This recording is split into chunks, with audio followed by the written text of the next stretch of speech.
Chapter 199 Demons Forest 14. Kuuk.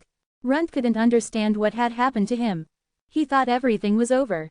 He had thought that he would finally be able to end the life of the one who humiliated him. He had run all the way here with that mind.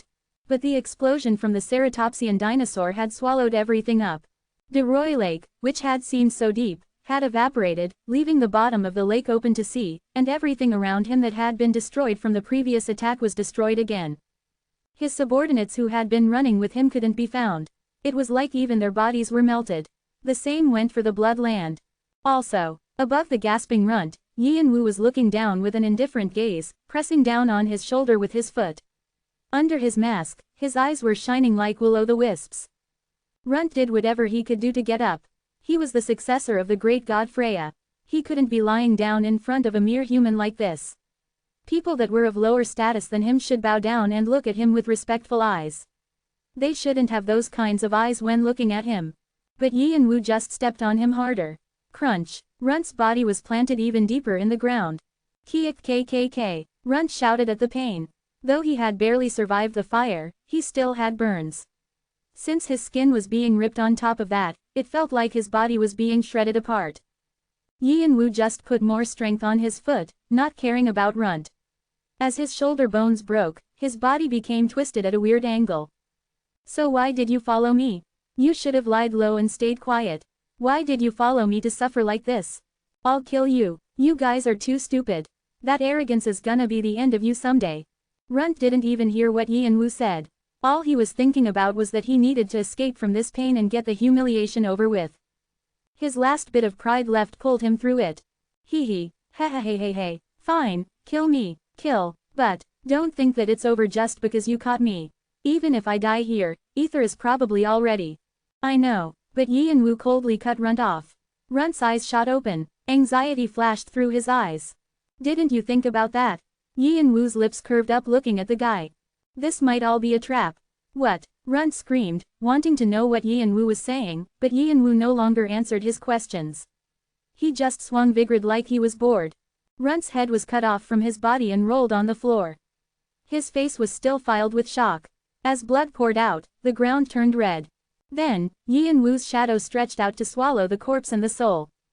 He. I feel like we got a big one today. I'll be able to eat to my full this time. A high elf soul, other souls of superior species, and even the players of the Bloodland. They were all skilled, so Shannon and Hanryong couldn't help but feel overjoyed. And they were all guys they caught without even working too hard for it. A trap to catch the Elohim. The plan that Yin Wu suggested to Brahm was extremely simple. If Yin Wu moved as the bait, the Elohim would split up. Then, Yin Wu and Brahm could attack each party. Of course, it was easier said than done. Yin Wu, Fant, and Adora would have had to go against an unknown amount of force. But Yin Wu had been expecting that like the Elohim, other clans would be interested in Brahm and Sesha, although he hadn't expected it would be the Bloodland. Still, he was right, and he had led them to their demise. Even if a clan like the Bloodland had arrived, he hadn't been too worried because when he exploded the demonic energy inside the ceratopsian dinosaur, the surroundings would be completely destroyed.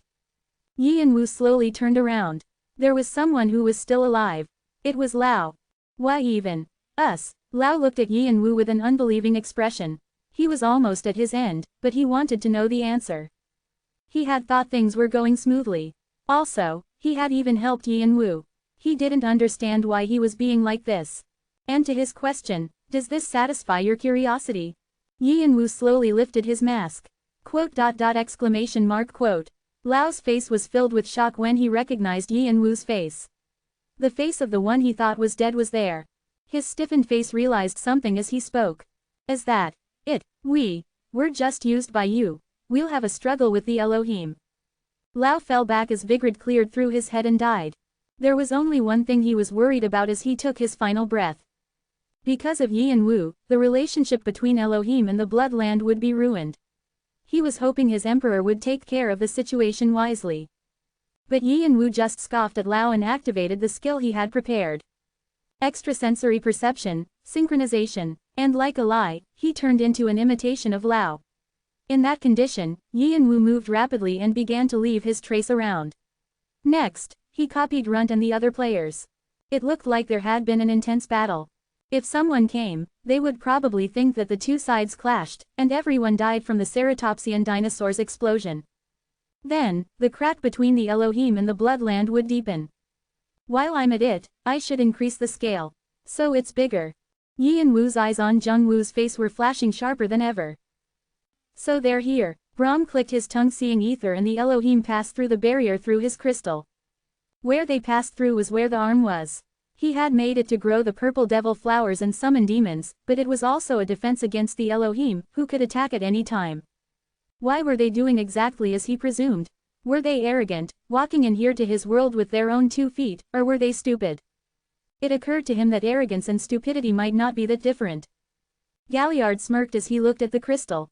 Seems like they regathered their forces in that time. But is Hemera here too? They were biting at each other's heads. I guess twins are still twins after all. Since in this world full of fighting and disharmony, you only had your siblings to lean on. Galliard nodded his head in understanding. But Brahm snorted like there was no way.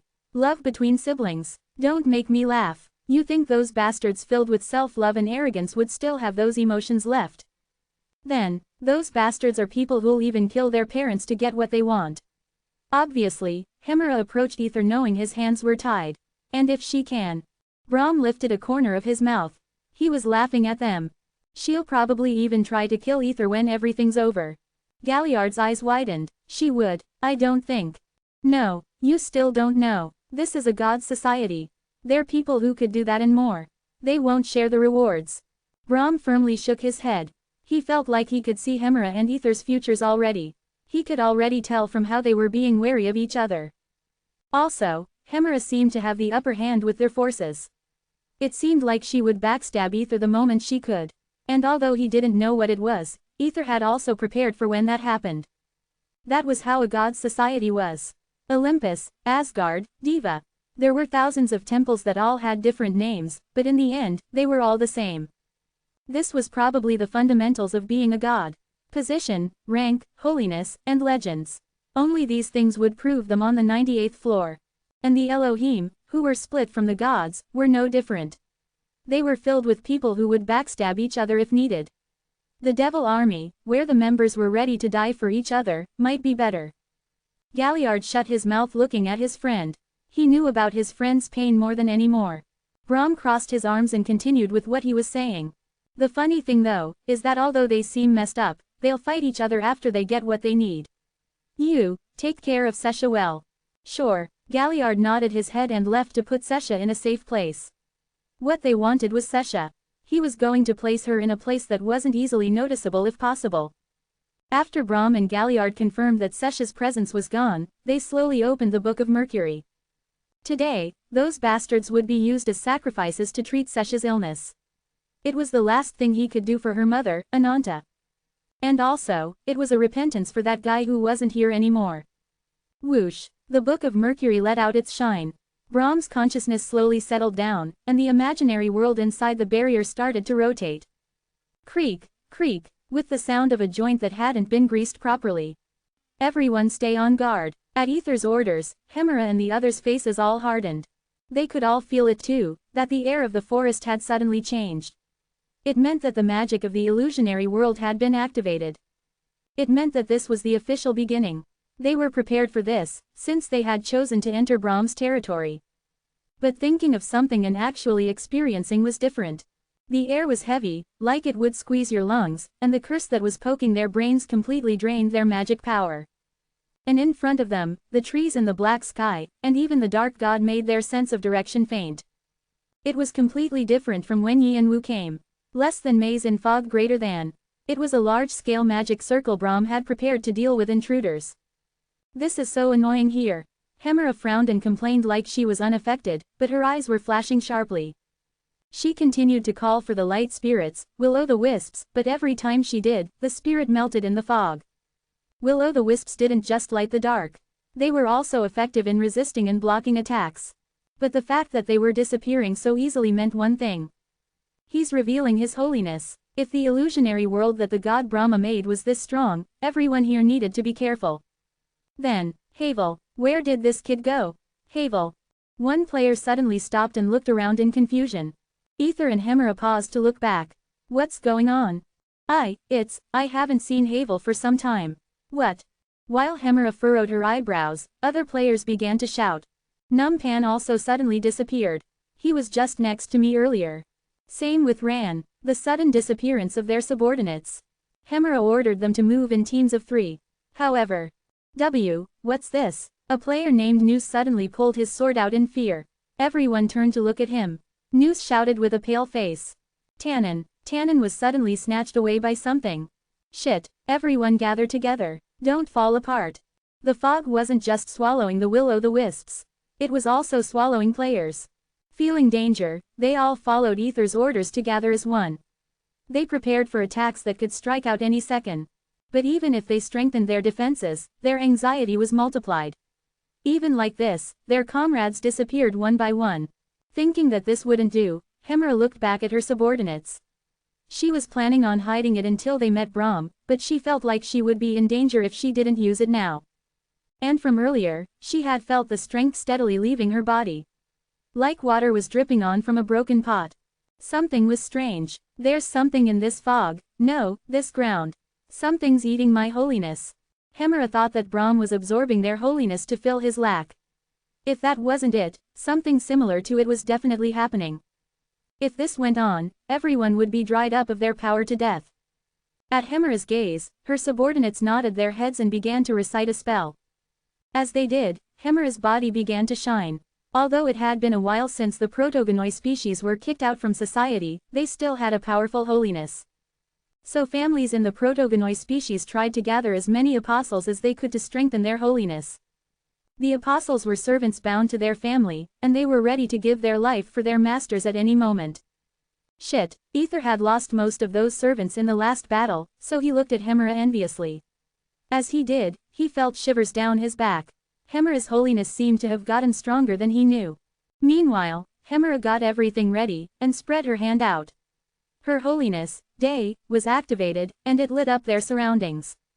White light. The fog around them began to fade away. As the fog disappeared like it was erased by an eraser, the bright forest was revealed. It were. Hemera and her subordinates cheer with tired faces. But their faces became stiff again. Where the fog was gone, there were countless will-o'-the-wisps lit up. As if all the demonic species on the 23rd stage had been led here, the high demonic species that were sparkling purple and the tens of ceratopsian dinosaurs were licking their lips. Chapter 200 Demons Forest 15. Shit, what's all this? Shit, Ether and Hemera couldn't get a grip on themselves at the continued demonic species attack. They were strong enough to easily rip apart the demonic species, but such abilities weren't enough to fight against a number like this. Also, the fire that tens of ceratopsian dinosaurs were spewing out prevented them from moving. Since a while ago, the ground that they were on turned mushy, and their feet continued to sink into it. Because of this, they had to use their energy to pull out their feet while combating the demonic species at the same time. But there was something else that drove them crazy. It was the devil poison that flicked out from the flesh and blood of the demonic species. Devil poison wasn't just dangerous to draconic species. Once you were poisoned, it had the ability to mess up your holiness. It was extremely painful to them. The demonic species kept ejecting devil poison, so they were in danger. The ground continued to sink, and fire covered the sky. Hemera was really about to go crazy. She hadn't thought something like this would happen when she decided to pass the barrier.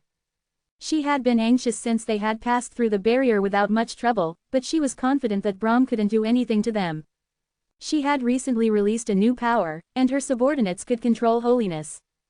But at the continued attack from the demonic species, her holiness was steadily drying up. And on top of that, there was an invisible force that was taking her holiness.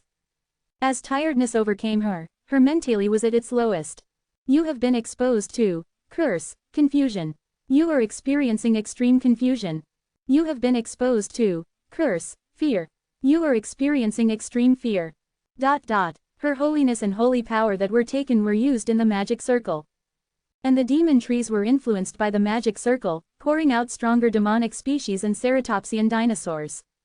It was a cycle that would only end when they were dead. And she didn't know what Brahm had been doing, but she could scent a demon's smell inside the magic circle. He might be trying to summon a demon using them as sacrifices. Only then was Hemera able to realize what a futile thing they had done. This was a trap to dry them up and kill them. You wouldn't be able to break through with brute strength. It was a level that a commanding officer of the clans would be able to do. Not like this. This can't go on. Hemera bit her lip. Her pure white skin was already black, and one of her eyes was melting from the devil poison. She wanted to tell her subordinates to escape. The more they gathered, the less range of movement they would have, and the more they would become exposed to devil poison. If they were all together like this, they would die. It might have been better for everyone to be on their own. But even if they did that, the future wouldn't change.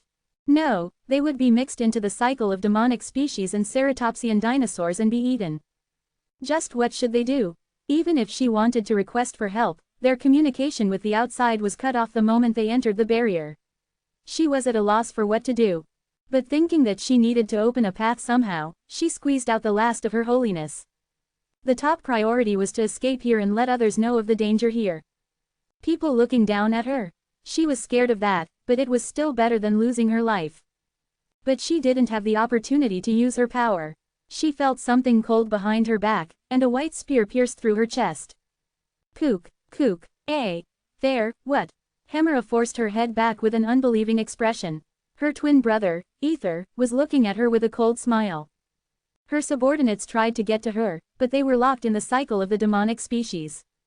White light, that should have been taken by the Senate. How did you get it? Asked Ether. Less than white light greater than. It was the power that was taken from their father before their family was split apart from society. And wouldn't you have tried to stab me in the back with that, in the end? If I didn't do something like this, you would have hurt me. Mean sister. Hemera grit her teeth. It was true she was planning on killing Ether to shut his mouth after the dragon human was caught. It would be better to take all the honor for herself. And she expected Ether was thinking that same thing.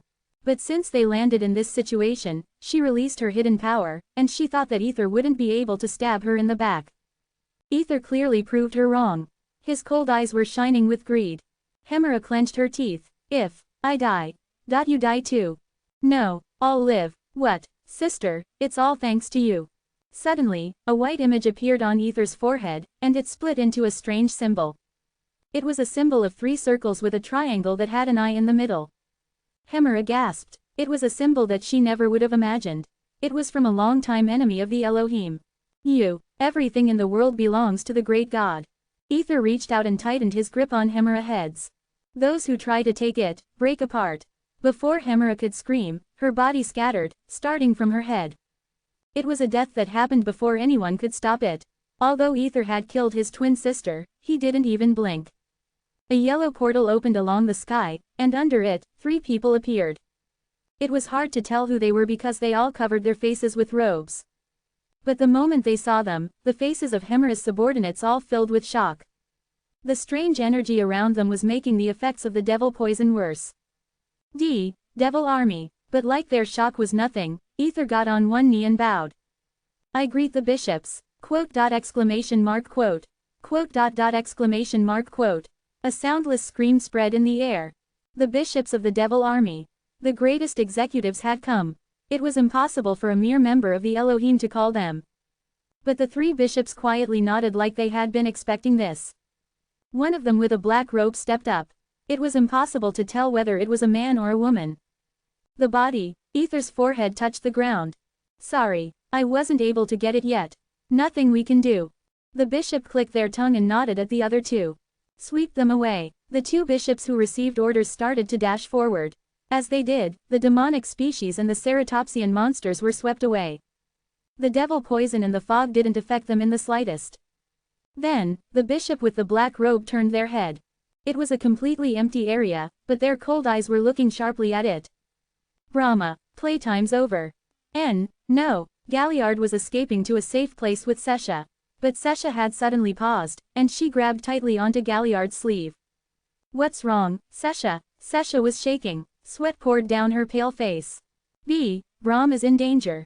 What? Galliard's eyes widened. He knew that everything Sesha said was something to pay attention to.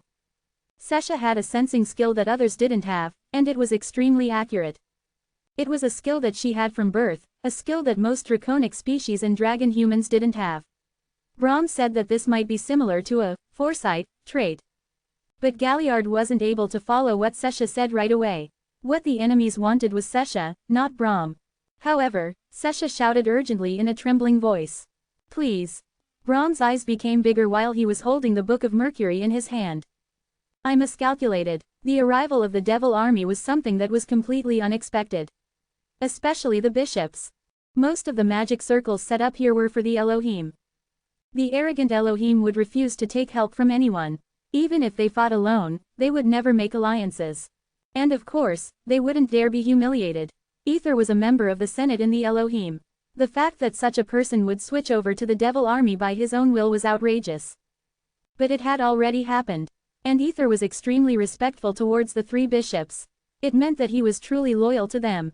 There was something else that he couldn't understand. The barrier should have closed after Ether and the others came in. Just how were those guys able to get in? There wasn't any trace of the barrier being broken, or someone intruding. Other than the fact that they had used Hemera as a sacrifice, he didn't understand anything. Oh well. Brahm closed the Book of Mercury and got up. He couldn't handle the bishops while he was sitting down. And since there were 3 of them, he would have to use his full strength. He looked at the hourglass that was next to his crystal. When all the sand on the top fell to the bottom, he was planning on activating the transmutation circle. It looked like it would have to be pushed back. No, this might actually be better. If they were people he would have to deal with sometime, it was better to get it over now. It would be a nuisance if they entered when the activation of the transmutation circle began. The demons would probably like it even better if it was given the soul of a bishop. After organizing his thoughts, Brahm was about to open the portal to where they were. But then, Brahma, the fun is up to here. In the crystal, one of the bishops was looking straight at him with a smirk. When he checked the bishop's face, Brahm's eyes widened. Kindred, Chapter 201 Grand Demon Duke Agar is 1. Kindred extended his hand to grab the empty air and ripped it open. Quack. Behind the space that was ripped like it was paper, Kindred laughed violently and jumped out. Kindred curved his finger like a rake and brought it down on Brahm's head. Brahm was able to escape using blink, but he couldn't avoid it completely. The Book of Mercury's cover was completely ripped out. Was that what he had been aiming for in the beginning? Brahm glared at Kindred with a hard face. No, aside from that, his movements had been too free so far, with the intrusion into the barrier and the folding of space. It was like this illusionary world was his. Kindred jumped up from the space once again and ran at Brahm. Squeak. It was like a beast hunting after its prey. Brahm activated blink again, and began triple casting. Less than lightning hammer greater than. Less than festival of fire greater than. Less than flooding knife air greater than. Tens of lightning bolts fell from the sky. On top of that, ceratopsian dinosaurs with devil poison were summoned from the ground. This was all possible because this was Brahm's illusionary world. This world was revolving around Brahm. But Kindred just cut all the lightning and the ceratopsian dinosaurs without even slowing down. His 10 years of training on the 20th floor amounted to this. Also, Brahm saw something hazy around Kindred as he moved.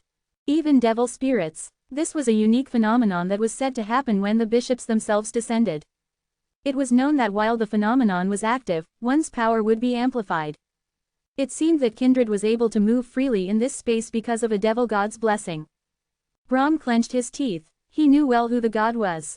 It was a god, but also not a god. A demon, but not a demon. That was why the players of the tower called it a devil god, but ironically, that being was closer to light more than any other being. So the devil army called him this. The devil from the sky. The heavenly devil, Quack-Quack-Wong. And the heavenly devil was someone that Brahm couldn't win against, even if he fought with all his power. No, it was someone he couldn't even imagine fighting. Quack-Quack-Qua. And considering how Kindred had received the heavenly devil's blessing, it would be hard to defeat him for the time being. The illusionary world had begun to become tinted with the color of the heavenly devil. Is that how much they need Sesha? I understand the Elohim, but why the devil army? Brahm had to change his mind. If he couldn't win against Kindred right now, he had to kill him by crushing him, along with the illusionary world. Everything. Less than heaven and earth destruction greater than. Brahm raised his hand up, then slammed it down. His judgment was fast, and he quickly destroyed the world that he built over a long time with his own 2 hands. With the horrifying sight of the sky collapsing, the space around him ripped apart as a whole, and Kindred was swept along it. The magic circles that he had set up in different places helped Brahm's skill. He had been thinking of self-destructing if a powerful opponent arrived anyway, so he didn't hesitate in the slightest. If it was destroyed, he could build it again. As long as the summoning magic circle was left, it was okay. Quack quack quack. Kindred realized that he would be crushed under the space, so he attempted to escape. But everywhere he passed by continued to crumble, so if he took a single misstep, he would be locked in, just like that. Then, the two other bishops arrived at his side. Second bishop. One of them used their strength to pull Kindred, and another sent a magic power explosion at Brahm. Brahm was completely exposed while he was using his skill. But as Galliard appeared, the explosion turned to nothing. Pat. Galliard stepped his shunpo and sent arrows flying. Ping ping ping, with the sound of the heavy metal arrows, the two bishops found themselves collapsing along with the barrier. Quack quack quang. As expected of the arrows that Brahm used magic formulas to create, the barrier that they touched instantly crumbled. While the two bishops were being pushed back, Galliard used the wind spirit to arrive where the two were. Less than shunpo, Ilwidegang greater than. It was as fast as blink. The two bishops instinctively waved their hands as Galliard approached them. As their robes flapped around, their blackened palms covered Galliard. Less than grace of the devil god greater than. It was a special technique of the devil army that popped the veins of where they touched. But Galliard quickly protected his body, and he instantly attacked the bishop at the same time. A dagger on his belt landed in the stomach of the bishop. Kook. Explode. Along with his spell, the magic in the dagger activated. As the dagger exploded, it ripped the bishop's internal organs into shreds. It was a critical attack, even if they had the heavenly devil's blessing. The ninth bishop, Jevich, died like that. The eighth bishop, Dmitri, shouted with fury and exploded the grace of devil god attack. Galliard used Ilwidegang to move back again. Dmitri chased right after him, but his feet became tied in the remnants of the collapsing world. Damn, his curses were muffled in the area. And like that, everything turned into a mess. The illusionary world collapsed, and with all kinds of explosions, their senses became dizzy. Meanwhile, Brahm and Kindred caught their balance and tried to attack again. The shifted world once again shook, and a large tornado that reached up to the sky rose. Brahm and Kindred's power clashed within it. Shatter. Quack quack quack. With the sounds of mirrors breaking, the illusionary world completely burst apart, and the outside world was revealed. The tornado that was rotating inside destroyed the outside. The wave of fire that Yi and Wu used against Ether and the others was incomparable to this force. The tornado spun with a range of kilometers.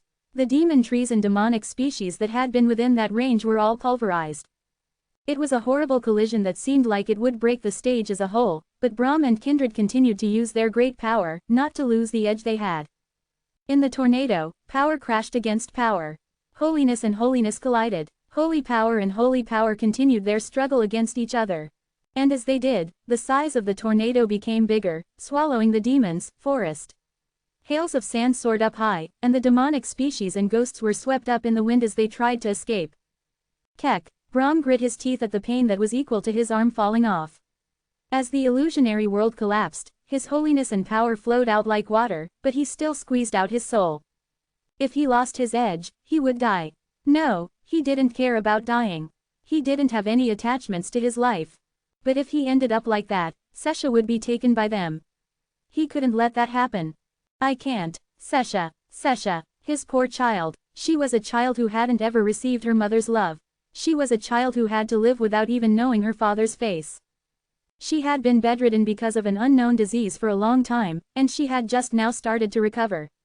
And she had laughed for the first time, holding his hand with her thin one. He wouldn't be able to forget that small smile she showed him. But to take that smile from her again? Never, even if his power ran out. Please, I trust you with this child. The image of Ananta, who had shown up in the middle of the night with a sleeping baby, flashed by in his mind. She had spoken with tears in her eyes. Are you in your right mind? This child isn't even your. No, she's my child. She didn't come from my stomach, but she came from my heart. So please. Her eyes were firm. Father. It was the request of a child who had never called him father. It was the desperate plea of his daughter, who had hated him all her life. His care towards Sesha might have been because he was paying for the sins that he committed when he was younger.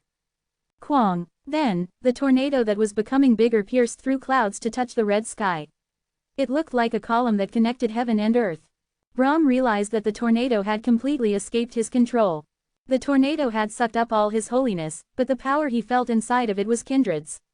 No, it was the holiness of the heavenly devil. If this kept up, not only would all of his holiness be taken, but the level of his soul would also be ripped away from him. And he would lose Sesha. So Brahm thought of the only way to turn the tables. Thankfully, there was still something left. The summoning magic circle that was still deep underground.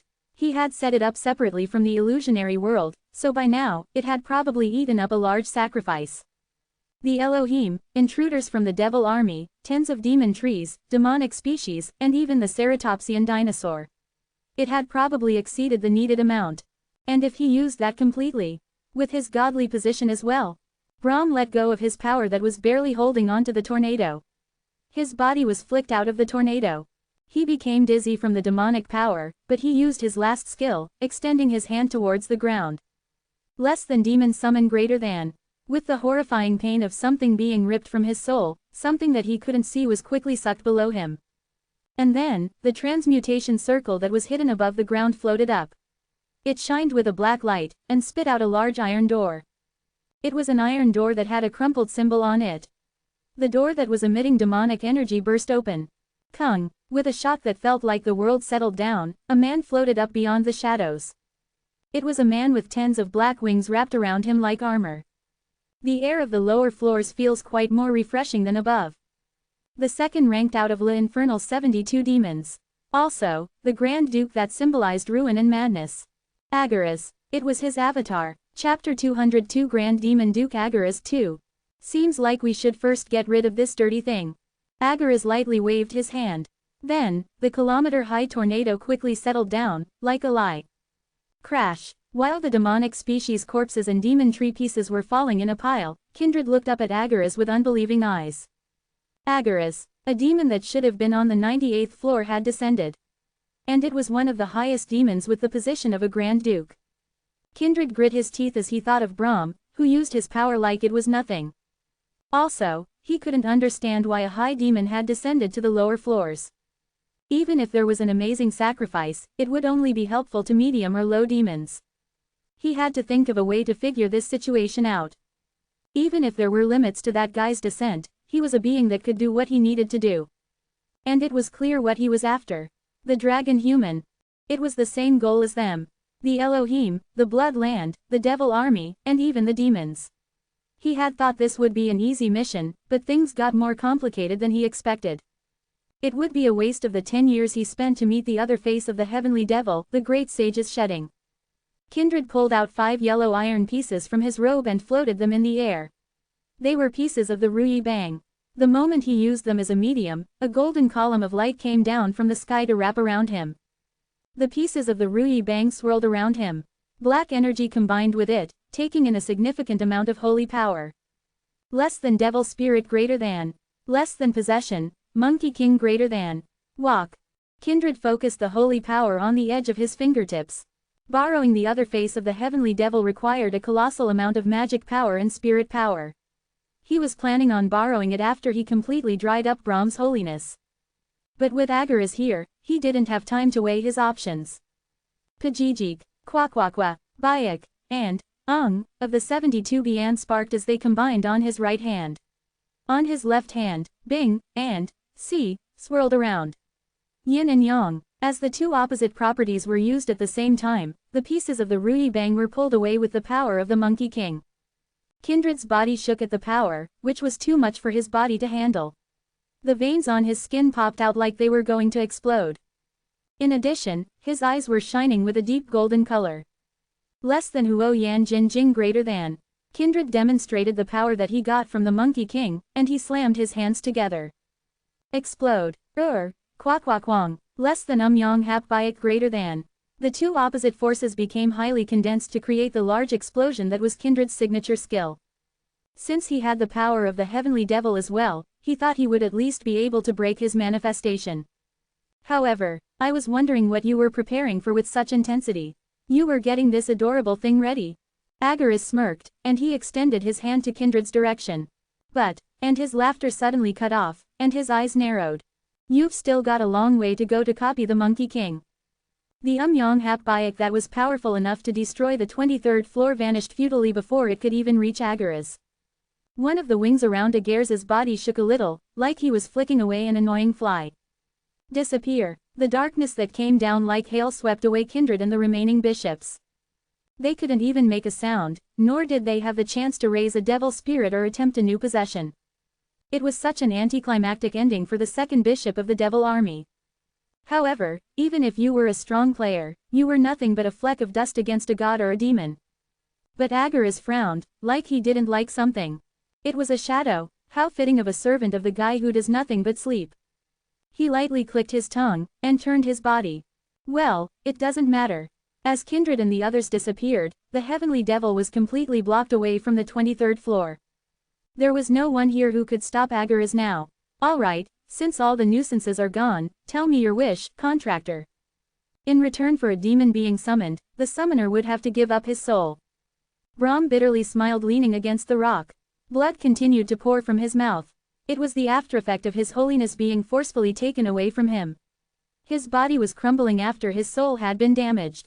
But Brahm didn't care about any of that. After he left the 98th floor, he had long since given up on caring about things like that. And he was prepared. Everything was happening as he had calculated. Well, Agaras wasn't in his calculations. I called for those like Belial or Dantalion. But why are you here? I don't know. Why do you think? A corner of Agares' mouth curved. Brahm clenched his teeth. If you want the corpse of a dragon, I have one from before. It's a lord's corpse. Dragon humans are useless to beings like you, so that's enough, right? The corpse of a dragon lord. It was a precious material. Demons and even gods would want it. However, what are you talking about, Brahm? Do you think I don't know? Agaras crossed his arms and scoffed. Brahm couldn't easily open his mouth. Did he know? He wanted to avert Agares' attention to something else, but it seemed like he already knew the truth. But how? This fact should have been hidden from the eyes of gods and the seers of demons. I'll take the dragon human. Although it's nothing more than a lump of trash. If it's Heaven Wing's child, isn't that enough for me to take it? Quote. Quote. Brahm's back stiffened when his suspicions were confirmed.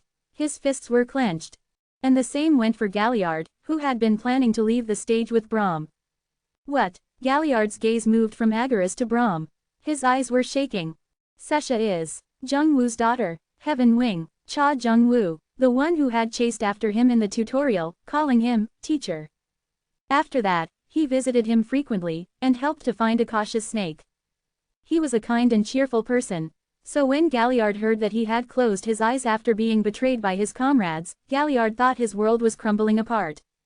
However, too much time had passed since then, and Galliard wasn't strong enough to avenge him. So he had forcefully cooled his anger and waited for the day until he was stronger. And he was about to convince Brahm to become stronger together. But a trace of that child was this close by.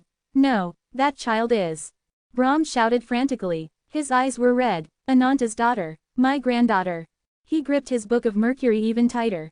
He forced himself up. Flutter. As he did, light shot up from the book and the book began to turn its pages. It was the activation of the grimoire. Agaras, I'll tell you my wish. I'll do that first. Speak. You need to be sacrificed for my granddaughter. And the moment he was done speaking, walk, the transmutation circle that had been engraved even deeper than the summoning circle was activated. Tens of thousands of transmutation circles floated up. They were all spinning like wheels, prepared to activate at any time. Brahm had put the last of his proof that he was a god, his holiness, into this. Creak, creak, the wheels began to spin. The transmutation circles revolved and scattered, and in their stead, thousands of chains soared up. It was the artificial iron that Yin Wu had seen when he was making the formula of the divine iron. Crack, the chains wrapped around Agares' body and even his wings. Brahm bound Agares tightly. It was divine iron with his holiness. Even Agares wouldn't be able to easily escape from this. Brahm's body looked to be in danger while he maintained the chains. Wrinkles formed on his bloodied face. His aging, that had been paused from his holiness, was progressing quickly. Brahm was now a normal human without his godly level or holiness. Dying in this form meant that he was really going to die. But Brahm was planning on giving his life to seal Agares. It was a shame that he wouldn't be able to see his granddaughter smiling, but if she could smile, he would give anything for it. So he input even more magic power into the Book of Mercury. His Book of Mercury, which could probably even be his shadow, seemed like it would rip to pieces, but he hoped it could keep it together just a little more. And during this time, Galliard, who had read Brahm's eyes, quickly turned around. He was sorry he couldn't see his friend's end, but he was going to somehow keep his last wish. Kriak, the wheels spun as the chains started to move tighter against Agaras. Then, with the chains wrapped around him, Agaras spoke in an amused voice. So this was it, what you prepared all that time. Sorry, but I can't make your wish come true. Chapter 203 Grand Demon Duke Agaras 3. You have understood a lot of the devil's blessing.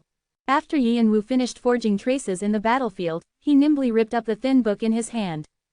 It was De Roy's studies, his reward after annihilating the ceratopsian dinosaur. You have destroyed De Roy's studies Part 2. Additional use of the artifact is impossible. The hidden piece is being revealed.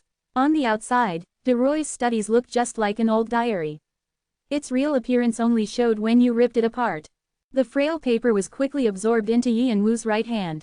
As he did, a black insignia appeared on his right palm. The insignia was a mountain sheep with 2 horns. The skill, Demon Studies, has been created. Demon Studies. Rank, D+. Proficiency, 0.0%. Summary, a study that the adventurer De Roy recorded by observing demons his entire life. You can borrow the power of a demon on the 98th floor using black magic. As your proficiency increases, you can make contracts with stronger demons. Currently, the rank is low as parts of the study are missing, but it will increase as the other parts are found. Devil's Incantation. After paying a price, you can create the demonic energy needed for black magic. There is a condition that you have to find a skill book to use black magic. Devil Poison. You can create the pure poison that only demonic species and demons use. The amount you can create depends on your dark property or your understanding of the devil's blessing. Because he only had one part of the demon studies, the rank was low. The only magic he could use was incantations and devil poison. But after you earned the skill, it became easier because black magic was extremely common at auctions. Since most people couldn't easily use it, the supply was much higher than the demand. Of course, I'm planning on giving most of it to Boo. Since the devil's incantation and devil poison are big accomplishments. All he needed was the hearts of the ceratopsian dinosaur and the purple devil flowers to increase the devil's blessing that he had. The amount of demonic energy and the devil poison he had learned would be of great help to him, not just for the monster army but also for various skills. There were already a couple that he was thinking about. However, he had to use demon studies carefully. Dealing deeply with demonic energy meant that you would become that much closer to demons. There was nothing good about being close to demons. Yianwu just needed power. Hung Nim, where should I put this? Then, Fant and Adora brought the hearts that they got out. Yianwu opened Intrinian and had them put the hearts inside. For now, keep them in there. After they are refined, I'll give it to you. Hehehe, the strength of demons. I wonder if it'll go well with this horn. Fant had been warned several times that it was dangerous to touch demon studies, but he was just happy that he could become stronger. Yianwu grinned and shook his head, like there was nothing he could do. The guy was always the same. Phew, anyway, the fight was rough. Who did you fight with that it became? Fant was about to say something looking around but he suddenly widened his eyes. At the same time, his body turned the opposite way. Adora and Yianwu turned their heads in the same direction. A tremendous shock came from where Brahm's illusionary world was, and a tornado began to shoot up in the sky. Boo! Yianwu quickly called Boo in his shadow and surrounded himself and the Fant siblings with a defense barrier. Thinking that it might not be enough, he brought Aegis out as well. But even though they were far away, the strong winds of the tornado repetitively shook their defense barrier. Fant and Adora focused on protecting themselves within Yianwu's barrier with their scrolls, flicking away the occasional rock or demon tree that came their way. Just what was happening? Yianwu's gaze didn't move from the tornado. Brahm's illusionary world should definitely have been enough to block the Elohim. Was there an unknown variable that got in their way? But Yianwu's shock didn't end there. After the tornado stopped like it was only a lie, a heavy darkness and pure magic energy drifted towards him in the wind and caused him to shiver. It was a power that instinctively stimulated the senses of a dragon. It was the demonic energy of a demon. Since Yianwu knew the purpose of the transmutation circle and the sealing circle already, he wasn't too surprised about it. However, what surprised him was the fact that the demonic energy was so familiar to him. It was a type that irritated one's senses. It was the guy that had lent his power to Yi and Wu's brother and tried to tempt him into a contract but left empty-handed. Why was someone who wasn't interested in things like this on the lower floors? Why is Agaras? He felt anxious for some reason. Yi and Wu spread his wings of fire to dart in that direction. He could hear Fant and Adora frantically shouting at him, but he didn't listen. You will eventually become mine. Around the time his brother was slowly dying, fighting off the poison in his body, Agaras had appeared in his brother's dream through their connection and said this. His brother just replied with a smile. Agaras, sorry, but I can't be with you. Ha, a guy who's dying, acting arrogant until the end. Even if I die, there are things I have to uphold. Agares' obsession with his brother was extreme. At first, he had just wanted to bind one of the only dragon's successors to him. His brother had tried to learn the magic of demons through demon studies, and the being who had replied to his desires was Agaras. Because he was the Grand Duke of Solomon's 72 demons, his brother and Viera Dune, who had helped him, had been completely shocked. Thinking back to it now, this was when Viera Dune had started to be envious of his brother. After Agaras taught Jungwoo his magic, he had suggested that he become bound to him, and he would share his power if he did so. He said that if Jungwoo didn't want to be his dependent, he could also be his disciple. He had promised that the greatest path would be waiting for him, and even after death, he would receive a high position. But each time, his brother had firmly refused without any hesitation. It was because he knew that what Agaras wanted was his dragon's blessing and his 10,000 immunity. Those rejections made Agaras furious. A half-blood that wasn't even a dragon had kicked away his generosity. On the other hand, Agaras was a being that was as strong as the high gods. Also, at the time, Agaras didn't have any interest on the lower floors. There was a goal he was trying to achieve, so he had spent thousands of years on it. How anxious would he have been when he couldn't have something that he actually wanted after all this time? So Agaras continued to offer even more tempting suggestions, but as his brother rejected them every time, he cut off ties with his brother. His brother considered it a shame that he couldn't learn from Agaras anymore. But by that time, he had already learned the black magic he needed, and he was able to awaken up to the 5th step, so he didn't regret it. Also, at this time, their enmity with the 8 great clans became worse, and this was when the problems arose. When Agaras restored his connection, it was several years later, when his brother was dying alone in the clan house. Agaras tossed his last suggestion here. To grab his hand. If he did, he could heal the illness that was eating at his brother's body and soul, and he could lend power for his brother's revenge. He had also said the unbelievable condition that he would take care of all the limits of the principles of causality on the contract. The limits of the principles of causality. This was the principle that forced the gods and demons to stay on the 98th floor so they couldn't do anything. To take care of it all by himself meant that he would bear the huge damage to his level. It was an incredible offer that Agaras had never given in the entirety of the tower's time. Also, because of the dog-eat-dog nature demons society, an offer like this wasn't made commonly. Agaras had put down the last of his pride. And on one side, he also felt anxious. If his brother died just like that, for the first time in 1,000 years, Agaras would never be able to get what he wanted. However, his brother just rejected him with a smile, and Agaras left, furious, saying the same words as he did when he arrived. You will eventually become mine. Was it because of me? While Yi and Wu was dashing by the forest that couldn't even be called a forest anymore, he continued to think of the same thing. That maybe Agaras had recognized him. It wasn't weird if that was the case. When he first understood the concept of cores in the village of the One-Horned tribe, multiple gods and demons had started to take an interest in him. Since the beings who couldn't move on the 98th floor couldn't do anything but watch. And to pick the next apostle, one who could demonstrate their power in their stead, they didn't easily take their eyes off of someone they were interested in. So everything about Yi and Wu was watched, and some had definitely seen him take off his mask. As much as his brother received Agares' love, he was someone who received the attention of the other gods and demons. It wasn't completely out of the ordinary for Agaras to realize who he was, and it was likely he considered Yi and Wu as Jungwoo's replacement. Everything else aside, Yi and Wu had seen a similar message multiple times. A message related to demons. They always had a discussion after someone's suggestion. According to the preference of the gods, opinions of Yi and Wu were split. However, they had just shown interest, and not done anything else. He just knew that because of a mysterious demon, they were having a discussion about him. But he couldn't know more than that. One thing he could figure out, however, was that for it to be a demon who could gather all the demons, it had to be a demon in a very high position. And if that was Agaras? If Agaras had come through the temporary connection that Brahm made with the 98th floor, it definitely made sense. However, no way. Yin Wu shook his head. It was a hypothesis that made sense, but there was no reason for Agaras to show himself. It would have been fine if he just sent a servant of his, or a lower demon in his stead. He didn't have to lift a single finger.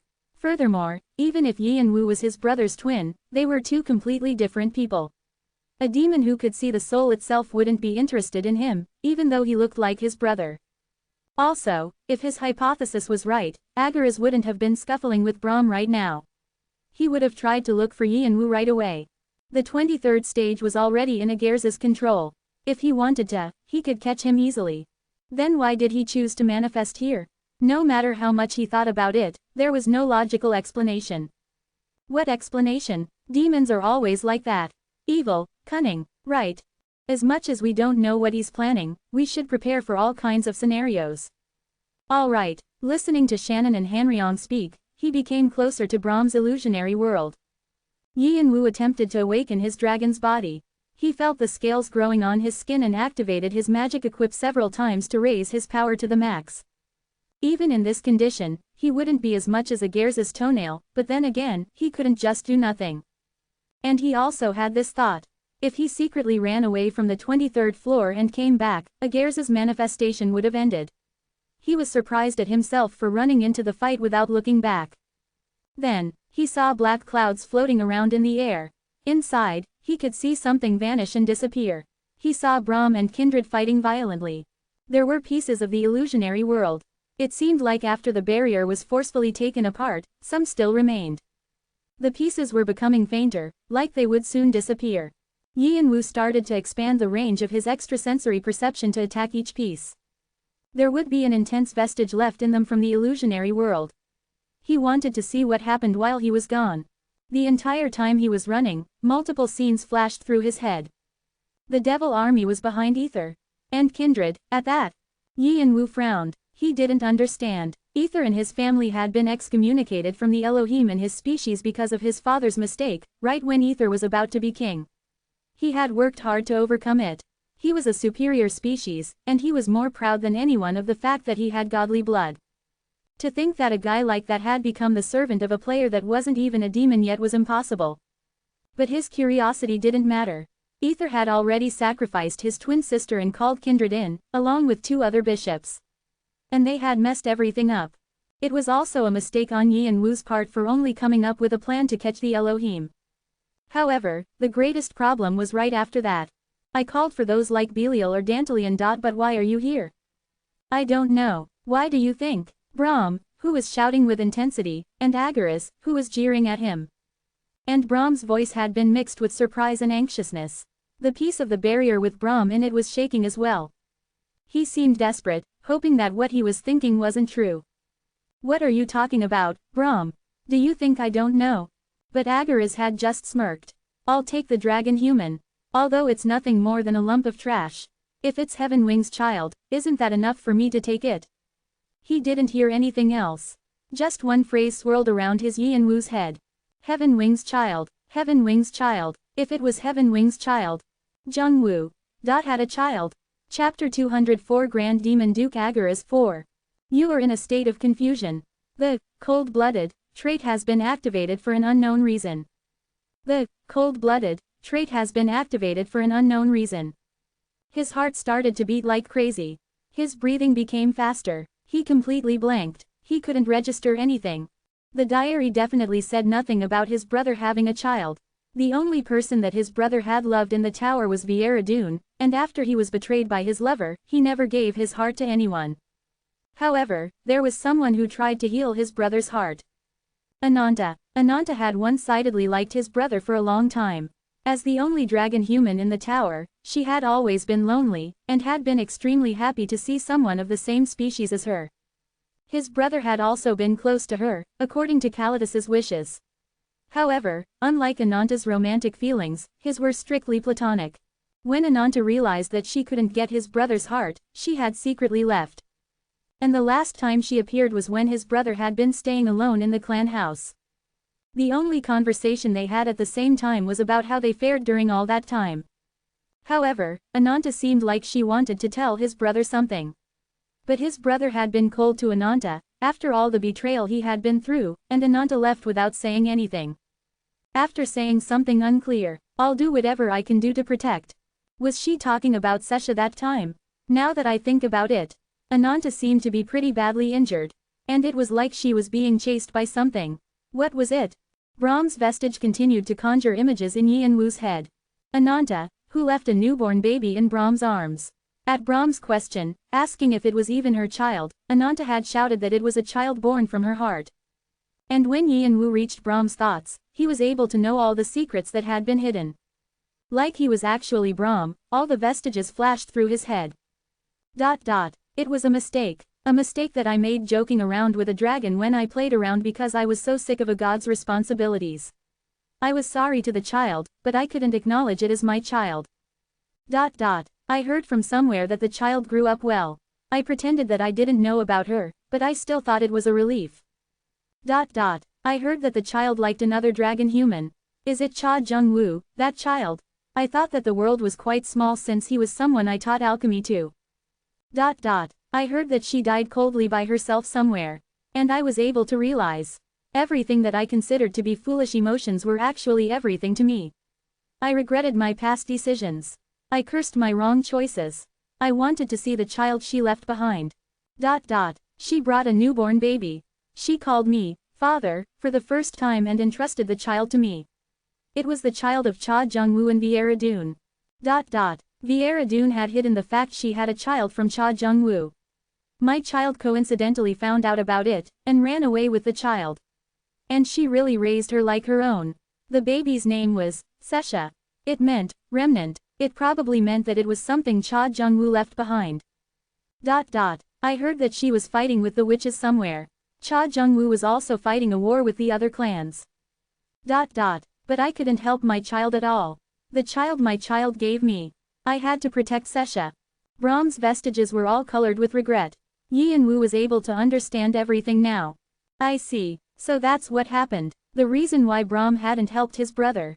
At first, he thought it was because of Brahm's indifferent personality, but that wasn't the case. It was to protect Sesha. That was also the reason why Ananta had wordlessly left his brother.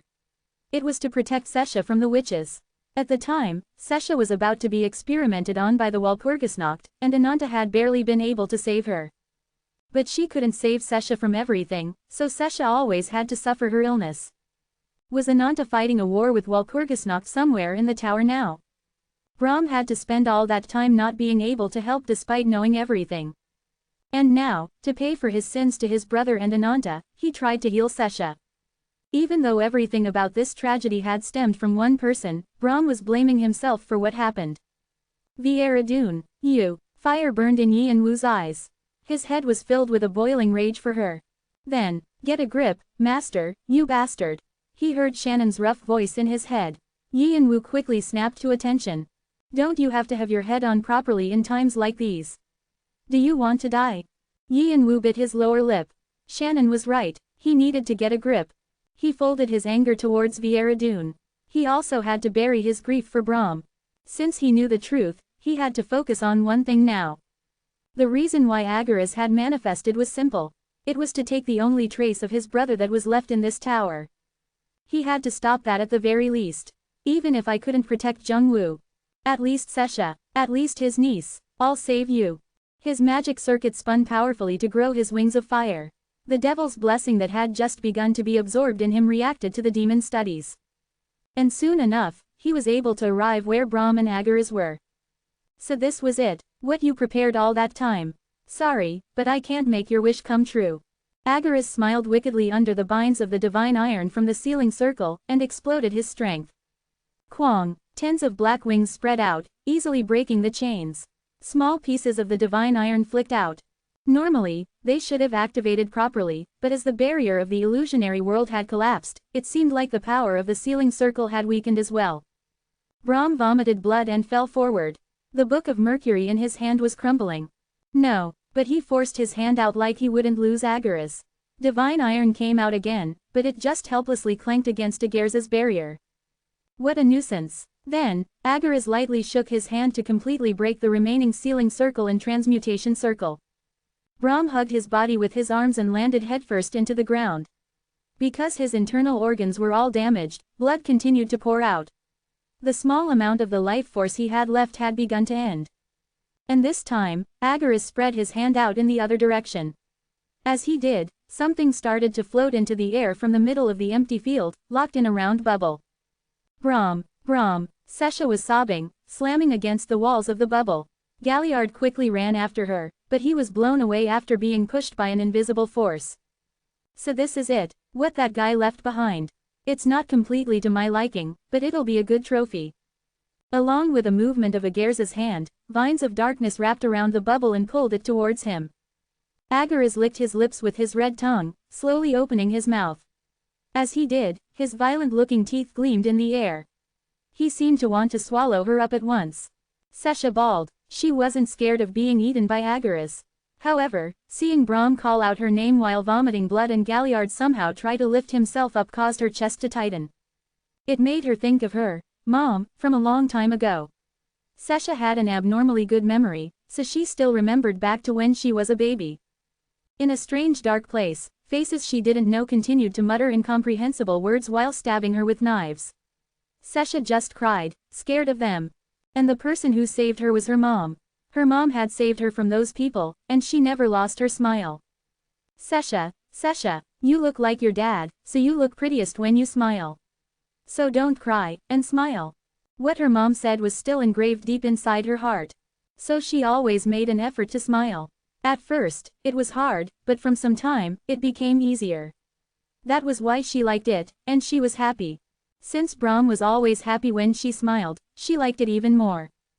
But Brahm was injured now. She wanted to help him somehow, but she was powerless. It was the same with her mom. Her mom got hurt trying to protect her. Like back then, her mom's face overlapped with Bram's. Sesha desperately hoped that someone would help her. It would be nice if she had a dad, but she didn't. Instead, she thought of someone who was like a father figure to her. Agaris was now in the process of swallowing her. Sesha tightly shut her eyes. Cain. Then, in the dark world, a stream of light suddenly appeared. A red light emanated heat, cutting Agaris's right hand. Sesha helplessly fell to the ground. Then, she was hugged by something. A hard chest. It was a warm chest. Sesha lifted her head with tears in her eyes. There, the face she was hoping for was there. No, to be exact, it was a mask. It looked as scary as a devil, but the eyes behind the mask were so warm. Cain. Yian Wu used blink several times, and he quietly placed her down, still hugging her. The heat flared up, messing up his hair. Then, he kneeled, adjusting his height to match Sesha's. Click, he slowly took off his mask.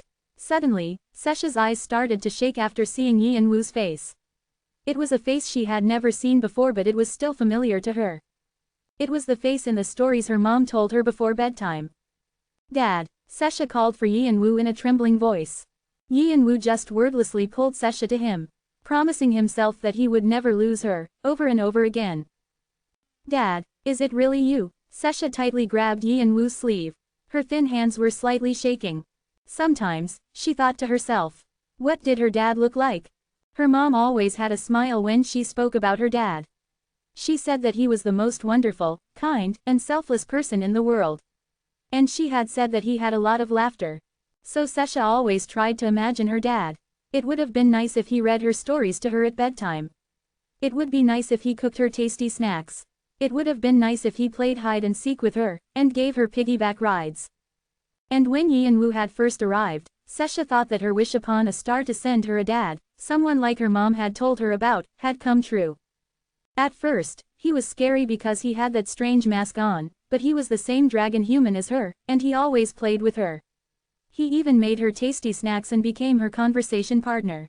It was the same dad that she came up with in her imagination. So before she slept, she always clasped her hands together to thank the stars. But, it seemed like the stars had really granted her wish. It was her dad. It was the face that her mom had told her about. Unlike what she said about his wide smiles, he had a faint smile, and had sad eyes, but it was her dad. Ooang. Sesha buried her face in Yi and Wu's chest and sobbed, as if asking him why he came now. She and her mom had been so hurt. And Brahm and Galliard had had such a hard time. But she was so grateful she met her dad like this. Yi and Wu just silently patted Sesha's back, telling her not to worry, that he wouldn't ever make her cry again. Then, he quietly blew in his warm magic power to put her to sleep. She was exhausted from the day's events. He needed to let her rest. Rebecca. Got it. Rebecca silently appeared behind Yi and Wu and disappeared with Sesha. It was to take her as far away from here as she could. Then, Yi and Wu slowly stood up to look where Agaras was. He didn't wear the mask. At this point, it meant nothing. Brahm barely lifted himself, panting. His entire body was crumbling because of the loss of his holiness and holy power, but he couldn't take his eyes off of Yi and Wu. His eyes were shaking, like he couldn't believe what he saw. Yi and Wu just silently stretched out his hand in Brahm's direction and activated the rune magic engraved in his bones. Heal. Recovery. It was nothing more than a simple emergency treatment, but Brahm's condition quickly recovered. But Brahm's eyes were still focused on Yi and Wu. I'll tell you the details later. Brahm just nodded his head, knowing nothing else could be done. And he was able to realize belatedly that although his face was the same, Yi and Wu wasn't Cha Jung-woo. His skills, attitude, personality, and strength were all different. And it was the same for Galliard, who forced himself up. After he observed Yi and Wu with fairy eyes, he seemed to have somewhat realized what happened. Yi and Wu pulled Vigrid out, and raised Aegis, glaring at Agaras. He was looking at Yi and Wu with a small smile, like he was amused. As Yi and Wu's shadow stretched out, Shannon and Hanryong also appeared, holding their swords. Bu flew up high in the air, and began to create his undead army. The monster army steadily got up as well. His dragon's territory was already sturdily set up. However, the influence of Agaras on the 23rd floor was too strong. Shit, I'll be damned, how am we supposed to deal with that thing? A demon is really a demon, I see. Shannon and Hanryong gripped their weapons even tighter, looking at the gigantic Agaras. Hanryong especially hardened his resolve. Even a high ranker couldn't easily touch gods or demons, and Agaras, who was one of the highest beings, was someone he couldn't easily approach even back in his old days. And Yi and Wu was feeling that same pressure as well. On the 16th floor, he had confronted the god Erd, but Erd, who had felt like a colossal sun back at that time, couldn't even be compared to Agaras right now. Yi and Wu wanted to kneel from the pressure that was pressing down at his shoulders. However, Yi and Wu didn't plan on bowing his head here. Extrasensory perception, synchronization. Yi and Wu wanted to be released from the pressure by imitating someone. He used the same skills that of kindred that he saw in Brahm's vestige pieces. He thought of the shedding of the Monkey King he saw in the Monkey King's dungeon. Suddenly, strength started to grow from somewhere within him and pushed away the pressure. You are being released from the strong pressure of a demon. Your calmness is being maintained through the cold-blooded trait. You've gained a strong resistance to mental attacks. He met his niece that he didn't even know he had. A trace of Jung-woo was there. He had to protect it however he could. Were Yi and Wu's thoughts relayed to them? The monsters that had been shaking from Agars's pressure began to regain their reason and moaned. He could feel that they were filled with the will to fight as soon as he gave the orders. At that moment, something flashed in Agars's eyes. The monsters and undeads were technically more closer to demons. Since they were from the darkness property, they shouldn't have been able to easily stand against him, but to think that they were able to show their enmity so blatantly. Was that how strong Yi and Wu's mentality was? Or were his artifacts outstanding? Or was it both? Well, whatever it was, it didn't matter. Agaras smirked and looked at Yi and Wu. This was the only other person that he wanted to see as much as Sesha. So, I guess brothers are brothers. Amusing. Seeing you myself is different than seeing you from above. Very different. Yi and Wu didn't say anything. It was most important to understand what Agaras was scheming right now. How about a response? I don't like talking by myself. Only then did Yi and Wu open his mouth. What do you want? From what I saw, you seem to be pretty smart. Don't you already know? You probably want me and Sesha. Right. Agars's mouth opened. His severed right hand had already regenerated, and he was stroking his chin with it. His sharp canines were visible for anyone to see. A long time ago, your brother humiliated me. I want to be compensated for that. Darkness started to swirl around Agaris. But threatening a small fish while being a Grand Duke won't be looked nicely upon, so I'll give you a chance. You and the dragon human. I'll forgive just by taking one of you. The darkness intruded on Yi and Wu's territory and warped around his monster army. It was soft, but threatening, like it would swallow him any second. It's not a bad deal for you. You want power. I'll give it to you. The condition is the same that I offered your brother. It's a power that can shake the tower. Isn't it tempting? Lunacy was shining in Agares' eyes. He had a crazed personality that had to get what he wanted. But the Grand Duke was also someone who became easily bored after getting it.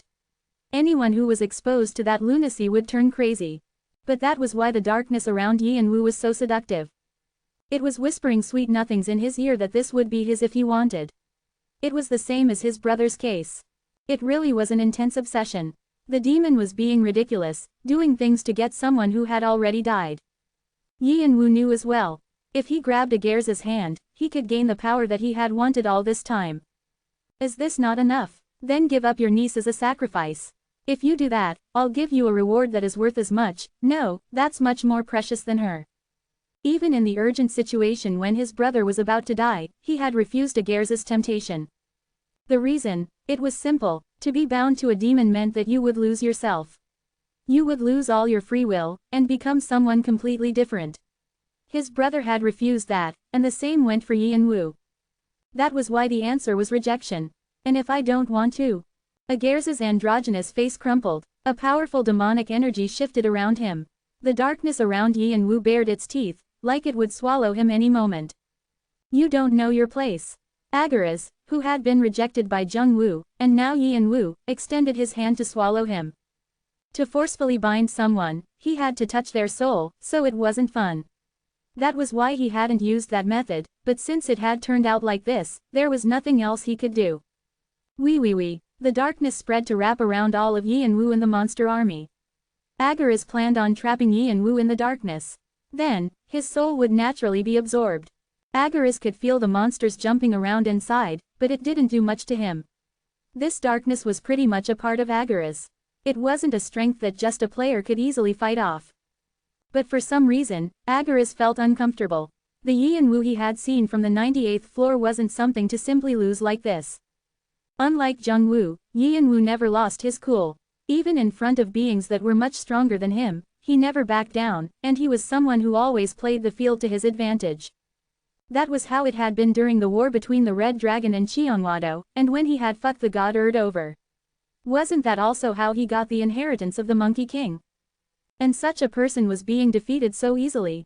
It was obvious that a player couldn't fight a demon, but it was strange that there was no resistance. Suddenly, Agares straightened his back. It was something that he had never felt after becoming a Grand Duke. When had he felt this? He remembered it was when he fought with the dead Dragon King, Lord Kalitus. He had almost been erased from the face of this world, so he couldn't forget about it. But it was the same feeling as back then. A being that didn't fall short of him was trying to appear from the sky. Then, the land that Yi and Wu was stepping on started to float the transmutation circle up again. And the darkness around Yi and Wu was forcefully pushed back. Pang! The red sky suddenly split, and a bright light shone on Yi and Wu. Under it, Yi and Wu slowly opened his eyes. His wide-open draconic eyes were sparking with gold light, like they were the golden gaze of fiery eyes. Then, multiple shapes and rune letters from the transmutation circle broke, climbing up to the sky. And, cuckoo, like how an iron door had burst up from the ground to summon Agares, this time, a gigantic iron door came from the sky. It was a holy iron door with images of all kinds of angels and spirits. Chapter 205 Grand Demon Duke Agares 5. Before Yi and Wu met Agares, he had contemplated how to fight against him. Agares was definitely going to want Sesha and himself. Yi and Wu couldn't let himself be played by him. But Yi and Wu didn't have any power. How could he defeat Agares, who was strong enough to crush the god Brahma?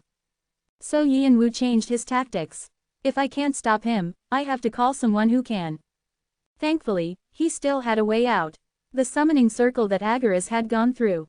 Agares had definitely destroyed it, but the magic circle made with Brahm's holiness couldn't be broken so easily.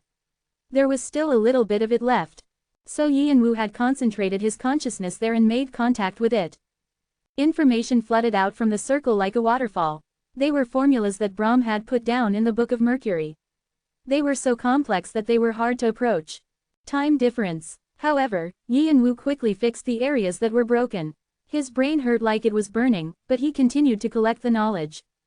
And when the function of the summoning circle was somewhat recovered, the magic power that was always in his magic circuit evaporated. He felt empty, but he didn't lose his grip and lifted his head. The red sky began to split. As the blue sky opened, a column of light from above pushed the darkness away. Even Agaras couldn't invade this area. And soon enough, a large iron door slowly appeared, piercing through the clouds. Who calls? It was a voice that rang in his head. It was a heavy voice. Yi and Wu spoke to the being that was somewhere behind the door. To the god that could fight against Agaras. And the price? Aegis. It was the godly artifact that had been a great help to him, but to defeat Agaras, he had to give an item that was worth as much. Deal done. Cuckoo. The iron door started to creak open. And under that, something strange descended below, stretching its neck out. A colossal 5-headed boa snake that could probably easily sweep away an entire mountain slithered and hissed. And above it, there was a familiar face. Agares' face crumpled seeing it. Hermes. The sky that Hermes came down from was colored with blue, and brought with it a refreshing air. On the other hand, the ground where Agaras was filled with darkness. As light and darkness clashed, a boundary line was made. Hermes made a pleasant smile above the boa's head. Long time no see, Agaras. Has it been 800 or 900 years? This is the first time we've seen each other after the sealing of Lucille, right? Why is someone who should just be watching? What do you think? Hermes shrugged his shoulders like it was obvious. I received an offer, and I'm here to pay for what I got. His smile deepened. Unlike you, who scammed through half of it, I'm planning on giving more than what I owe. A god could adjust however they wanted to give something in return for what they got. And sometimes, they would be at a disadvantage. The blessing or miracle of a god was included in this. For priests, this was important to maintain their religion. On the other hand, if a demon wanted to give something in return for someone's sacrifice, it was a deal. They had to return as much as they received, but some tricks were involved in it. They would never do something that was disadvantageous to them. So Hermes was threatening that he would do something that was disadvantageous to himself for the first time in a long while. It meant that he would match whatever Agaras did to block him. Hermes giggled, like this situation was too amusing. And this was obvious, but gods and demons definitely didn't have a good relationship with each other. Audiobook. Agaras ground his teeth. He was stronger than most gods, but Hermes was different. Even for demons with some level of power, Hermes was too much. And the bigger problem was that Hermes wasn't the only god here. Under the sky, where the boa snake was coming out, there was something else looking in this direction. They had a godly level that Hermes couldn't match. No, in the small category of fighting, it was a being that was much more annoying than Hermes. To deal with two gods at once was hard even for Agaras. Alright, so decide now. Hermes smiled even wider seeing Agaras. Are you going to fight with me like this, or step back? The boa slithered around Agaras, ready to attack when it received the command. For a small moment, Agaras was deep in thought. And it wouldn't be bad for a god and demon to play on the lower floors. Agaras smiled violently. Then, tens of black wings spread out. As Agaras disappeared in the darkness, thousands of tentacles soared up into the air. At the same time, 5 more boa snakes came down. Kern. The stage began to ring. Wah! In myths, the battle of gods and demons were often portrayed with the heavens and the earth shaking. The seas would dry up, and rain would pour down from the sky. But that might have only been in the myths, or maybe the fight of the two was just different. Hermes and Agares' fight was simpler than expected. Light and darkness. It only looked like white and black were mixed together. Like black ink spread in water to taint it, the darkness from the ground tried to taint the light. On the other hand, the light split to purify the darkness. The ground reflected the light, and darkness repetitively shot up and fell back. It was something that became one, and tried to influence each other, as they tried to gain the upper hand. To Yi and Wu, with his draconic eyes, it was clear as day. Something gigantic that was impossible to tell from the earth was slowly moving. It was big enough to make the boa look tiny, so it was hard to tell exactly how it looked like. Every time the form that was probably Agares' actual body moved, ice, wind, fire, and light continued to blink in and out of existence. On the other hand, Hermes called for more boas while still on top of his original. Ice, wind, fire, and light caused explosions. The recovery and destruction of the stage changed according to the movement of the two. The demons' forest was already heavily damaged, but the ground cracked so deeply that you couldn't even see the bottom, and trees continued to grow, making a lush forest again. They were shaking the laws of nature. It was something that no being could ever interrupt. That's a god and a demon. Yi Yanwu clenched his fist. Looking at the fight that he couldn't dare approach, his mouth dried. Vigrid, which was in Yi Yanwu's hand, was lightly shaking. Although his cold-blooded trait was applied, he was panting for breath just by looking at it. Even now, he felt like his lungs would explode. And for Hermes's case, back to when Yi Yanwu had met him in the Olympus treasury, Yi Yanwu was surprised again. It was clear he had been hiding his presence out of kindness. Even the goddess Erd looked weak in front of them. If he had to compare her to something, she was similar to the shedding from the Monkey King's dungeon. Since there were two of them like that, the battle between them was greater than Yi Yanwu had imagined. Even the function of the stage had paused. How it was on the outside, and what had happened to the players clearing through the stage. He couldn't even imagine it. They might have thought that the warm column of light was here to protect them. It was an energy that was warm and familiar. He looked at where the column of light was coming from. There was no way he saw anything, but he felt like a pair of eyes were looking at him warmly. Athena. This was how he felt when he received Athena's blessing with the Aegis. He had definitely only called for Hermes with Aegis as the sacrifice. But it was not so unexpected that Athena was here as well. However, she wasn't able to come here herself because the cost had not been enough. It seemed like she was protecting him through the portal that Hermes had left open. He didn't know why Athena was protecting him. However, one thing he was sure of was that Athena and Hermes seemed to have positive feelings towards him, and that she was saving Fant, Adora, and Brahm, who were probably still somewhere on the stage. And Yi Yanwu accepted her gaze to mean that she was cheering him on. Although she didn't say it explicitly, she was trying to help Yi Yanwu so he didn't feel pressed down by Agaras. Huu. Under Athena's blessing, Yi Yanwu caught his breath. As his nervousness faded away, he woke up his dulled senses, and pulled up his fighting spirit. I have to get a demon to help Sesha. The Philosopher's Stone was important, but helping his sick niece was more important to Yi Yanwu. Agaras was too much to be considered a material for that. But there was nothing to replace him. It would take a long time for Brahm to reconstruct the illusionary world. He might not be much help, but he still needed to do something. Athena looks at you with calm eyes. She is satisfied with your firm resolve. Athena sends you her blessing. An intense strength came from within his soul. He felt like his body would float up into the sky. Yi Yanwu pushed down the feeling of fainting and controlled the power that Athena gave him into his cells. It activated his cells along with the demon's blessing. Quadaduke, Quade UK. Holy power didn't fit well with the dragon's blessing. However, if it was changed a bit, it could stimulate and grow the demon's blessing. This was what Yi Yanwu was aiming for, and he amplified the demon's blessing he absorbed with Batory's vampiric sword. And even that wasn't enough, so he opened Intranian and absorbed the ceratopsian dinosaur's 5 hearts, the kraken's inner core, and the purple demon flowers with Batory's vampiric sword. Normally, he would have readjusted their amounts and refined them, but he didn't have time to do that. The pain of his bones being crushed and his body being shaken up followed, but Yi Yanwu didn't blink. On top of that, he forced the energy of the Monkey King that he had synchronized and tried to make it into one. Kwang. And with an explosion, his body expanded, and shrank again. His scales that shined blue were tinted with black, and his blackish blue scales sparkled beautifully. It was a sign that with the demon's blessing, his second step awakening was almost at its end. The demon's blessing is being awakened. The demon's blessing is being awakened. The demon's blessing had successfully settled. Demon blood is added to your dragon's blood. The demonic nature is being soulfully engraved into your dragon bones. The combination of the demon's blessing and the dragon's blessing have been successful. The change of your foundations has been successful. The trait, dragon body, has changed to demonic dragon body. You have accomplished an outstanding feat. Additional karma is being rewarded. You have received 10,000 karma. You have received an additional 15,000 karma. Demonic dragon body. Gaining the power that his brother had only theorized about, Yi Yanwu gripped Vigrid with his new power. Caching. An enormous amount of magic power entered Vigrid.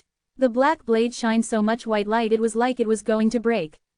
Sword purification. Life of a fighter. With draconic eyes, Yi and Wu targeted the large monster that was beyond the wall of darkness. As he did, a power that was almost too much for Yi and Wu to handle poured out. The sword purification was an option that was stronger the target was, so with Agaras as the target, the energy was incredible. With additional fighting spirit on top of that, his attacking power multiplied. As his body was injured in different places again, veins popped out above his skin. Even though Yi and Wu's body was stronger with his new trait, a strength that surpassed his limits could destroy his body. However, it was also true that if he overcame those limits, he would become even stronger. You have reached the limits of the dragon's blessing. A new change is occurring. You have reached the limits of the demon's blessing. A new change is occurring, looking for new possibilities. The third step authority is being released. Authority. Element contact. It was the third awakening. Quaeduk. Gigantic dragon wings spread out from Yi and Wu's back. As his wings of fire and his dragon wings combined, they became bigger, and his dragon scales reached up to his eyes. Sharp canines popped out from his lips. Yi and Wu focused his boiling power on Vigrid, along with the holy power from Athena. Nike. Nemesis. He woke up the two mythical beasts that had been waiting in the Philosopher's Stone. Master. Fighting. Dreams. Fade away. Fire property was added to the sword, and it expanded by several times. And he swung his sword powerfully. Holy fire. Wave of fire. Wary. 72 Bian, July, Pak, Dan. Kwang. The fire from Vigrid extended all the way up to the edges of the stage and split right through the darkness to pierce the monster in the middle of the stage. Chapter 206 Grand Demon Duke Agaras 6. Trait. Demonic Dragon Body. Summary. Dragons and devils have been at odds with each other before history. The rejection of each other is stamped into their instincts. However, because the draconic species indulge in the mental aspect of the demons, and demons in the hearts of the draconic species, their influence on each other is great. And occasionally, there are cases when they change themselves by accepting the traits of their mortal enemy. The demonic dragon is one that changes itself and becomes the laughingstock of its species. However, a demonic dragon is more powerful than the other members in its species because it has the combined power of both a demon and a dragon. But their existence may be damaged if they do not control their body. Black Dragon. You can change the powers of the draconic species and demons little by little. Dragons and demons territory. According to your qualifications, you can announce, Bina, a territory of your own. Dragons and demons knowledge. The world of knowledge of dragons, Hakma, and the other side of knowledge of demons, Netzith. Dragons and demons power. According to your qualifications, you can have the ability to open the power of truth of the draconic species, Keter, and the power of demons, Tiferet. TN. The names of some terms have been changed because I found the actual term for them in English. I apologize, and thanks for your understanding. The demonic dragon body was a trait that his brother had only drawn out in his head. Dragons and devils. The two beings that are called draconic species and demons are known not to be able to mate. And that's the truth. The way they use magic is different, and they hate each other to the bone and have fought each other for several thousands, even 10,000s of years. However, there are always exceptions. Even within the society of the draconic species, there were those who wanted to become stronger, and there were some black sheep that wanted to grab hands with the demons out of boredom, or to become stronger. They gave up a part of the traits of being a draconic species, and in return, became a new being, with traits of a demon. These were the demonic dragons. Demonic dragons were beings that couldn't belong with the draconic species or the demons. For the draconic species, it was a humiliation, and the demons were mad that they had dared to copy them. And this was obvious, but upon discovery, they were massacred by the two species. But to catch a demonic dragon wasn't easy at all. It was a being that had overcome the limits of its species. Of course, they would have powers that surpassed each species. So to catch a demonic dragon, you couldn't go alone. A legion of at least 5 had to be created. If draconic species and demons met while catching a demonic dragon, they would put everything aside and focus on annihilating the demonic dragon. The more there were of demonic dragons, the more the characteristics of each species decreased, and they would completely disappear. It was the stubbornness of a species. His brother had focused on this point. Since the draconic species were extinct, there wouldn't be any demonic dragons left behind, but if they could be created again, it would be incredible. He would have been able to surpass a part of the limits of being a dragon. He would be able to use his dragon body more to his advantage. But his brother had only theorized about it, and he hadn't been able to actually start the process. The reason was simple: even up to that point, the ancient dragon Calidus had been watching him. And after Calidus left, he didn't feel right attempting it. The biggest reason why the draconic species went extinct was because of the demons. His brother couldn't use the power of those who caused the end of Calidus.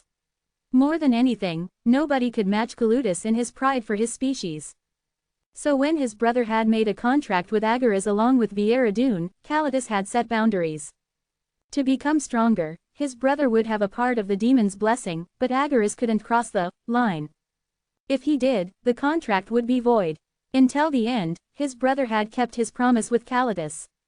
He didn't even think about attempting it, he only set up the theory as a scholar. And after some time passed, something else occurred to him. The demonic dragon was something that already existed from a long time ago, so it wasn't hard to imagine how to become one. But if you tried, couldn't you also overcome the limits of a demonic dragon? It wasn't like the gods and demons were unparalleled. Gods always shined like the sun in the sky, aloof. And there were the giant species that had once fought a destructive war with them. If he could combine their blessings as well. And if you surpassed a demonic dragon, and if you owned the giant's blessing, and the blessing of those that defeated them, how far could you go? The question that his brother had asked himself was one that no one had been able to answer. And it was a question that no one attempted to answer. His brother had wanted to find the answer, but he wasn't able to. While he had been searching, the war with the 8 large clans began, and the members of Arthea started their betrayals. He had been busy fighting by himself, so he didn't have the chance to research. However, since the overall plan was recorded in the diary, Yian-Wu was able to use this as the background and succeeded in completing the demonic dragon body. Under normal conditions, he would have attempted it safely after more research, but the situation was urgent, so he didn't have the time. Also, since he had awoken a new step in this dangerous situation, the third step, it helped him to control his extreme power. Element contact. Summary. The ancient dragon Calidus was able to divide his power into 8 steps, so his contractee would be able to get used to it quickly. Of those, this is the third step. Within the dragon's territory, you can begin to control the elements. Owner of fire. Your control of fire property dramatically increases. Owner of water. Your control of water property dramatically increases. Owner of air. Your control of air property dramatically increases. The dragon's territory, Bina, has been strengthened. You are able to use your power and control of the properties in this territory. Over a certain time, all stats increased by a set amount. Property synchronization has been successfully accomplished. Of these, the powers that Yian-Wu had used was Owner of Fire and Owner of Darkness. There was no one near Yian-Wu's level of fire property control, and when this was amplified, even demons could be burnt. Kwa, the monster that had been pierced right in the middle of its body shook. Its roar made the entire stage tremble. It was like the sky was going to fall. The explosions happened consecutively several times after that.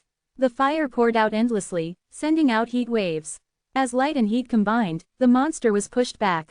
The stage that had been filled with light and darkness turned into the color of red fire with all kinds of powers, skill effects, and the holy power from Athena's blessing. Even Hermes' back turned cold at this power, and Agaras experienced an intense pain after being hit straight on with it. The fire that Yian-Wu used was infused with holy fire, and it was basically poison to a demon. The hole inside the monster didn't heal, rather, it ate at the monster's body. The option, boiling spark, of wave of fire fanned at the fire. As sparks flew in other places, there were minor explosions, and big explosions were caused from lightning and other explosions. The red light covered the entire monster. You dare! You dare! Agaras revealed his vestige of fury to Yian-Wu, who had made him this way. Not only had he stabbed him in the back, but he humiliated him like this.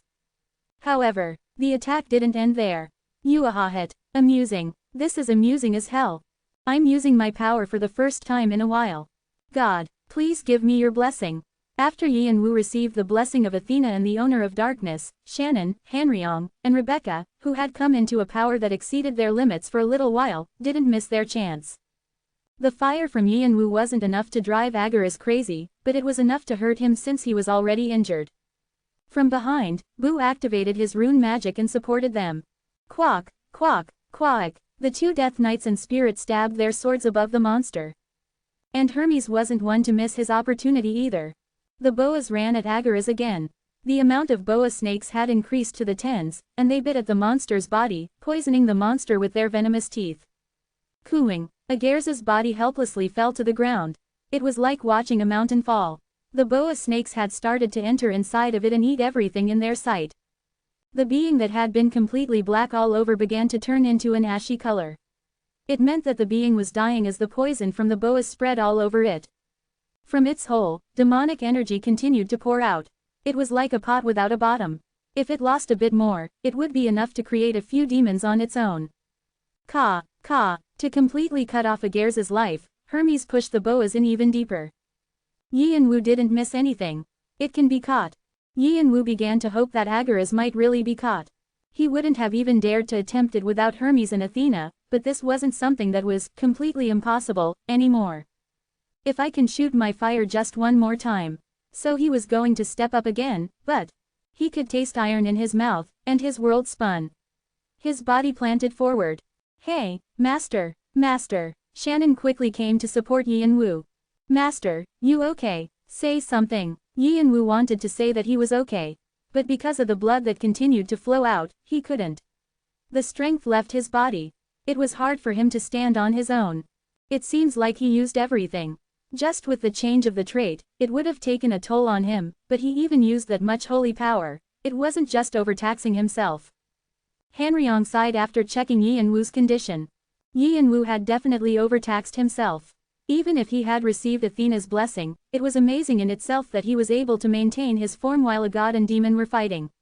And since he had gotten a trait and awakened another step, using an immense power, there wasn't even the tiniest bit of magic power left in his magic circuit. It was amazing that his body wasn't crumbling right now. But Yi and Wu wanted to stand up however he could. Just a little more. He just had to struggle for a little more. Then catching Agaras and sealing him wouldn't be a problem. I have to help Sesha. He clenched his teeth. He had a huge debt to Sesha. He couldn't excuse himself with the fact that he didn't know he had a niece. Just by the fact that his niece had been struggling until now, he had committed an unrepentable crime. He couldn't futilely lose her like his little brother. He had to save Sesha, at the very least. Even if his body was destroyed. You stubborn fool. Shannon let out his annoyance after reading Yi and Wu's thoughts. Usually, Yi and Wu was such a cold person that he wondered if there was actually blood flowing in him. But seeing these kinds of regrets occasionally were extremely frustrating. But regardless of what he said, Yi and Wu didn't seem to want to listen. Then, a large magic circle flamed up from under Agaras, who was being chewed by the boas and burning from holy fire, and a wide open iron door appeared. He was a being that was tied to the 98th floor. To escape the floor, he needed a significant sacrifice, and even that had its time limits. It seemed like the time that was allowed to Agaras had come to its end. I guess there's nothing I can do. Hermes clicked his tongue as he looked at Agaras. He had been planning on completely ending Agars's life, but it seemed like he would be chased away to the 98th floor. Since his strength had already been used like this, even if he returned to his territory, it was clear that he wouldn't live for long anyway. The demons around him that scrambled to climb to the top wouldn't leave him alone. He would be chewed up and spit out. Else, he would be eaten by the leader of La Infernal, Val.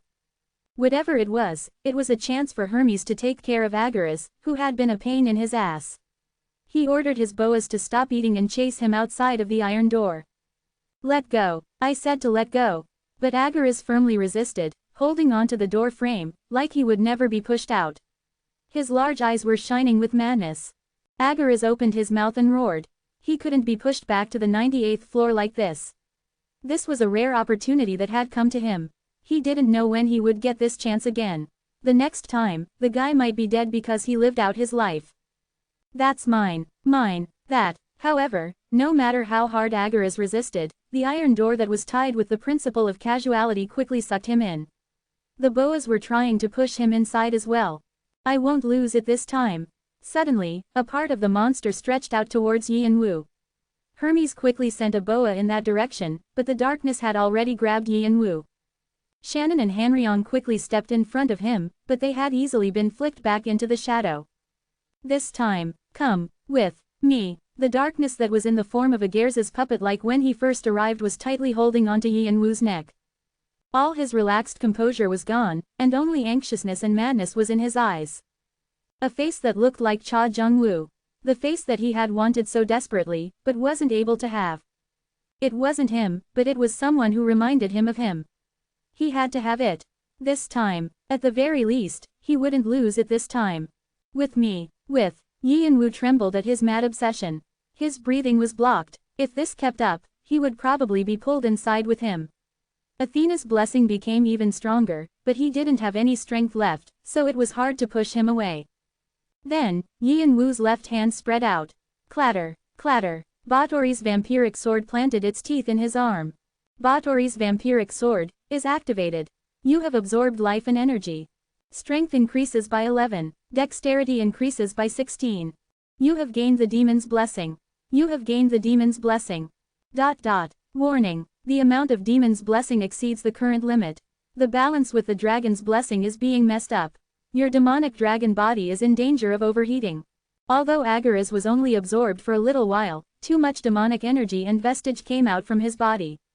It was incomparable to the ceratopsian dinosaur. The demonic energy didn't just intrude on the magic circuit, but even reached Yi and Wu's soul. His blackish-blue scales turned pitch black. His skin turned a dead black as well. Devil poison was rapidly spreading throughout his body. If this kept up, his demonic dragon body could be destroyed. But Yi and Wu had to grab onto Ageras like this, and Ageras didn't let go of Yi and Wu either. The moment when Yi and Wu was about to die. Oh hio. This, I wanted to leave it alone. But at this rate, the stage might be ruined, and nothing will be left. A strange but familiar laughter came from the sky, and an invisible blade cut through Agers's wrist, which was holding tightly onto Yi and Wu. No, I said no, that guy is mine. Goodness, your obsession. Don't you know that an obsessive man isn't attractive? Oh hio, you won't be able to go far, so have a safe trip. Ageras was quickly sucked into the iron door without Yi and Wu in his grip. Cooing, the iron door closed, and settled under the magic circle. The darkness on the stage disappeared as well. And where he had been, 6 people quietly appeared through an open portal. They all looked strange, wearing tuxedos. Of them, one of them stood out to Yi and Wu. Seriously, there's a big incident every time I see .. Yvilk adjusted his monocle and smiled amicably. It was the appearance of the Guardians. They hadn't even shown a glimpse of themselves when the god and demon were fighting. They only appeared now that it seemed like things were over. And they didn't look like low-ranked Guardians. Yvilk and Lupi were there, and Yi and Wu could also recognize the other 4 from the diary. They were part of the 12 zodiacs. They were the highest Guardians. Yvilk shook his head at the stage that had become a wasteland from the light and darkness.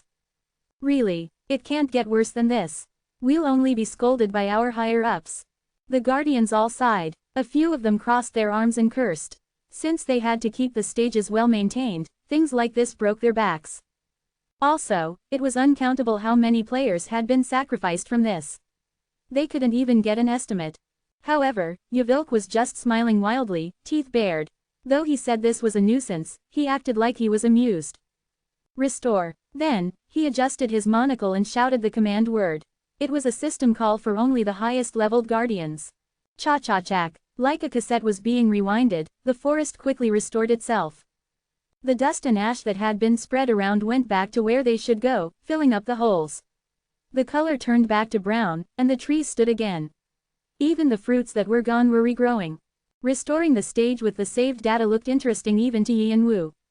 It was like the power of a god. However, there was a limit to this as well.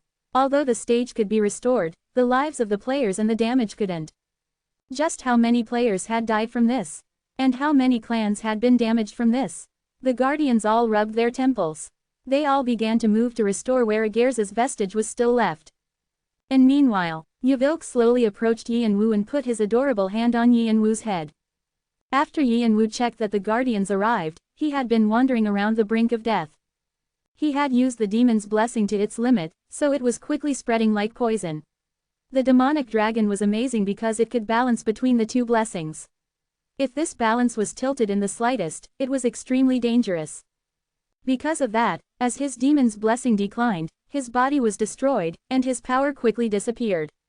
As his body returned to a normal human's, the destruction was happening rapidly. The only silver lining was that Yi and Wu's consciousness and physical body were separated as much as possible with time difference. If even that wasn't possible, his body would have already been melted by the devil poison. However, he was still in a critical situation as his consciousness was becoming messed up. Yi and Wu even tried to control the demon's blessing that was eating up at him. Although the demon's blessing that was taken from Agaras was only a bit, it was equivalent to the power of a lower-level demon. With this, the Philosopher's Stone could be completed. No, that wasn't even important to Yi and Wu right now. He wanted to gather it all in one place with the thought of being able to treat Sesha. But these were all things that were only possible when his condition was normal. With his stamina completely drained right now, that was impossible. Yvilk had realized Yi and Wu's condition right away and shook his head, thinking Yi and Wu really was something. Oh hio, you're the second person to trouble me like this since the tower was created. Shall we calculate the rewards first? All trials have been completed. The calculation is beginning. Karma is being added. You have achieved an outstanding accomplishment. Would you like to put your name on the Hall of Fame? You have refused to register your name. But even if... The messages that appeared every time he cleared a stage quickly flew up, and his total karma with the amount he had earned from the 23rd floor popped up. Yvilki's eyes widened in astonishment. He knew that Yi and Wu hadn't used his karma since the 11th floor, but this was an astronomical number that a player on the lower floor couldn't have. But Yvilk just lifted a corner of his mouth. This much would be enough for Yi and Wu's reward.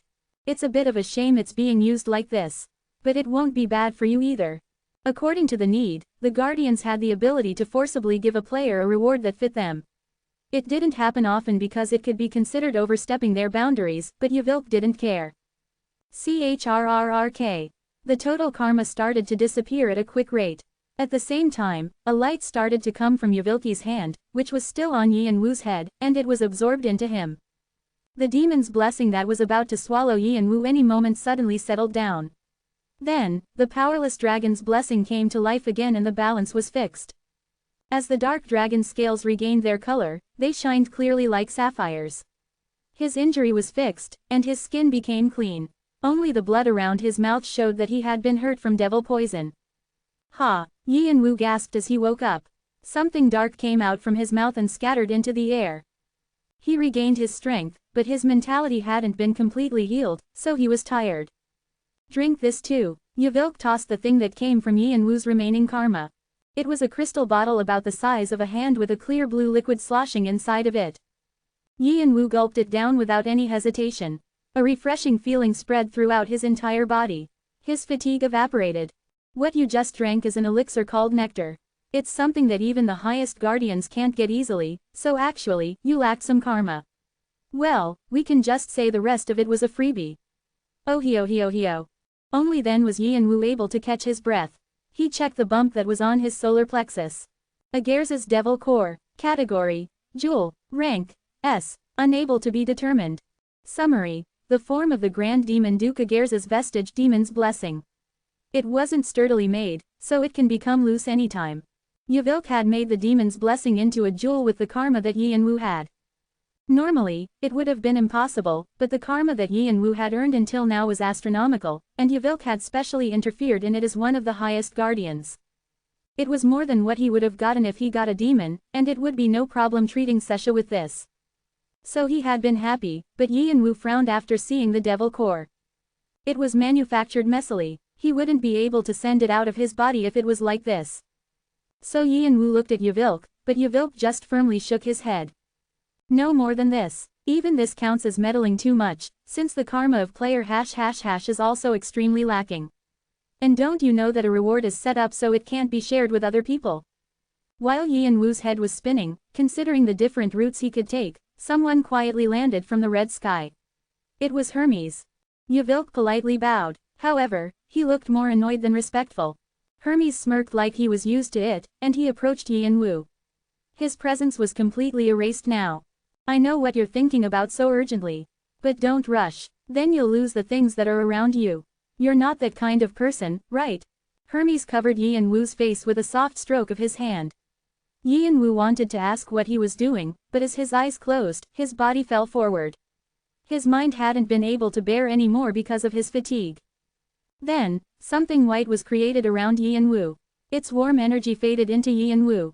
Hermes's eyes became bigger as someone else beat him to do what he had been intending. He lightly smiled, looking up at the sky. Athena, she had always looked at Yi Yanwu with warm eyes. It was obvious what kind of face she was making. Oh hio, are you leaving? Then, Yvilk tossed Hermes a question. His smile was creepy, but he looked like he was in a good mood. Hermes turned back to look at Yvilk, and nodded his head. He just said a few words before returning to his boas. Since I don't have the time, I'll leave the rest to you. Oh hio, there are so many eyes watching. Of course I'll do a good job. Hermes returned to the sky with his boas. The iron door opened and closed with a boom. And like that, the last of the great beings on the 23rd floor disappeared. Yvilk just silently watched, and turned his head to where Yi Yanwu was. All right, then shall we finish up? How much time had passed? Yi Yanwu slowly lifted his heavy eyelids. His blurry world turned clearer. Adora was wiping his forehead with a wet towel. Adora's eyes widened as she met his eyes, and she smiled. Are you up? Yi Yanwu didn't understand the situation for a moment. Why was he here? The guardians had appeared, and Yvilk had helped him to settle the demon's blessing. And as Hermes approached him, he fell asleep. Thinking about it, he felt like he knew what happened. Fant and Adora, who had been safe somewhere else, had saved him. Then what about everyone else? Sesha, Brahm, Galliard, and the other guardians? He couldn't ask everything at once, so he shortened everything to just one question. Where are we? The 24th floor. The 24th. It was completely unexpected. Adora nodded her head at Yi Yanwu's question. Yes. The air in the forest was too dark, so we immediately brought you here. This is a lodge in the start zone. Unlike the 23rd floor, the 24th floor was famous for its sights. It was the perfect place to recover. Then what about everyone else? Adora wasn't able to answer right away, and paused. Yi Yanwu felt anxiety flash through his mind. He tried to force himself up, but dizziness pushed him back. Oriboni. Adora quickly supported Yi Yanwu. Yi Yanwu was about to raise his hand to stop her, but he brought his hand to his face. His mask wasn't on. Yi Yanwu looked at Adora with a stiff expression. Adora just carefully gave Yi Yanwu his mask like it didn't matter. However, Yi Yanwu couldn't accept the mask easily. Countless thoughts filled his head. The reason why he had shown Sesha his face was because she was his blood. However, Fant and Adora were different. He treated them like his siblings, but it was completely separate from revealing his face to them. His brother had thought of the Arthea members as his family as well. He had loved them too. However, Arthea had fallen from the greed of the members. There was no guarantee that these two wouldn't. He trusted them, but that was why he couldn't trust them even more. The moment he took off his mask, he would be giving his everything to them. He didn't want to do that. This could be a weakness that came back to hurt him in the future. So Yi Yanwu thought coldly to himself for a moment. How many people had seen? 2, or everyone, when he came up from the 23th floor? No, Adora wouldn't have been that careless, so it was probably just the 2. Then, if it was just the 2, what should he do about Fant and Adora? Did he have to shut them up? It was possible they didn't know the meaning behind his face, but it was even more likely that they did. His brother had been too famous. No, even if they didn't, he didn't want to leave any loose variables. With thoughts like these, his head turned complicated. There was no way Adora didn't see that with her insight. However, Adora just slowly approached him. Then, she pulled Yi Yanwu into her arms. He could resist, but for some reason, he didn't, so he ended up in Adora's arms. The scent of warm flesh wafted up. Adora softly stroked Yi Yanwu's head. Like she understood everything, like she was comforting him, telling him not to worry. Yi Yanwu silently closed his eyes. There weren't any more thoughts in his head. No, he didn't want to think. So he just stayed like that for a long time. It was so very warm inside Adora's arms. Chapter 208 Philosopher's Stone 1. And how much time had passed? After Yi Yanwu left Adora's arm, he couldn't meet her eyes properly. He was drunk from the atmosphere, but as soon as he came back to his senses, it was extremely awkward. Adora lightly laughed, thinking Yi Yanwu adorable. She had only seen his stiff side, so seeing this new side was refreshing. It was interesting that she could also see facial expressions and not just his eyes. So you get embarrassed too. Quote. What did you think of me all that time? I'll leave that to your imagination. Adora tossed a light joke and held out the mask in her hand. Yi and-woo's hand was slightly frozen when he accepted it. He still seemed to have a lot of thoughts. They weren't extreme thoughts like before, but he didn't know what to say or how to respond. But as if telling him not to worry, Adora silently grabbed Yi and-woo's hand. She regarded Yi and-woo with her jewel-like eyes. Fant didn't see your face. Yi and-woo looked at her with questioning eyes. When he saw you on the ground, he said he didn't think it was time for him to see yet. You didn't reveal your face out of your own will, so he said that he would wait until then. Quote. And I had the same thought, but the end was a bit different. I wanted to see what kind of burden you were carrying. Would it be wrong if I wanted to share in that? Adora shut her mouth after saying that, like she was leaving the rest to Yi and-woo. Yi and-woo realized that the time had come. The time to make the decision of whether he was going to say his secret or not. He had known that this time was going to come someday. He couldn't hide it forever. And also that if he couldn't say it, he would have to split from them. But he didn't know that it would be this soon, so he couldn't say anything. Then, he made a decision. If it were these children, if it were these guys, wouldn't it be alright? If he was worried about what would happen after, he could leave then. He would only get in their way if he stayed with them. He organized his thoughts, and slowly put his mask on. Someday, I'll tell you everything. All right. Adora nodded her head and smiled faintly. It was a brighter smile than ever. Yi and-woo moved with Adora to the room opposite of them. She said that Fant, Sesha, Galliard, and Brahm were staying there. And she didn't know why, but there was a guest that was still staying with them too. Creak. When she carefully opened the door, Galliard tilted his head seeing Yi and-woo. He seemed to be surprised that Yi and-woo was wearing his mask again, but he guessed the reason why. You're here. Yes. Brahm's waiting for you. Yi and-woo nodded, and headed towards the bedroom. Fant looked at Yi and-woo with a complicated face and moved to the side. Sesha, who had been sitting on the bed, ran at Yi and-woo. Wong, uncle, had Galliard already explained everything? Sesha was calling Yi and-woo, uncle, and not, dad. But before he could express his happiness of meeting his relative after everything was revealed, Sesha began to sob. Brahm was lying on the bed, slowly dying. His dried skin, and weak breathing. A god was dying, and a great god at that, one who had once been among the higher-leveled gods. His breath looked like it would extinguish any minute now, but thanks to Yavilki's help, his life was extended. For the first time since Yi and-woo met Yavilk, he had a bitter smile. Looking at Yi and-woo, he fixed his monocle and slowly came out from the bedroom. You probably have a lot to talk about, so as an outsider, I'll leave for a moment. Player ###, there's a message from Sir Hermes, so please leave some time for me later. As Yi and-woo nodded his head, Yavilk rode the portal and hid himself. Yi and-woo slowly approached the bedroom. Brahm's eyelids wavered, and he barely opened them. His unfocused pupils slowly moved to fix on Yi and-woo. You're here. Yes. Can I see your face? Yi and-woo nodded, and moved his hand to his mask. As he did, Fant, Adora, and Galliard all left.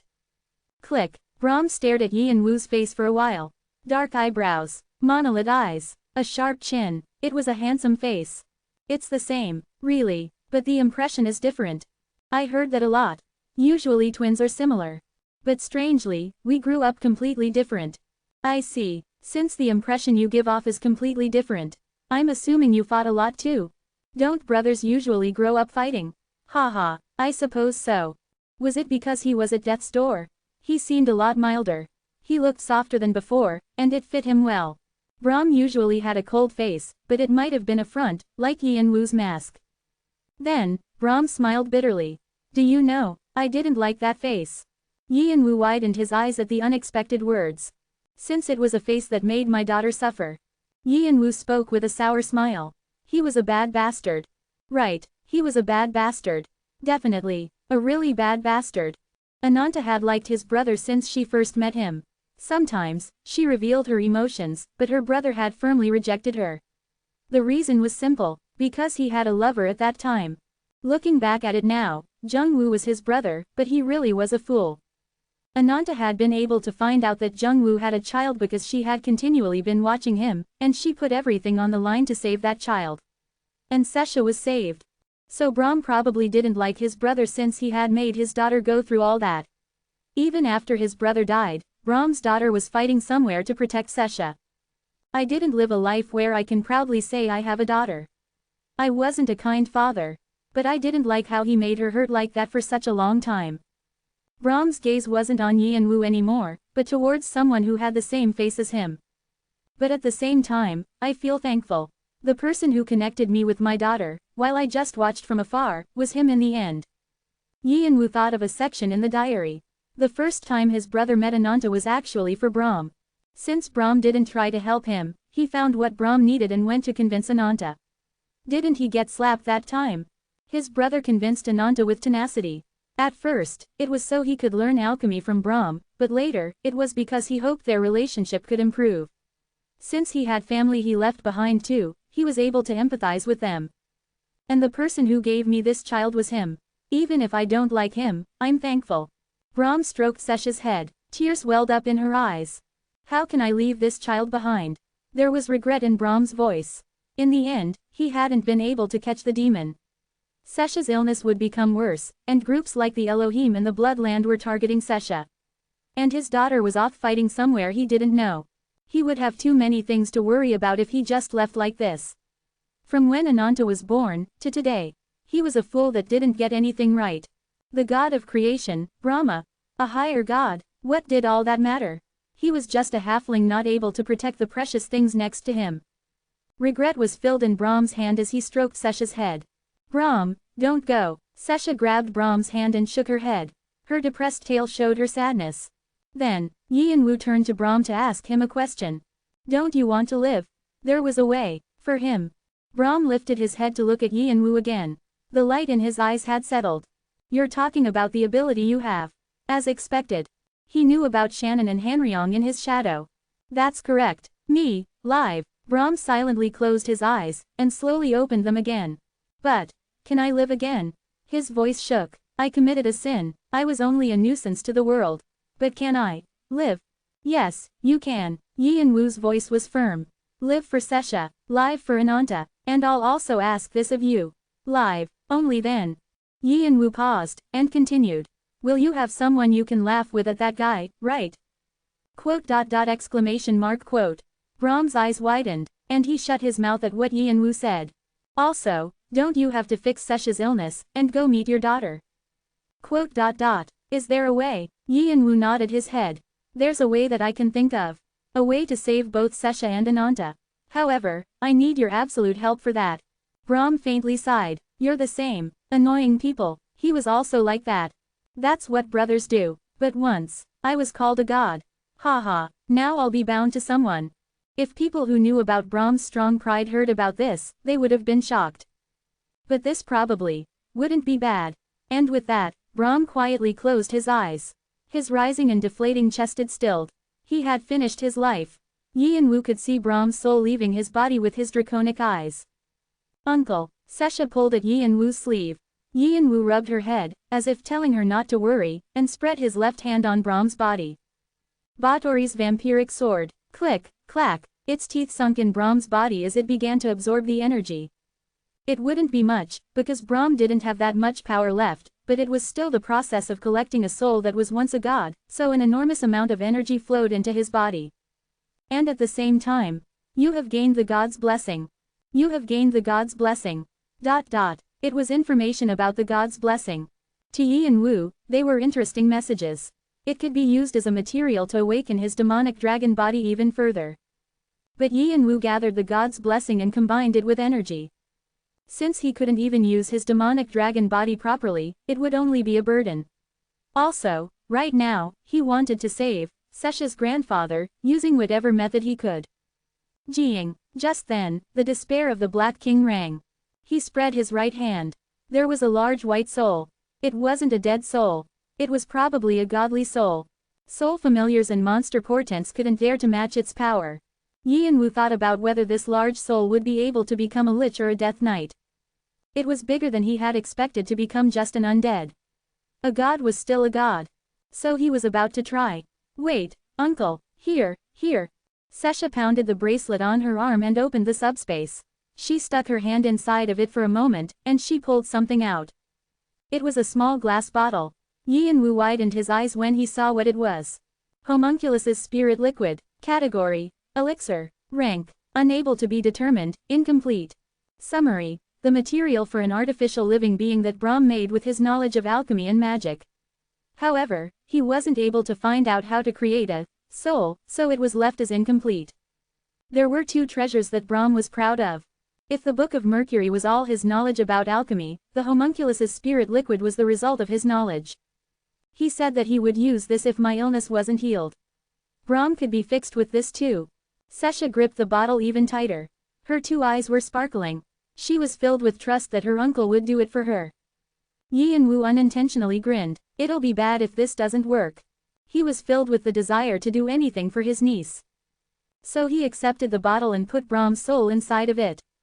Waak! The bottle glowed. As he looked at it, a thought occurred to him. He might already be a fool for his niece. Chapter 209 Philosopher's Stone 2.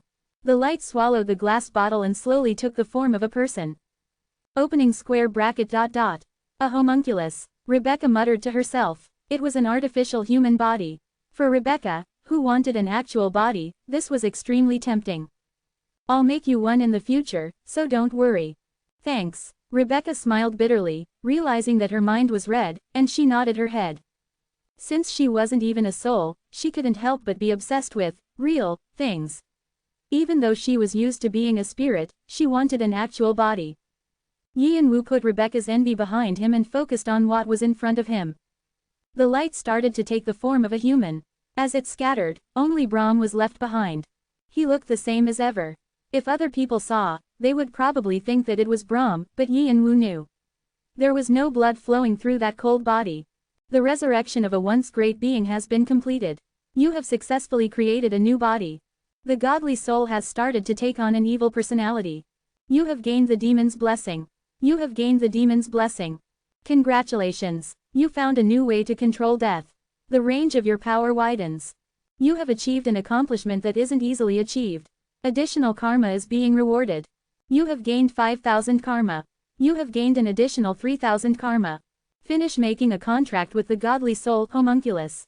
You will be given additional rewards. The resurrected godly soul homunculus has sworn allegiance to you. From now, he will be bound to the despair of the Black King to become your sword and shield. You have achieved an accomplishment that isn't easily achieved. Additional karma is being rewarded. ... The gods and demons watching from the 98th floor express shock. Multiple gods are conversing about this. A few gods have expressed dissatisfaction over this. It is a bad atmosphere. A few gods are uncomfortable. Some gods suggest discussions about you. The Godly Society, Diva, shows the most reaction. The Godly Society, Olympus, is the only one to have a neutral stance. The Godly Society, Asgard, doesn't have any opinion. ... Hermes is looking at you with calm eyes. Athena is cheering you on. Poseidon is deep in thought. He begins to have a negative opinion about you, who dirtied the honor of a god. Asgard contemplates whether to offer you an apostle position. Hephaestus also wonders about whether to offer you an apostle position. Dionysus. ... A few demonic societies are having deep conversations about you. A few demons are happy. The demonic society, Le Infernal, shows no interest. ... Even if his level wasn't the same, the power of Brahm wasn't small at all. He was someone that had once been a high god. Even though he had been injured by Agaras on the lower floors, there were still a few gods who used to follow him in the past. Such a god hadn't died honorably, and become bound to this player that wasn't even a ranker yet. Of course it was a situation where gods and demons would be in an uproar. Thankfully, Olympus didn't seem to respond badly. Was it the influence of Hermes and Athena?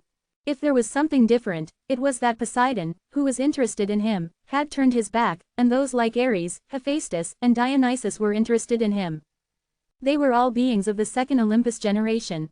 On the other hand, the demons were mostly happy. However, only Le Infernal was quiet. They were the most liberal society, so they should have been the most happy, but they were probably upset about Agaras returning injured. Also, Yian-Wu could feel that his level had increased as well. Brahm's soul was so large that it was acknowledged as Yian-Wu's accomplishments. He clenched his fists. He could feel that his subconscious had become bigger, and the pressure of his soul had become deeper at the same time. Mental skills like time difference would probably become more efficient. It was the same for his power. Will you name the resurrect godly soul homunculus? Brahm. The name, Brahm, has been chosen for the resurrected godly soul homunculus. Loyalty has increased by 30. Control has increased by 20. Brahm homunculus's soul is not able to handle its level with its current body. The stats are being adjusted. The overall stats have decreased by 21. The overall stats have decreased by 17. Brahm homunculus's stat readjustment has been completed. However, the level of the soul is the same, so the potential is the same. The original level can be re-earned. Quick growth is advised. After the endless messages finally finished, Brahm slowly opened his eyes when he realized that the contract was over. Brahm. Sesha jumped on Brahm. Brahm held out his arms to lift his only granddaughter into the air. And for some time, he stroked Sesha's head. It was a body that wasn't used to yet, but he was thankful that he could hug his granddaughter with his own arms like this. Brahm, you're cold and stiff. Sesha turned her face away and complained. They were traits that came with being a homunculus, but Brahm was anxious, not having anticipated this. Yi and Wu just lightly laughed, seeing Brahm.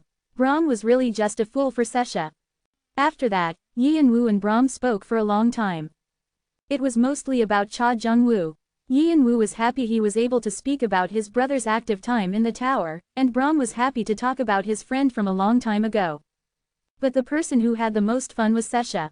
Sesha listened to their conversation with eyes wide open, and popped in with questions if she had any. It was a father that she had never met or seen, but Sesha was happy that she had a father. However, there were times when there was a silence after she asked questions. But, why didn't Dad stay with Mom? The mom she was talking about was Ananta. Yi and Wu laughed bitterly. If his brother had chosen Ananta instead of Viera Dune, or if the two had met earlier, wouldn't something have been different? But if that had been the case, Sesha wouldn't have been born. Yi and Wu just hugged Sesha. What should he say? The fact that he couldn't say much because he wasn't a good speaker made him a bit sad. How's your body? Yi and Wu realized that Sesha was asleep, and he asked Brahm a question. But he didn't put Sesha down. He hadn't been able to properly hold his niece until now, so he wanted to hold her properly at least now. It's not comfortable, but I'll get used to it. It was like this when I first made a physical body. Yi and Wu nodded like he understood. Of course it would be uncomfortable. With the temporary homunculus form, he wasn't even as strong as a rancor. It probably felt like he was trapped in prison. But one thing that's a relief is that this body can be adjusted any time. I'm planning on slowly getting my body back. And after that, Brahm didn't add any more. But Yi and Wu felt like he knew what he was going to say. He was probably going to find his holiness. And for that, Yi and Wu would have to work hard as well. Even if his power disappeared, his knowledge didn't leave him. So the homunculus would probably grow fast. More than anything, Brahm asked Yi and Wu a question and narrowed his eyes. What you said at the beginning. Explain it. It was what Yi and Wu said about himself being able to heal Sesha and save Ananta. These were the two reasons why Brahm threw away his pride as a god and became bound to Yi and Wu. Because he had his regrets. Before that, can you take a look at this first? Quote. Brahm widened his eyes looking at Yi and Wu. Rune letters appeared on Yi and Wu's hand and set up a magic circle.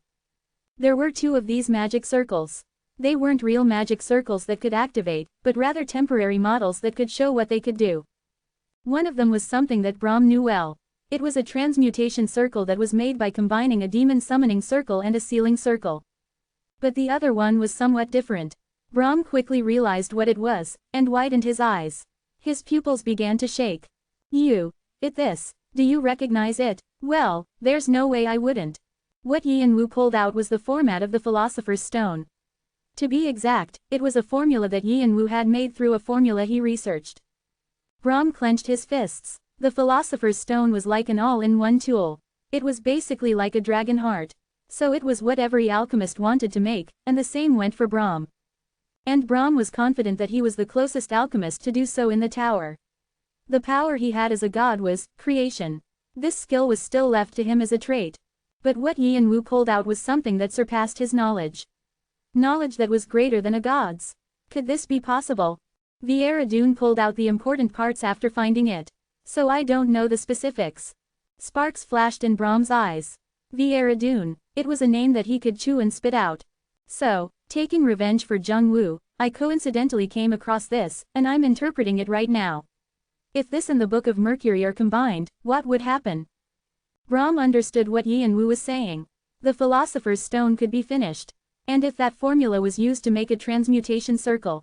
Brahm's body trembled. Unlike last time, he would really be able to catch a demon. And he would be able to protect Sesha. If that happened, not only would her illness be cured, but she would be able to go through growth. Furthermore, Yin Woo wouldn't have to struggle on his own and could receive Brahm's help. I can just use the remaining devil core from Agaras. Yin Woo slowly organized his thoughts as he spoke. We won't have to dangerously summon a demon from the 98th floor. Just by collecting Agares' vestige that he left behind, we'll be able to easily make a lower demon. Brahm nodded. Although the Guardians had used the system call to restore the stage, not everything could be erased. Even if he wasn't sure, the 23rd floor was probably a land of demons that players couldn't easily enter. Brahm looked at Yin Woo with expectant eyes, as if telling him to go on. And after that, I'm planning on using the Kellet auction. Auction. Brahm's face turned strange. The Kellet auction was a large market where players who dropped out and even high rankers all participated in. The Kellet auction became a place for all kinds of items. Rankers put artifacts that they didn't need anymore for sale, and people who wanted them bid for them. Yin Woo had hoarded the hidden pieces and received Heneva's help, so he hadn't really needed to go. The scale of the market was huge, and countless people went there every day. But he was planning on using such a place. It was random, but Brahm quickly understood what Yin Woo was trying to do. You're planning on putting the Philosopher's Stone up? Yin Woo calmly nodded his head. Yes, of course, the important formulas will be taken off, but I'm planning on adding a few other artifacts in as well anonymously. People will go crazy. Brahm laughed like he couldn't believe it. The tower would be completely flipped upside down. And the reaction of the Red Dragon will be noticeable as well.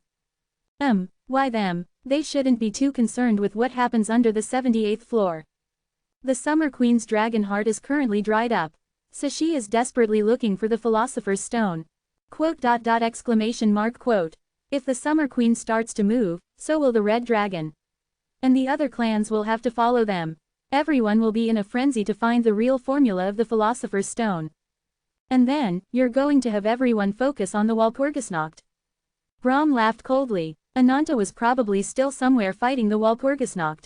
If people like Red Dragon focused on them, they would be swept away. There was no way an ant nest would be fine after an elephant horde stomped by.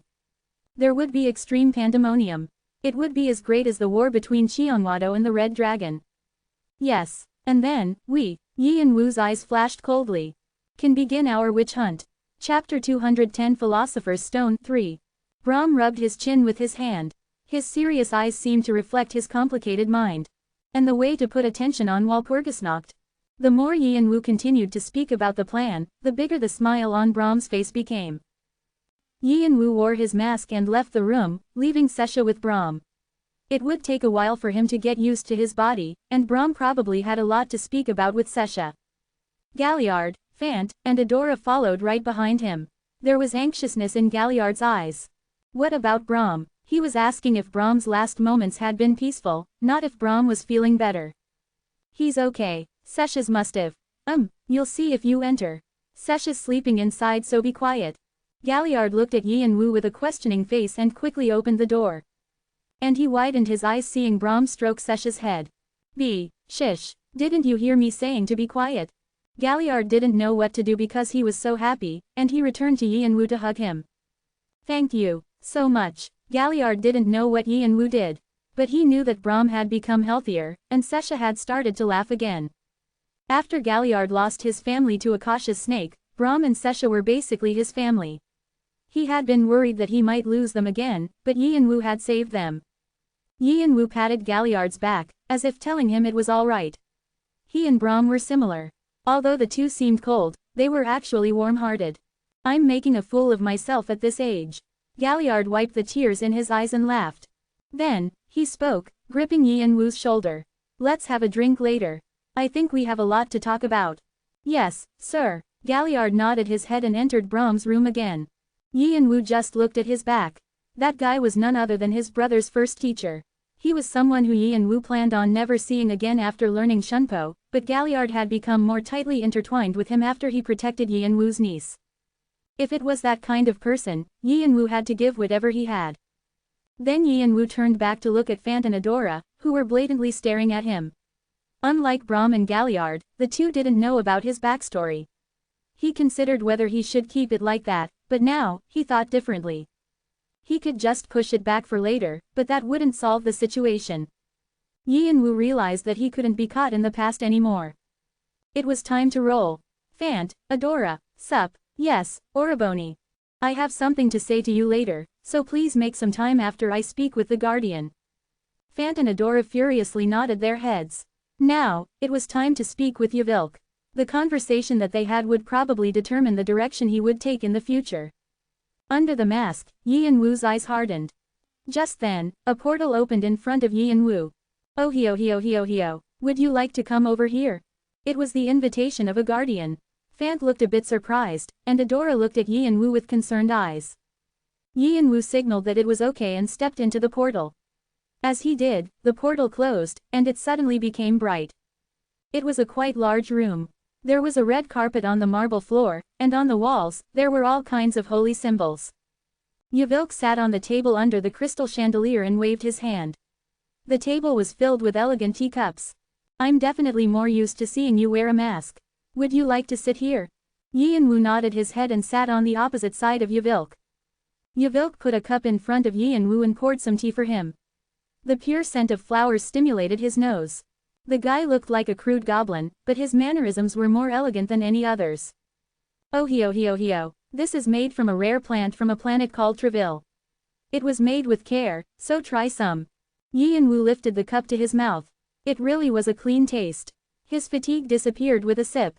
Thanks to that, Yi and Wu was able to look at Yvilk with a fresh mind. Yvilk asked with a grin. How is it? Good. Oh hio, that's a relief. Unlike how you always make us suffer, I'm giving you such nice things. Isn't this the epitome of a perfect guardian? Yi and Wu ignored Yvilki's joke and placed the cup back down. You said you have something you want to talk about. I hope you get straight to the point. It's so hard to make jokes with you. Yvilk lightly complained and clapped. Quack. As he did, a purple artifact shined in front of Yi and Wu and popped up a hologram. It was a view of the 23rd floor. It must still have been being restored, because the edges were quickly being readjusted. But there were some sections that failed to be restored. As you can see, the fight with Hermes and Agaris was quite intense, so the restoration is still incomplete, though the stage was temporarily closed. Temporarily closed. Yi and Wu's eyes widened. The tower had been in existence for over thousands of years, but cases like this were rare. However, that might have been something obvious. The sight that Yi and Wu saw before he passed out couldn't be called a stage. Doing a trial in such a place was impossible. On top of that, most of the players on that stage died, so there are complaints from the clans. All bureau business has been paused right now. Oh hio, the bureau's hate for you is quite enormous. Yvilk stroked his sharp chin and continued. Of course, according to the regulations of the bureau, nothing will be done to you since this was something that happened while you were doing the trial. And we're partly responsible for not stopping Agaras as well. Actually, what some guy did had the most part in it. Yi and Wu thought of someone. On the 21st floor, Lupi of High had come to him. And there was someone he referenced. Laplace. The highest guardian of the 10th floor, Laplace. Yvilk nodded his head. So you've noticed. We're still investigating what that guy was aiming for. Anyways, so what I wanted to say to you was that the bureau won't hold you responsible. However, other clans or players could. They might gain an enmity towards me. The large clans had paid attention to Brahm since a long time ago. They would have noticed why Agaras suddenly descended. At the moment, they were fine because the bureau was protecting them, but when Yvilk left, they would move as one. Since Sesha was here, Yi and Wu had to protect them no matter what. Yvilk was warning him about this. In other words, the reason why Yi and Wu and the others were able to rest without any particular interruption was thanks to Yvilk. Yi and Wu became curious why Yvilk was helping them. He had felt this from the tutorial, but he couldn't read Yvilk at all. Was it just simply goodwill? Or was he trying to make them indebted to him? And if not that, was there something else? I'm sure you didn't stay behind just to say this. Oh hio hio hio. Of course there's a reason. Yvilk waved his hand to break the hologram. The screen broke, and gathered again to create several messages. Actually, there's something else I need to tell you. There's a lot of commotion right now, so it's a bit awkward in the middle like this. Like someone who was presenting a feast, Yvilk spread his arms wide apart. Messages endlessly popped up. A god of Asgard, Heimdall, strongly requests something. A god of Diva, Shiva, has a strong opinion. A god of Olympus, Ares, shouts vehemently at the other gods. The other gods all ignore him. A demon of La Infernal, Aemon, observes you. A demon of Jalgio, Dao, licks his lips. There were countless messages related to gods and demons. Yi and Wu unintentionally frowned. What's this? Yvilk cackled. What else would it be? They're all people who are interested in you. Exclamation mark single quote. Yi and Wu's eyes became bigger. 41 people from the godly side, and 55 from the demonic side want you. They're all requests to become closer to you. Are they offering apostle positions? But Yi and Wu calmed himself down. He had already expected the gods and demons would move. Even if he had received the help of Hermes and Athena, he had injured Agaras, and Brahm was now bound to him. However, he was just surprised that it was more than he expected. 41 gods and 55 demons. A total of 96 immortals were interested in him. Yes, that's right. If you become their apostle, their influence on the lower floors will become that much stronger. But gods like Shiva and Ares should already have apostles. Even though gods and demons could have multiple believers, they could only have one apostle. That was why they took particular care in choosing one.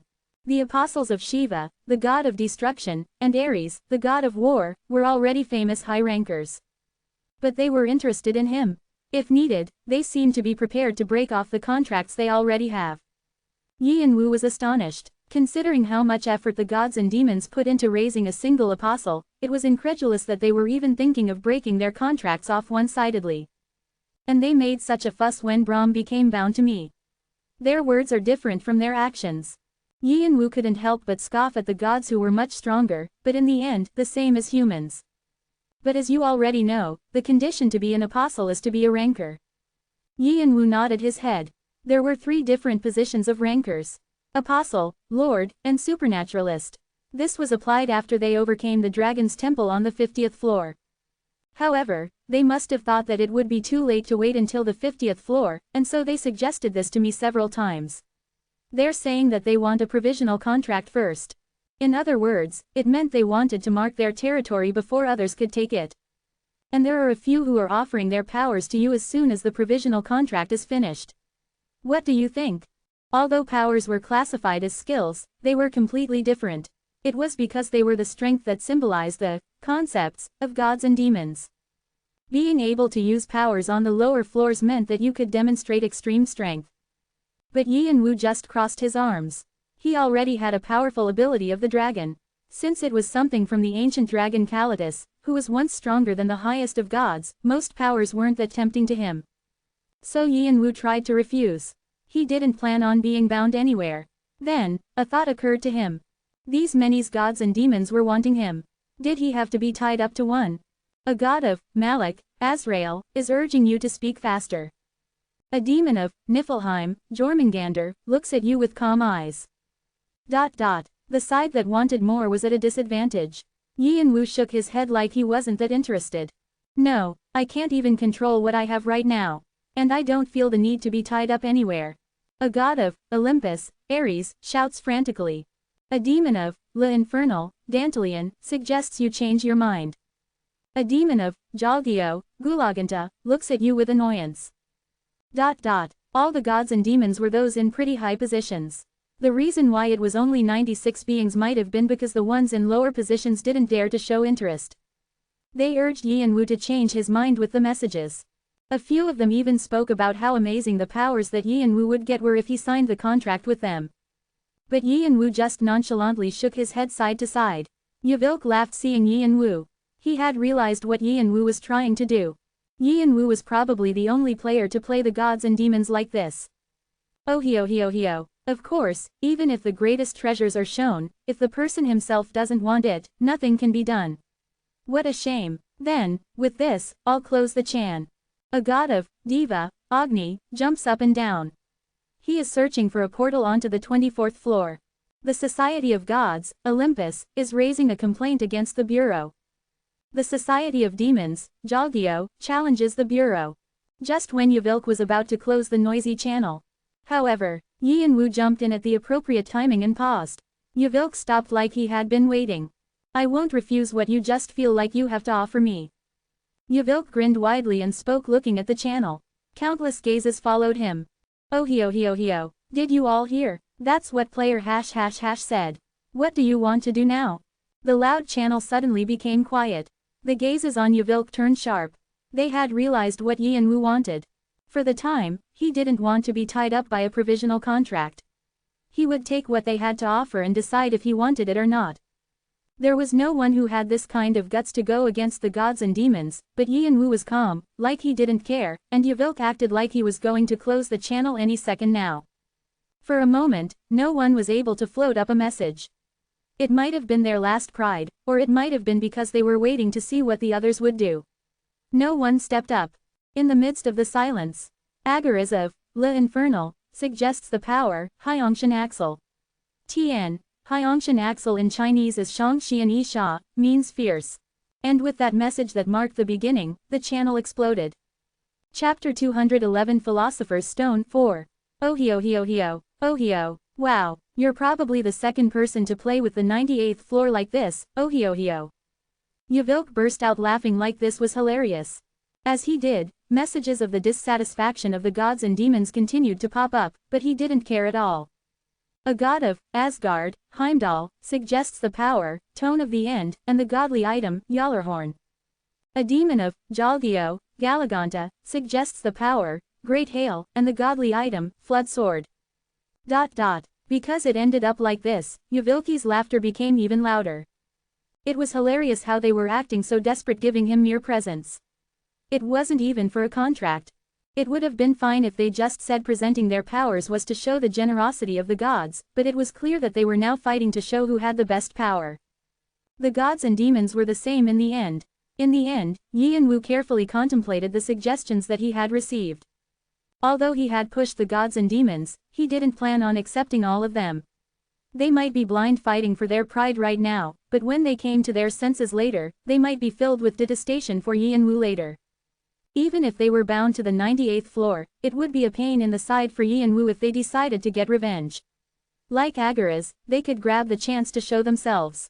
No, even with all that aside, he wasn't confident in being able to use all the powers. Yi and Wu carefully examined the powers, and picked only what he needed at the moment. There were 4 that he chose. Goddess's Stigmata, the Third Spirit, Hyongshan Axel, and the Faceless Law. Goddess's Stigmata. Rank. Power. Proficiency. 0.0%. Summary. The power that a goddess of Olympus, Athena, presented. Athena was touched by you who fought so passionately for your niece, and so gave forth a power to replace Aegis. Goddess's Spear Sword. The goddess's grace will be given. Your body will be protected from arrows and spear swords, and the spirit of your opponent will be broken. In addition, those who are recognized as your allies will be graced as well, and all defenses will increase. Goddess's Shield. The resistance and defenses of the range of influence increases dramatically. Also, a temporary barrier can be set up. The Third Spirit. Rank. Power. Proficiency. 0.0%. Summary. The power that a god of Malak, Azrael, presented. As the god of death and souls, Azrael has been interested in the despair of the Black King for a long time.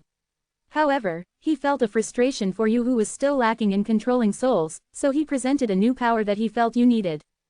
Demons and monsters. You can plant thoughts into the souls you own to use them how you want. Sometimes, you can steal their bodies to move them like your marionettes. Hyaki Yagyo Tien, Japanese idiom for uncontrolled horde of monsters. The souls move as a horde. Souls have the natural instinct to regain their lives, so they absorb life as they see it. The area that a horde of souls moves by will be left lifeless. It can be used in many ways. Hyongshan Axel. Rank. Power. Proficiency. 0.0%. Summary. The power that a demon of Le Infernal, Agaras, presented. Although badly injured, Agaras wasn't able to throw away his severe obsession for you and presented a strong power to appeal his strength. However, you may be driven crazy the more this is activated, so there is a need for special care. High unction. The anger and resentment building up in your body will be turned into lunacy. Then, your attack power increases as much as your lunacy, but your defenses will decrease by that much. Axle. The lunacy affects your opponents and attacks their rationality. Their rationality turns into your stamina and magic power. Faceless law. Rank. Power. Proficiency. 0.0%. Summary. A demon of Jalgyo, confusion, presents this power to you. Confusion has eyes but cannot see objects, has ears but cannot hear sound, and doesn't have internal organs, so it cannot eat. But still, his senses are outstanding, his thinking ability is amazing. His magic was so deep that it surpassed a grimoire and became a power. The goddess's stigmata was the perfect replacement that Athena gave in Aegis's stead. The goddess's spear sword was stronger than before, and the goddess's shield could even make a barrier. Just maybe, it might have the same level of buff effects as Aegis. Athena gave me something too special. And so did Azrael. The third spirit allowed him to properly use souls in his collection. If I just use my head a bit, I can find more ways to use it. There were already 3 different ways that he had thought of so far. One of them was possession. He could plant a soul into a nearby monster or player and drive them into the confused state. The other was an outer wall. He would put the souls into physical objects and protect himself with them as a barrier. And the Hyaki Yagyo could be used to reduce the devastation on the battlefield. If the souls are all given devil poison, then, wouldn't everyone around him immediately die? Everything would probably melt. Unless they had a trait of being immune to all poisons, they wouldn't be able to escape. Technically, this is the most effective power. Azrael, is he really interested in the despair of the Black King like the summary states? The high-unction axle was also outstanding. It was dangerous in that it made the user go insane, but it wasn't a power to look down on. Also, the fact that it turned the opponent's rationality into the user's health and magic power was appealing. Depending on the opponent, I can fight without becoming tired. This would be the best in an actual battle. He had contemplated rejecting it, since it was Agers's power, but he didn't have any reason to reject it. No, he didn't want to run away. Just like how his brother hadn't fallen for Agers's temptation, he was confident that he could take just what he needed. And the last one, Faceless Law, wasn't something that Yanwu was planning on using. It'll be Boo's wings. I can just engrave the sentences onto my bones. It was better to leave things like this for Boo to interpret. Also, Boo would be able to set up his own magic while he was at it.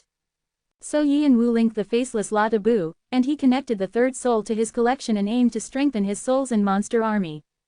Your control of souls is dramatically increased. The understanding of the souls is becoming deeper. The monster portent, Chan, has been graced by Azrael, and it earns strong teeth. The monster portent, Ka, has been graced by Azrael, and it earned a violent personality. After Yanwu was somewhat finished organizing, the channel quickly became noisy. A god of Olympus, Athena, looks at you proudly. A demon of La Infernal, Agaras, laughs at the other demons. A god of Olympus, Ares, is furious at your choice. A demon of Jalgyo, Galaganta, is looking at your choice with calm eyes. The gods and demons were split into 2 different sides, chosen and not chosen, and they showed completely different reactions. Some were happy, and others resented Yanwu. And there were some who were jumping up and down like Agaras. It was because Yanwu hadn't rejected Agaras. It wasn't like he approved either, but he had left the message so he could take the power whenever he wanted. If they think it's unnecessary or feel unsatisfied, they'll probably just take it back.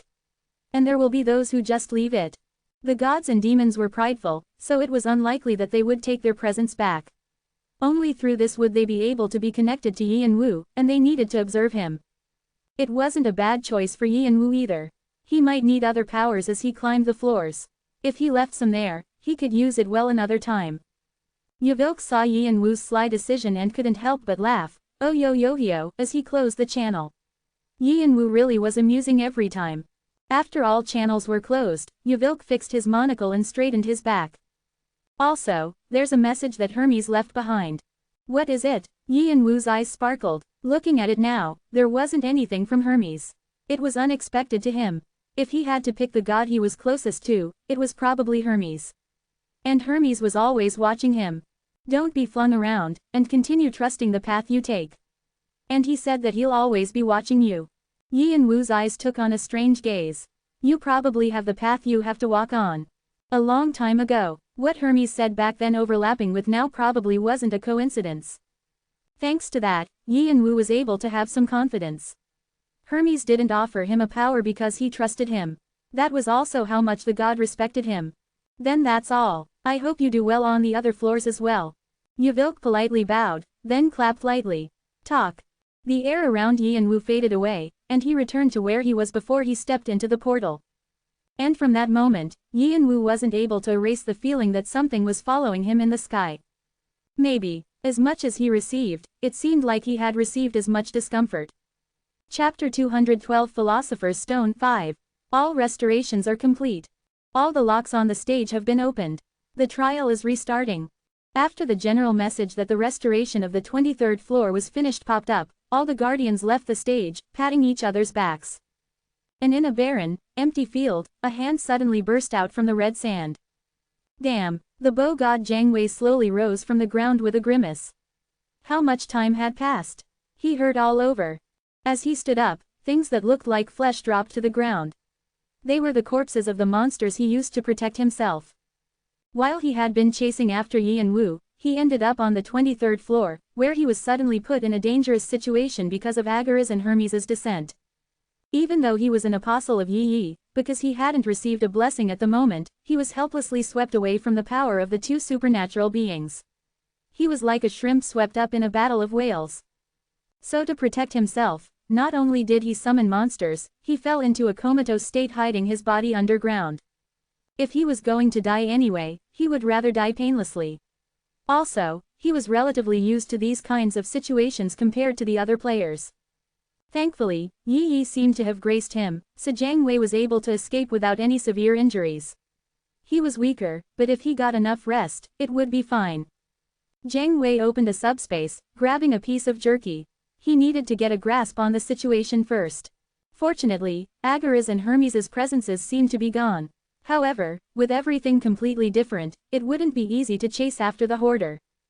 Then where should I go? Just then, Jiang Wei was able to feel a gigantic portal opening somewhere in the distance with his sensitive senses. It was near the start zone. Was it a team sent to judge the situation after the 23rd floor was opened again? It seemed like the Bloodland and the Elohim were mixed among them. There were also a presence that was similar to Jiang Wei. Marquis Caliburn, one of the many swords of the Bloodland. Didn't the hoarder meet with the Bloodland near De Roy Lake, and the Elohim was heading in that direction? If he used them, wouldn't he be able to catch the hoarder? Jiang Wei rubbed his lip with his thumb and slowly headed towards the start zone. But, Jiang Wei stopped mid-step. A horde was quickly leaving the start zone and heading towards his exact direction. They were all emitting a piercing murderous intent. Because they didn't have the presence of humans, Jiang Wei was immediately able to realize who they were. The one-horned tribe. Did they find out he killed Yanu? But he had cleaned up the corpse. Multiple questions pop up in his head, but he couldn't stay still, so he raised the 4 cardinal directions bow in his hand. Yanu died. The one-horned tribe had been flipped upside down from the words of the psychic medium. Yanu, why so suddenly? The martial king's face hardened. Yanu hadn't even been participating in a war as a mercenary. He had been on his way to go ask something from Heneva, so why did he die? But the godly powers of the psychic medium didn't lie. Especially since Yanu was once a candidate to succeed the psychic medium, she would immediately know if he died. I don't know the details. However, what I can see is the smell of burning, blood, iron, a bow and arrow, and things like monsters. That child died extremely painfully. Horrifyingly. The martial king ground his teeth. A child he cherished had died. This was a challenge to him, and a provocation towards the tribe. It was something that shouldn't have happened. A member of the one-horned tribe couldn't just die on the street. They may die on the battlefield. Getting injured from participating in a war as a mercenary was also something that could happen. That was the pride of the tribe and its tradition. However, an honorable death that no one recognized wasn't allowed. In the scenario that something like that happened, the one-horned tribe would get revenge. And eliminate everything around the killer. That was also a tradition of the tribe. Then, another thought occurred to him. If Adora, who cared greatly about Yanu, found out, how would she feel? So he needed to find the murderer as fast as he could. Bring that guy in front of me. With the Martial King's command, an attacking team was quickly assembled. The psychic medium judged that the killer was a high ranker, so 2 elders were included to thoroughly capture whoever it was. And the attacking team quickly started to chase after the criminal's footsteps. After they investigated the surroundings of Yanu's death, they were able to find out that the method in which Yanu was killed was similar to that of the bow god of Cheongwado. There were traces left of the guy trying to clean up after himself, but the path of the arrow of light wasn't completely erased. From then, they started to search for the bow god, and they were able to confirm that he headed towards the 23rd floor. They began to worry that he might be targeting Yi and Wu's party, which was also on the 23rd floor. But by then, the stage had already been in ruins from Agaras and Hermes, so entrance onto the stage was forbidden. And the moment the stage was reopened, the attacking team immediately entered, and rushed after the location of the bow god. There was no one who could hide from the eyes of the psychic medium and the feet of the tribe. Kwak kwak wong. The battle began as soon as they collided. Jiang Wei had already known that the attacking team was heading towards him. He knew that words couldn't stop them, so he decided to attack first. He had also thought of running away. All that mattered to Jiang Wei was winning. Retreating and falling back weren't bad options for the long run. But even if he ran away, the chase from the one-horned tribe wouldn't stop, and it would be easier to run away once he decreased their numbers a bit. Jiang Wei hid between a large demon tree and poured out arrows when the attacking team arrived.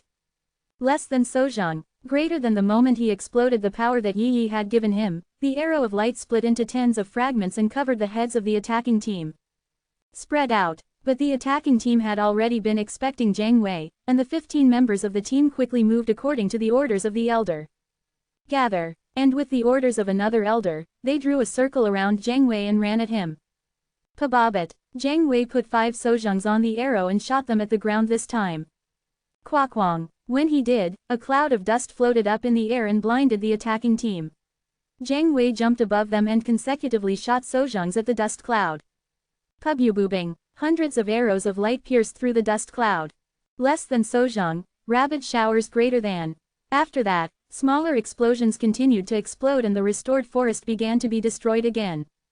Then, fire shot up in front of Jiang Wei. The clothes of the 2 elders who had been giving orders to the attacking team were now rags. But their flaming eyes were focused on Jiang Wei. Quakwakwa. The 3 collided with each other in the air. Despite the combined efforts of the 2 elders, Jiang Wei easily blocked their attacks. He specialized in long-range attacks, but he still had experience with martial arts as well. Quang. They were forced apart from each other because of a large explosion. Jiang Wei lightly moved his body back and landed on the top of the demon trees nearby. As he did, he scoffed at the 2 elders across from him. And they praised the one-horned tribe so much. Is this it, White Horse King and Black Ship Soldier? You're only staining the tribe's name. The faces of the elders hardened.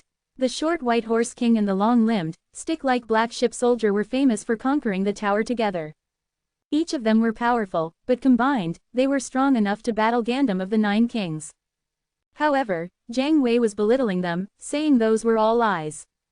The anger of the 2 shot up as their honor and reputation were mocked. And on the other hand, they thought that Jiang Wei was a lot stronger than they had thought. The White Horse King and Black Ship Soldier exchanged glances. Even though they didn't speak, they were close enough to know what the other was thinking. No, right, nothing we can do. They had planned on forcing him back to their village, but that seemed to be too difficult. The moment they decided to use their full strength to kill him.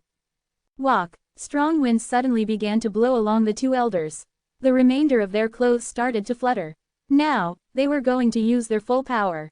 And under the tree, as the dust cloud settled down, the attacking team started to gather one by one. 2 of them were gone.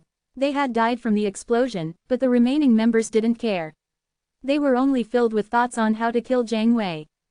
Jiang Wei raised the corners of his mouth. It was a nervousness that he hadn't felt in a while. It might be what he had been longing for. Whether it was the tower or earth, his habits didn't go anywhere. Will you be able to make me smile? Jiang Wei ran at the White Horse King and Black Ship Soldier again. At the same time, along with his summon of monsters, the ground shook, and 4 monsters attacked the team. So what you're saying is that you used the hidden pieces that you were going to give up. After Yi and Wu checked his new powers, he went to look for Fantanadora. But as soon as Fant saw Yi and Wu, he asked about the hidden pieces.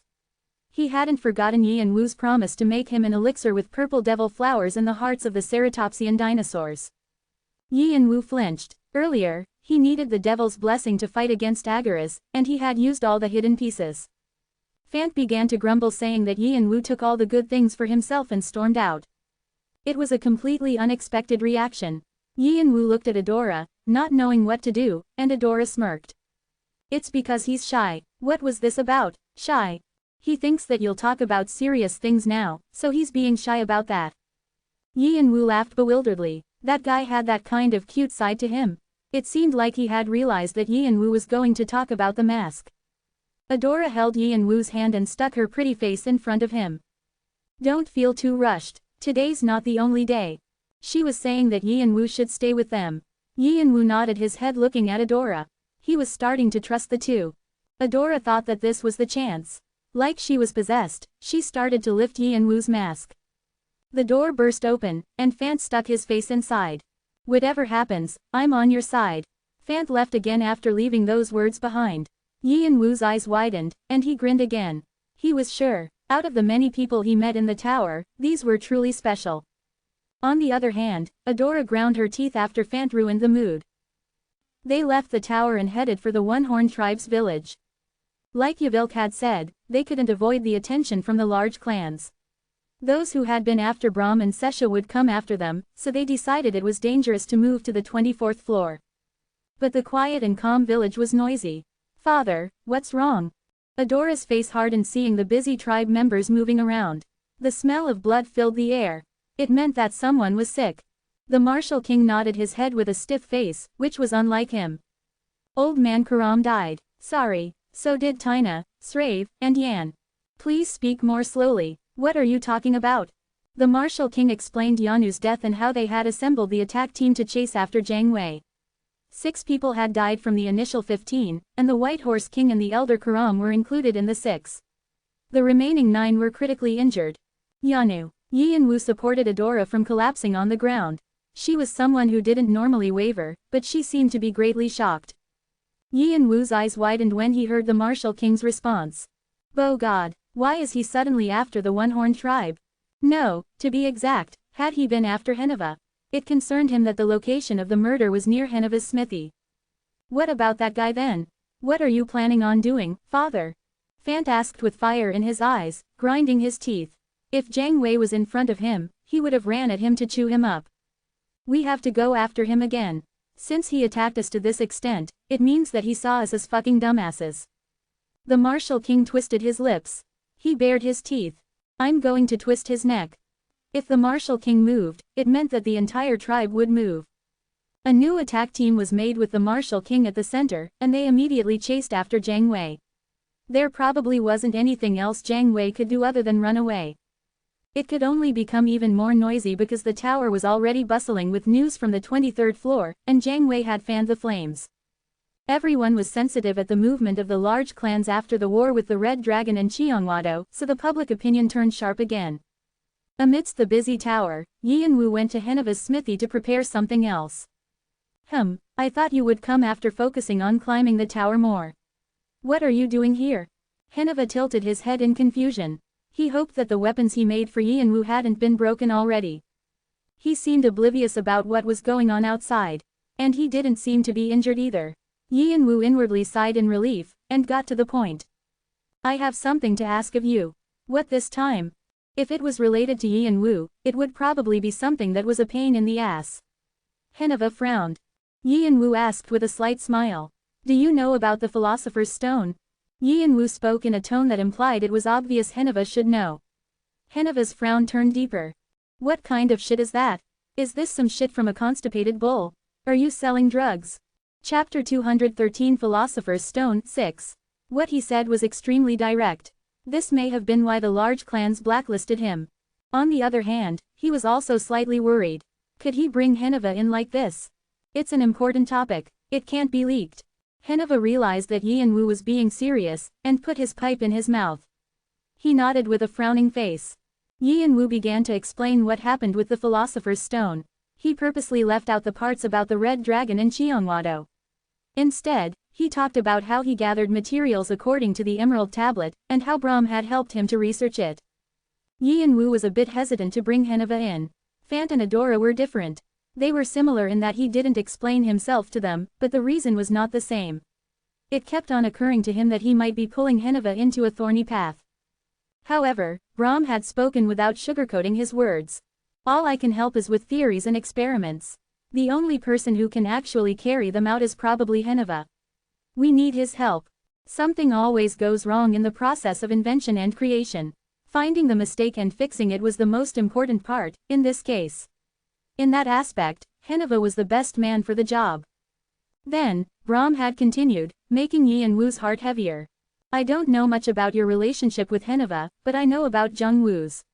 They were close like father and son, right? Are you planning on breaking that relationship apart? I know Heneva will be pained. And he will suffer. But wouldn't that be better than living a whole lifetime feeling guilty about your son? Guilt. The moment he heard that, there was one thing that popped up in Yi and Wu's head. The magic bayonet. It was the first artifact that Yi and Wu had received from Heneva. And the summary window, it had said that it was made thinking of someone Heneva cherished, and as that person died, the sword was filled with regret. Wouldn't that person have been his brother? Heneva had lived with guilt about his brother his whole life. If only he had given him better weapons. If only he had stayed by his side. If only he had cared a bit more. Wouldn't it be different? And Heneva had made Yi and Wu the magic armor set with that mind. You said your fight will be filled with thorns in the future, right? And that you don't want to take Heneva in there. But that's not something for you to decide. It's up to Heneva. Brahm scolded Yi and Wu and told him not to hide anything. He said that ignorance wasn't bliss, and that Yi and Wu shouldn't be the judge of whether to put someone in danger or not. From then, Yi and Wu began to change his mind to tell Heneva everything. However, Heneva might be shocked if Yi and Wu suddenly brought it up, so he was planning on finding the right time. Also, there was something he wanted to say in his brother's stead. That he was thankful, ... And that's what happened. Heneva was deep in thought with the pipe still in his mouth. Only when the smithy was completely filled with smoke did Heneva take the pipe out from his mouth and stand up. Then, he started to pack his tools one by one as he spoke. Where do we need to go? Are you going to help? Who's helping who? I just wanted to see Brahm since it's been a while. Also, the Philosopher's Stone sounds fun.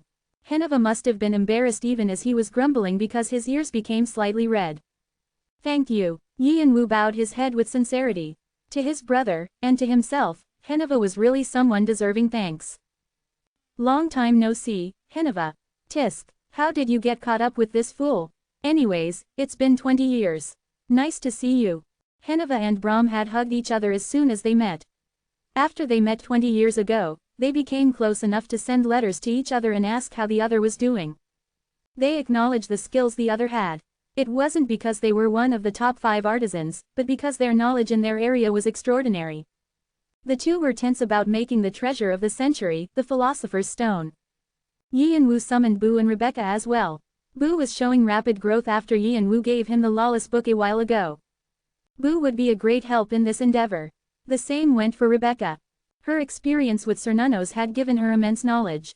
On top of this, the head elder of the One-Horn tribe was there as well. I just hope this oldie doesn't hold you back. The head elder adjusted his glasses and smiled warmly. To think the bloody philosopher is saying that about himself. Then should the rest of us all need to die? Hoo-hoo. Heneva shook his head from side to side. But the head elder just smiled. The bloody philosopher. There weren't many in the tower who remembered him, but it was the nickname of the head elder. The martial king had been able to lead the One-Horn tribe to a new era only with the support of the bloody philosopher. There was no one who could match his knowledge in martial arts. Some even said that the former leader of the Devil Army, Black Dawn, could barely stand face to face with him. But as time flowed, a new head bishop arose from the Devil Army and killed Black Dawn, and the martial king was born. From then, the bloody philosopher has stepped back from the front lines and focused on helping the tribe as the head elder. But even then, he didn't slack off with his studies, so the knowledge in his head was probably equivalent to Brahms. One could easily say that he had all the knowledge of the One-Horn tribe. However, the other elders who Yi and Wu had thought would be interested, hadn't participated. If there were too many people in this group, something could leak out, and the current atmosphere of the One-Horn tribe was extremely violent. The bow god, Yi and Wu quietly mumbled. Then, he looked around at the people around him.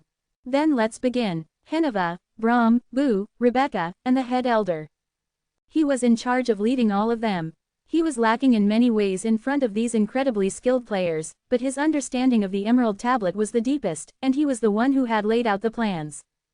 So he needed to lead them so there wasn't any confusion or mistakes in the middle. Under the mask, Yi and Wu's eyes flashed. The research progressed at a quick pace. He already had the overall direction in his head, so they just had to work with that. Of course, it wasn't like there weren't any setbacks. Even though he had gone over it several times, there were still errors in the formula that Yi and Wu made, and even if it was the correct formula, it sometimes just paused for unknown reasons. In those cases, he had to make the formula from the very beginning all over again, and restart the experiments. Brahm, the head elder, and Rebecca repeatedly ripped apart and stuck together the formula again. Bu used this as a background to see if what they made was possible or not. And once he judged that it was, Heneva would materialize it. If it still didn't work after that, Heneva would use his knowledge that he learned from the field and point them in the right direction. Since the most skilled people in the tower were working together, they were able to quickly find the answers they wanted. However, this all took up a lot of money. Here, they didn't particularly need any money for living. However, for their experiments, they need materials, and money was needed for that process. The price could be paid with the gold and silver in Intrinian. But even that was quickly running out. To make the Philosopher's Stone, many expensive ingredients were needed. However, they almost saw the end, and thanks to the Martial King's orders to help, Yi and Wu was able to catch a breather. Just when they were almost finished, they were met with a problem that they hadn't expected. It's tiring. Brahm rubbed his eyes with his thumb. He had the homunculus body, but that didn't mean he wasn't emotionally tired. The head elder also took off his glasses and lay down to cool his head. Numbers and shapes were running around in his head. Rebecca was also lost deep in thought looking at the shapes on the wall. Yi and Wu looked at the shapes as well. He continued to make calculations with his time difference, but he couldn't find the answer. We found the way to steady the vessel and its content. But there's no way to pour the contents into the vessel. I'm going to go crazy. The stone was the vessel, and the contents was the energy source. Yi and Wu still had the energy source of Agarza's devil cores. The problem was that there wasn't a smooth way to input the devil cores into the Philosopher's Stone. It could be moved, but the problem came after. Most devil cores had an incredible amount of demonic energy within them. To force them in place would lead to them exploding. Now, he didn't have any karma, and he couldn't borrow the help of the guardians. If the devil cores were ruined again, his body would come apart. No, his body might demonize and he could turn into a demon. And even if they managed to move it, there wasn't a way to fix it onto the Philosopher's Stone. A month passed while they were stuck on his point. They had progressed through it without any bumps, and a long time passed where they didn't make any progress at all. Everyone became frustrated. Ridiculous. Even Brahm began to feel anxious. Sesha would only be cured and Ananta could be saved only after the formula was finished. Although he had a god's knowledge, he couldn't see the path. Most people said that gods were omnipotent, but gods actually weren't the perfect beings people thought they were. Rather, they were pitiful creatures that were trapped in their position. What the heck is all that stuff? Isn't that just an alien's language? Is that from the same world as us? Opening square bracket ... closing square bracket. But Hanryong, you've been pretty quiet these days. Because I'm also thinking. Stop, how dare you try to get out of this? Are you saying you understand that? Of course not. What help would it be to look at something I don't understand? I've just been researching the 72 Bian. Shannon and Hanryong continued to bicker from boredom. Just then, Rebecca slowly lifted her head after a lot of thought. Her deep eyes landed on Yi and Wu. Master, what? If you can't get a formula no matter how hard you try, how about asking for the help of someone from another field? We might find the solution if it's looked at from another perspective. Everyone here had reached the end of their knowledge. Bringing someone else in might solve the situation. Actually, there were people who specialized in this field. The Guild of the Magicians, the Magic Tower. The homeland of the witches, Walpurgisnacht. Even the Elohim had all kinds of knowledge. If he got their help, they would probably be able to find some kind of solution. But Yi and Wu firmly shook his head. Everyone here was someone that he could trust. They were basically like his comrades. Others were different, he couldn't trust them. Also, in this situation where a lot of people were interested in Yi and Wu after what happened on the 23rd floor, he couldn't mix any unknown variables into this. What if it's someone who's not tied to an organization and, rather, rejected from society? And at the same time, if they're smart and cares as little about the world as we do. Yi and Wu's eyes flashed. If there was really someone like that, even if it was dangerous, it would be less risky. And if needed, it would be easy to close their mouths. Is there someone like that? Yeah, it's someone you know well too. Who is it? Rebecca spoke with a nod. Victoria. Chapter 214 Philosopher's Stone 7. Yi and Wu nodded in understanding. If it was Victoria, she would definitely be a great help. She was a rune magician who was widely known throughout the tower. Also, she was one of the top 5 artisans. She probably had a lot of knowledge in different areas, so she would definitely be helpful in creating the Philosopher's Stone. And we're struggling to put the energy source inside the Philosopher's Stone because there's no specific method to make it steady. But wouldn't there be a way to do that with runes? She was right. However, there was a single problem. If possible, I want to contact her too, but I still don't know where she is. How would I do that? After the commotion on the 20th floor, Yi and Wu searched for information about Khan and Victoria, but he didn't make any progress. How would he find Victoria amidst all this? I'm not too sure, but there is a way. What? There's a teacher who taught Victoria spells. She learned rune magic by herself, but she learned spells from someone else. If Victoria was trying to hide herself, it's likely she went in that direction. Yi and Wu frowned. Why didn't you tell me that before? I didn't remember it until now. It just randomly popped into my head as I was thinking about Victoria. Sorry about that. His connection with Rebecca told him she was telling the truth. However, it seemed like there was something she was hiding as well. But Yi and Wu didn't ask any more. Since she was only a vestige of her former self, her memories were muddled. It was a relief she was able to remember it now. Furthermore, Rebecca was bound to Yi and Wu, but she hadn't completely opened up to him. Considering how Rebecca and Victoria were close on the 5 mountains of penances, it seemed possible that Victoria would have told Rebecca what she would do in case of an emergency. However, Rebecca had forgotten since a long time had passed since then. Where can I find the teacher? The moment Yi and Wu heard Rebecca's answer. What? Yi and Wu scrunched his nose. So you're saying there's a great sorcerer here? I can't believe it. Haha, it's just nice here. What's the problem? Wow, hey, look at that. It's incredible, look at their curves. Do you wanna die? Adora narrowed her eyes at Fant. But Fant just turned away from her and looked around him. In the area where night was settled, there were red buildings, and in front of them, there were women who were wearing quite revealing clothes.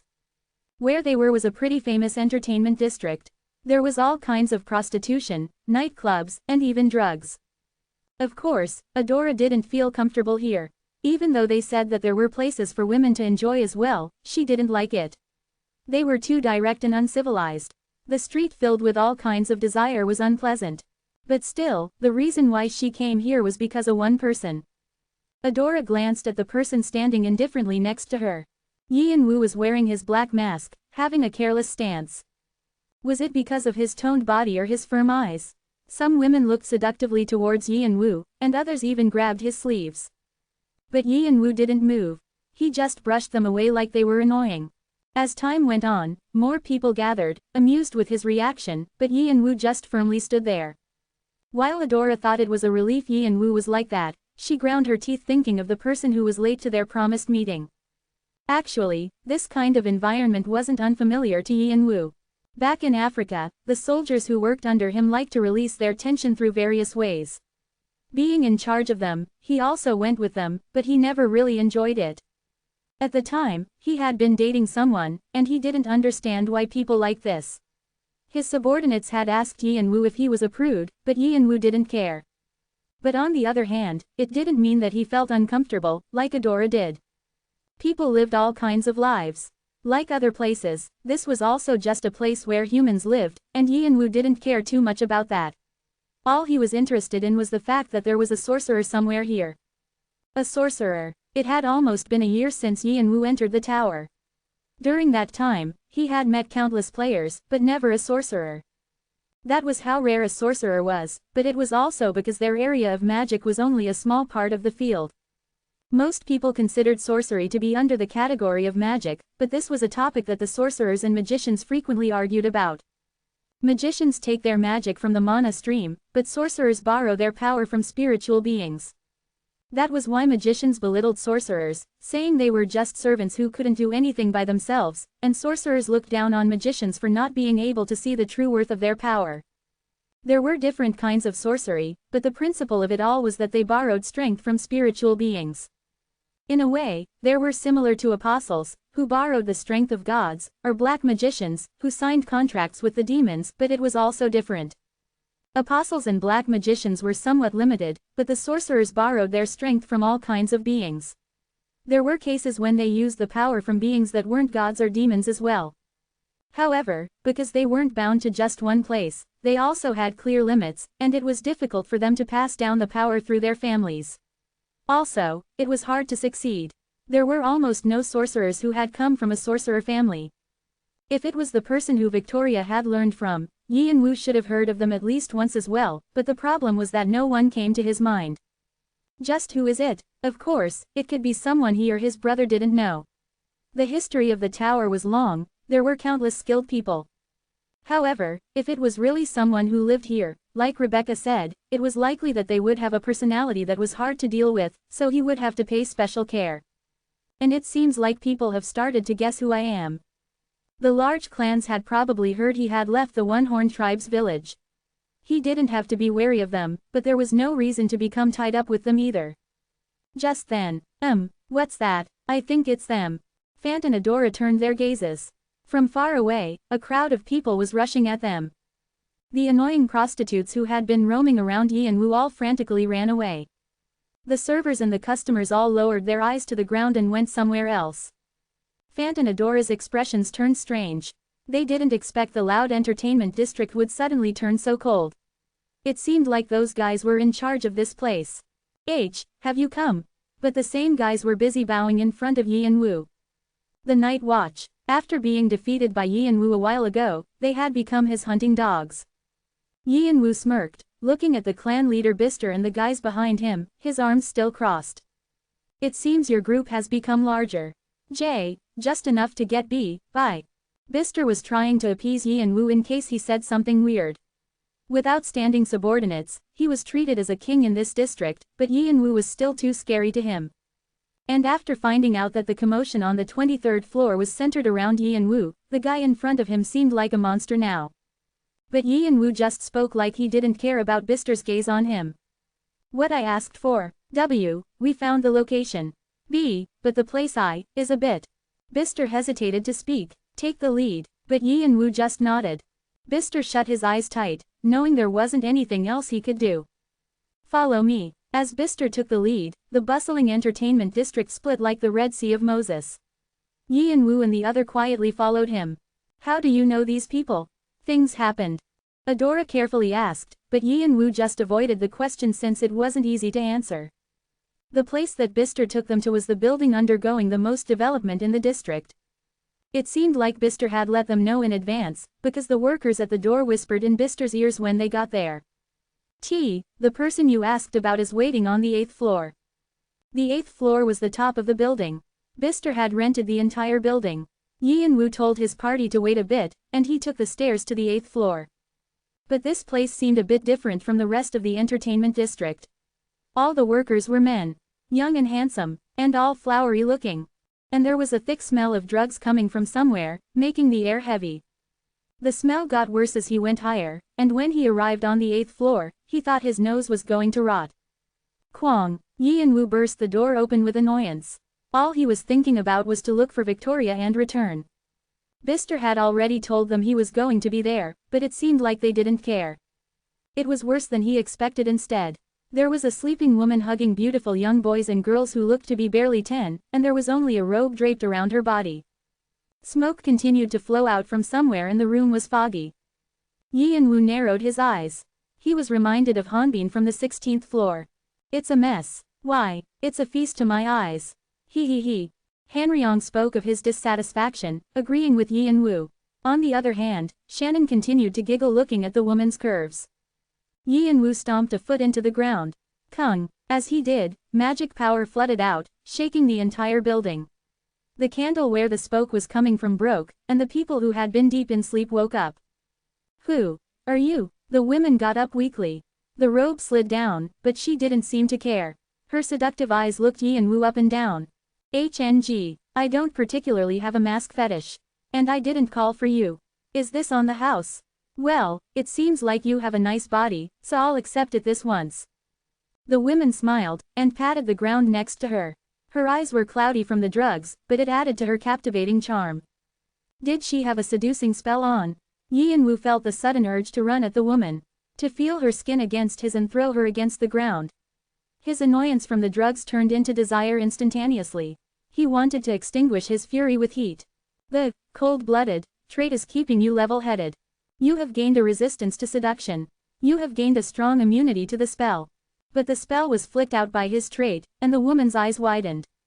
"You're Anastasia, right? You know me. I'm looking for Victoria." That moment, Anastasia's blurry eyes flashed with murderous intent, and the smoke in the air suddenly turned to strange creatures. They ran at Yin-woo with their sharp teeth bared. It was all so sudden, but Yin-woo had expected as much, so he activated the skill he had prepared beforehand. The third soul, 72 Bian, Bayak. Souls poured out of his black bracelet and made a wall. With a Bian added on top of that, the wall was sturdy. Thanks to his continuous training even while he had been researching the Philosopher's Stone, the strong spell attack wasn't able to pierce his wall. But Anastasia just snorted, like it didn't matter, and powerfully brought her hands down. As she did, the smoke gathered to create a large sword and fell on top of Yin-woo's head. It was to cut the wall of souls that Yin-woo made. Circulating his magic circuit, Yin-woo also pulled his magic bayonet out. He had already been annoyed from the seduction and the drugs. He didn't like how she was attacking him just because he had asked about Victoria. He was planning on suppressing her first. Kwang. With a large explosion, all of the 8th floor was flown away. The attack was shifted so it wouldn't sweep away the beautiful boys and girls, but he couldn't avoid blowing away the ceiling of the 8th floor. Above the dust that was floating up into the air, Yin-woo and Anastasia soared up and landed on the rooftops of different buildings. Waak! Yin-woo spread his wings of fire apart and wrapped holy fire around his magic bayonet. Then, he glowered in front of him with a crumpled face. His hand was still shaking. It meant that she was a skilled player. Anastasia was also glaring at Yin-woo from above with her pretty face. But as her robe fluttered in the air, revealing the line of her body, it added to her sexual atmosphere. Behind Anastasia, smoke gathered to create a large figure. It was a shadow that was tens of meters long. It stood on 4 legs, and looked like a fox with 9 tails. It was a gumiho. Out of all the legendary beasts, it was the most powerful. Was Anastasia borrowing the power of the gumiho, or was she the gumiho itself? He didn't know, but the monstrous energy from the gumiho was mixing with Anastasia's spells. The atmosphere shook, and Yin-woo was getting ready for something that he couldn't see. Just when Yin-woo was wondering if he should reveal his dragon form. "Both of you, stop." Just then, something fell in between them. As the shadow opened, Victoria came out with a shout. For a moment, Yin-woo wasn't able to recognize her. Her white hair and dark eyes. And she had a weaker body and a raspy voice. Victoria looked worse than when they split on the 5 mountains of penances. Chapter 215 Philosopher's Stone 8. The beautiful children started to bustle around and set the table. Anastasia was quietly sitting in the corner, looking at her disciple, Victoria. She was dressed properly now, and rather than looking decadent, she looked more seductive. Yin-woo looked at Anastasia, the beautiful children, and then Victoria. From what he had heard, the beautiful children weren't just Anastasia's servants, but they were bound to her. And he could feel a monstrous energy from them. A few of them would be difficult to deal with. Gumiho. If it was the legendary and demonic beast of 9 tails, it was completely in the realm of possibility for her to do something like that. And indeed, she was strong enough to stand side by side with high rankers. If she had continued fighting with Yin-woo might have never been able to finish the Philosopher's Stone. Yin-woo was thinking that Anastasia used to be a player, but now he realized that she was a mythical human after she had combined with a legendary beast. All players that cleared the 11th floor had a mythical beast, and unless you had a taming skill like those of a summoner, most people used them for their magic power. If they were exposed to the outside, they would be injured anyway. And most of the floors weren't good places for the mythical beasts to grow in. Instead, the players borrowed the power of their mythical beasts to strengthen themselves. That was the reason why most of the players he had met didn't have a mythical beast around them. But occasionally there were people who wanted quick growth and combined with their beasts. The combination of humanity and a mythical being. A new type of existence was born. Most people called these people mythical humans. The mythical humans may seem interesting, but if you looked closer, they weren't even that rare. Players would do anything to become strong, so of course they wouldn't miss such a method. However, while most players were more human, Anastasia seemed to be more legendary beast than human. Her magic power that consisted of monstrous energy proved the fact. Whatever she was, Anastasia was looking down at Yi and Wu and Victoria from between the table. Adora was standing a foot behind them, glaring at Anastasia, as if she didn't like something. They had moved to this new location after the roof of the building had collapsed. "How have you been?" Yi and Wu asked about what happened after they were separated, but Victoria couldn't easily answer. Her hesitating attitude made it clear that she didn't want to think about what had happened. So Yi and Wu was about to ask again, but Anastasia exuded her monstrous energy, like she wouldn't let that happen. Just then, blue energy gathered in front of Yi and Wu and Rebecca appeared. Victoria. Rebecca. Ca. Victoria's eyes widened seeing Rebecca in front of her. Rebecca had definitely died in the Monkey King's palace. So how was she here? Is she a spirit? Unlike the surprised Victoria, Anastasia was looking at Rebecca with an amused expression. She was lighting her pipe on fire. White smoke floated up into the air. Poor Rebecca, how much you must have suffered. I understand how you feel, but could you tell us what happened until now? I think I deserve to hear at least that much. Rebecca was sacrificed saving Victoria. Victoria had been living in the nightmare of that day until now. Thinking of Yi and Wu and Rebecca who might have been sacrificed because of her, she lived chased by guilt. She couldn't escape that day. People complimented Victoria, saying she was an outstanding rune magician, but Rebecca knew all too well that Victoria had a frail heart after being with her for so long. Drip. Tears fell down Victoria's cheek. She confirmed that Rebecca and Yi and Wu were fine now. Although Rebecca was a spirit, the fact that she was still here was comforting. That day, Victoria began to explain what happened. Her voice was weak, and she looked tired. After barely escaping the palace with Yi and Wu's help, Rebecca and Khan began to be chased after people they couldn't recognize. You couldn't tell who they were. Yeah, they were all hiding their identities. However, I can be sure of this one thing. They definitely weren't from a small clan. Were they from the Devil Army? Yi and Wu quietly thought to himself. We were chased like that for several days. And Khan stepped up. The people who were following them didn't give up, and Victoria and Khan realized that they were in real danger. They didn't even have anywhere to ask for help. Then, Khan stepped up. He would deal with them, so she could run away. Victoria tried to stop him, but Khan had bitterly smiled and made her pass out. When she opened her eyes again, Khan and their followers were completely gone. After I came to, I searched for Khan, but I couldn't find him. Even a single trace. And this is embarrassing, but she should have continued to look for Khan, but because of the fear that people might chase after her again, she left the 20th floor. Then, she asked for help from her teacher. But even after that, her trauma didn't go away. Rebecca, Yi and Wu, and Khan. The sadhu who had been training with her were all sacrificed to save her. Even Kindred, who she thought was her friend, had tricked her. All these things made her mental defense as a great magician fall to the ground. The same went for now. Victoria was looking around anxiously like the trackers were still after her. Even if she knew that her teacher was protecting her, coming outside like this wasn't easy for her. Eventually, Anastasia extended her hand to Victoria. The smoke coming from her pipe swirled around Victoria, and she fell asleep. Anastasia quietly stood up and sat next to Victoria. As she stroked Victoria's head, she gave Yi and Wu an order. I don't know what you came here for, but this child can't handle you right now, so go away. Yi and Wu nodded his head. There was nothing else he could do. Even if he took Victoria back to the village, her condition would only grow worse. That side of Victoria, I've never seen her like that. While they left the building, Rebecca seemed to be in a shocked state. Most sadhu who spent several years with all their senses blocked had strong mentalities. And the Victoria she knew was like that as well. She was a shameless and selfish magician. Even with those aspects, she had a warm heart. She was Rebecca's only friend and conversation partner. Seeing someone like that in this state hurt Rebecca. On the other hand, Yi and Wu was thinking of where Khan was. Did he make some kind of deal with the Devil Army? The Devil Army didn't let go of their targets easily. But after that day, they hadn't shown up in front of himself or Rebecca. That meant that Khan had made some kind of deal with them. Just what was it? He couldn't figure it out. However, there was something he suspected. The Devil Army was secretly beginning to move.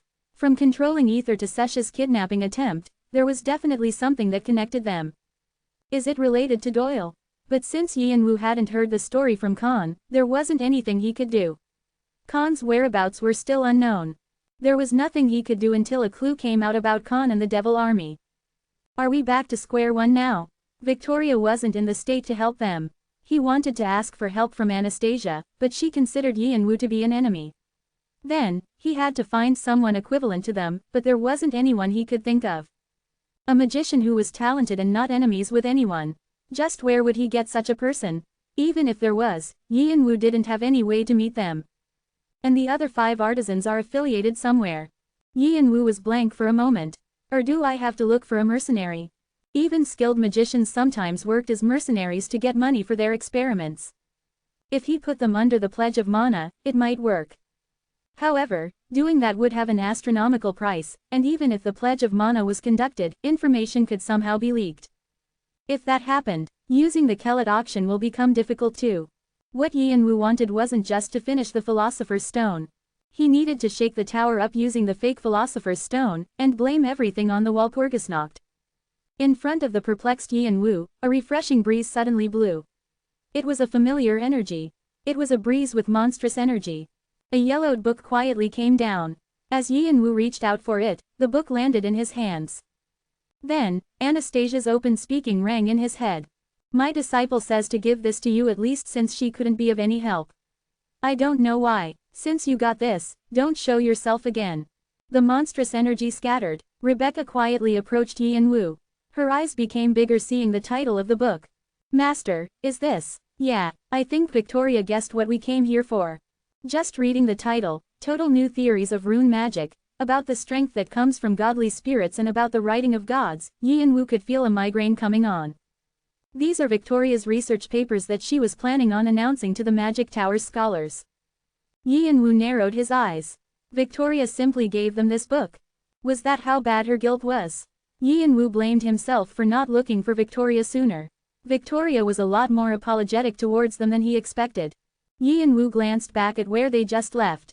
He hoped Victoria would let go of the past and stand up again.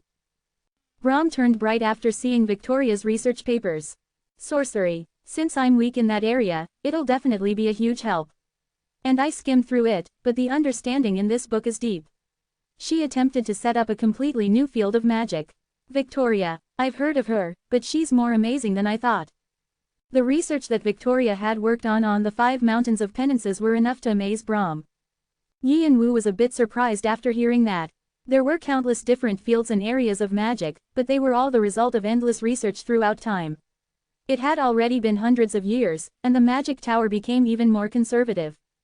Setting up a new field of magic in that strict world of magic meant that you were opening a new school of thought. It was challenging the current order of magic. It wasn't easy, but Victoria had attempted this, and Brahm had judged it to be possible. That was how outstanding Victoria's accomplishments were.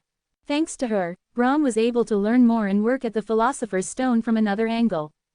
Alchemy, white magic, black magic, elements, etc. As knowledge from various fields were used, the research started to roll again. All the materials and supplies in Intrinian were used up. However, the research didn't stop. Heneva's collected wealth was donated, and even the head elder helped them, putting Yi and Wu in his debt. And after a time of 3 months had passed. It's done, finally. They were able to complete the formula. What a shame. Even with the results, we aren't able to try this again. The head elder and Heneva nodded in understanding at Brahm's words. It was a formula they had spent sleepless nights working on. They had the outline of the Emerald Tablet, and direction from Yi and Wu, but it was the result of them combining all their knowledge. But regretfully, it wasn't something that could be replicated. The things needed to make a single stone were ridiculous. The souls of humans. What a foolish thing. Thousands, maybe even 10,000s of human souls. Did they want them to commit genocide? And they couldn't even just simply gather the souls. They had to refine souls that were sacrificed, and other factors were added in this. Since each process was horrifying, it was a relief that Yi and Wu brought the halfway finished stone, or else they might not have been able to attempt it. Of course, it wasn't just human souls the stone was made up of. However, it was impossible to make it completely without those souls. So Brahm, the head elder, and Heneva agreed to stay quiet about this. If the complete formula was leaked out, terrible things could happen in the tower. If clans like the Red Dragon were able to make the Philosopher's Stone, they wouldn't even blink their eyes at taking the lives of thousands of players. And just with this research, they gained knowledge about other things, so they didn't necessarily feel the stone was something they had to have. Then let's begin. With Brahm's orders, Yi and Wu nodded his head. Heneva and the head elder looked at Yi and Wu with nervous expressions. Currently, there was no way to pull the stone out from next to Yi and Wu's heart. He needed to intake the materials himself, and complete the stone according to the formula. Yi and Wu opened Intranian and moved his hands towards the materials for the stone that Bahal had collected. Absorb. Clack, clack. Batory's vampiric sword clacked its teeth together and began to swallow the materials. Then, time difference. Yi and Wu focused his everything on the Philosopher's Stone. Just then, the Philosopher's Stone lightly trembled. Chapter 216 Philosopher's Stone 9. The Philosopher's Stone was a large bundle of energy. Since it was made from 10,000s of souls, making it was even harder. That was also why Build wasn't able to use it. There were 3 different steps that Yi and Wu had to take to complete the process. The first was to properly settle the energy source into the stone. The second was to combine the Philosopher's Stone and the energy source to complete the stone. And the last step was to have his body adjust to the stone. Yi and Wu was thinking that the last step would be easiest. The Philosopher's Stone was a type of magical organ. However, Yi and Wu had the magic circuit, which could hold all the mana in the world, and the Philosopher's Stone was nothing more than a fraction of that power. His body would definitely be able to accept it. And according to his calculations, it was totally possible. However, the problem was putting the contents into the vessel. It wasn't easy to combine the devil cores and the stones. Yi and Wu understood the formula perfectly, and if the formula was used, there wouldn't be any problem with finishing the stone. There's only one chance. If I fail, I die. While he was in his time difference, Yi and Wu focused all his consciousness onto the stone. There was only one chance.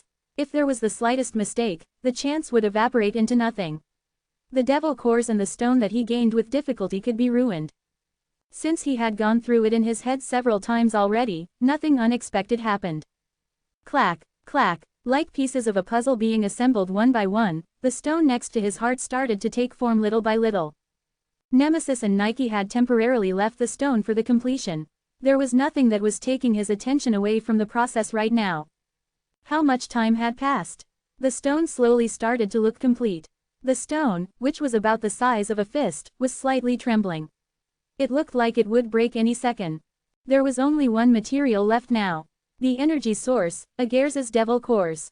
Yi and Wu finished the path from the stone and the devil cores, and the energy from the devil cores slowly began to move towards the stone. Yi and Wu, though his brain was going to burst. It was the first time he felt like this since he learned the 72 Bian in the Monkey King's palace. His touch was light and careful. Everything would be messed up if he made the slightest mistake. It was the demonic energy that most demons couldn't make, and it could probably even make a new demon. But fortunately, Yi and Wu had a deep knowledge of alchemy and magic from the past 4 months, and his control of magic was skilled enough to defeat most magicians. On top of that, in his slowed time from time difference, there was no way any mistakes would be made. Clack, clack, carefully, he put the last of his magic power into the Philosopher's Stone, and Yi and Wu closed off the path from the stone to the energy source. Agers's magic power swirled around the stone. It sparked to escape the stone, but the stone didn't budge at all. Then, the magic power synchronized with the stone, and it turned back into the devil cores again. Clack, like it was heading towards its home. A clear sound rang inside his head. It worked, Yi and Wu shouted to himself. Then, that moment. Dring, dring, additional information about the hidden functions will be revealed. The Corrupted Philosopher's Stone. Category. Rank. Summary. The purest energy in the world is a human soul. This stone was created after refining souls according to the directions on the emerald tablet. It was filled with fear, so special care needs to be taken. The current emotions inside the stone is receiving the energy of the demon Agaras and slowly becoming bigger. Report of deep-seated grudge. From the demonic energy that was emitted from Agaras' devil core, the grudges within the Philosopher's Stone can be amplified with magic power. However, the user of this power must pay the price to use this function. This artifact is unique. There is only one in the tower, and it is impossible to share with someone else. Warning: this is an artifact with a strong curse. It can be used several times according to the need, but the user may be cursed, so care must be taken. The artifact is complete, but still not available for use. It must be connected with an existing magic organ. There is a strong curse on the artifact. When connected with an existing magical organ, special attention must be taken. The words, "special care must be taken," were not only in the summary, but in the messages as well. That was how dangerous the completed Philosopher's Stone was. Yi and Wu thought that was to be expected. He knew more than anyone how many players had been sacrificed for this. Its form was just hidden in the form of a stone. It was clear that there were 10,000s of grudges. The demonic energy of a Grand Demon Duke just added to its power. This was something that Yi and Wu hadn't expected. So even as Yi and Wu realized how dangerous this situation was, he just continued with the process. If he planned to stop now, he wouldn't have started in the beginning. He activated his magic circuit and connected the circuit to the stone. Yi and Wu considered the Philosopher's Stone to be just another core of his magic circuit. And the moment he released the stone's path, walk, the magic circuit circulated his magic power in his body. As the two different magic powers collided, they clashed like water and oil at first, but the two magic powers are being synchronized with the demonic dragon body trait. The purification began. It was an abundant and pure magic power compared to before. Yi and Wu tried using his Philosopher's Stone to see how much he grew. As he did, the magic power all began to explode. It was enough to make him shiver. His dragon's blessing and demon's blessing woke up on their own. Even though he didn't awaken his dragon body, dragon scales grew on his skin. His power unintentionally lashed around him. Wee. The room where Yi and Wu began to shake with a magic power storm, and everyone was swept away. The head elder quickly set up a barrier so Yi and Wu's energy didn't leak out, and Brahm widened his eyes at the white smoke around Yi and Wu. The Philosopher's Stone, the wish of all alchemists, was there. Ah, this is the Philosopher's Stone, Shannon and Hanryong exclaimed in astonishment. Hanryong's body even trembled. He thought of when he first became a high ranker. The same feeling of invincibility that he had felt then was now swirling around Yi and Wu. Rebecca was also astonished. Saranunos's holiness around her was brighter than ever. If this continued, she was excited that she could even become a godly spirit. Inside of the storm, Yi and Wu couldn't get a grip on himself. If time difference wasn't activated, he might have lost consciousness a long time ago. An unlimited power, an intense power, all these things seemed to be in his palm. Was the fifth step awakening, where you gained a dragon heart, like this? He couldn't express how he felt with the Philosopher's Stone. However, after the exhilaration swept past his body, the grudges in the stone slowly began to wake up. They started to spread around his power. Like ink in water, they quickly moved past where the magic power had moved through. It had happened too quickly. Before Yi and Wu could stop it, like a beast after a long hibernation, they quickly poured into Yi and Wu's subconsciousness. If time difference wasn't being used, he would have become a bundle of grudges already. Yi and Wu quickly tried to focus. Exhilaration still ruled his body, but it wasn't the time to enjoy that right now. The grudges growled like they would eat Yi and Wu up any second, and Yi and Wu did everything he could to push them away. If the grudges took his consciousness and his identity, it would be the same thing as a new demon, no, a new Agaras being born. That damned bastard. Yi and Wu thought this might be a trick that Agaras had up his sleeve. Yi and Wu wouldn't have been able to handle just the devil cores of the stone by himself. But if the two were mixed, it was different. The grudges were swallowing the demonic energy. It was still hard for Yi and Wu to bear, but he grit his teeth. At the same time that he pushed away the grudges, his consciousness was placed into the Philosopher's Stone. It was a fight against an opponent who was trying to take over Yi and Wu's territory. Cuckoo Kong. His body shook up and down. As the devil's blessing and demon's blessing amplified each other, Yi and Wu's body continued to break apart and recover over and over again. Yi Yanwu opened his eyes. He was met with a world of empty darkness. This was his consciousness. It was the stage that Yi Yanwu prepared for a better fight. And he consciousness had accepted it. Hidden quest wish of the corrupted fallen. Summary. The demonic energy that Agur is left behind is targeting for you. It met the grudges inside the Philosopher's Stone, and is trying to take over your body together, by demonizing you. Protect your body from the demonization and absorb the leftover magic power from the fight. Conditions of succeeding. Defeat the demonization in the limited time. Completely absorb the remnants of the demonization to control the Philosopher's Stone. Time limit. Unknown. Rewards. Complete the Philosopher's Stone. Strengthening of demonic energy property. Then, a quest window popped up in front of Yi Yanwu, and the dark environment began to change. The red sky stood out. It was similar to the 23rd floor in more than one way. And far away, something floated up and began to take the form of a human. It was a gray shadow. There was nothing to show its expressions, but Yi Yanwu got the feeling that it was looking at him. Then, Yi Yanwu was able to see the 10,000s of souls behind it. Those were the grudges. No, the demonization. It was the form of the souls that had swallowed Agur's demonic energy. Just then, the face of the demonization crumpled. Its shoulders moved up and down like it was laughing. Yi Yanwu felt threatened. It was like he was looking at a mirror. The demonization was imitating Yi Yanwu. His looks, patterns, movements, habits, thoughts, and even his traits and skills. The problem was that its personality was completely different. It was a violent beast. Nothing more, nothing less. And that smile, it reminded Yi Yanwu of someone.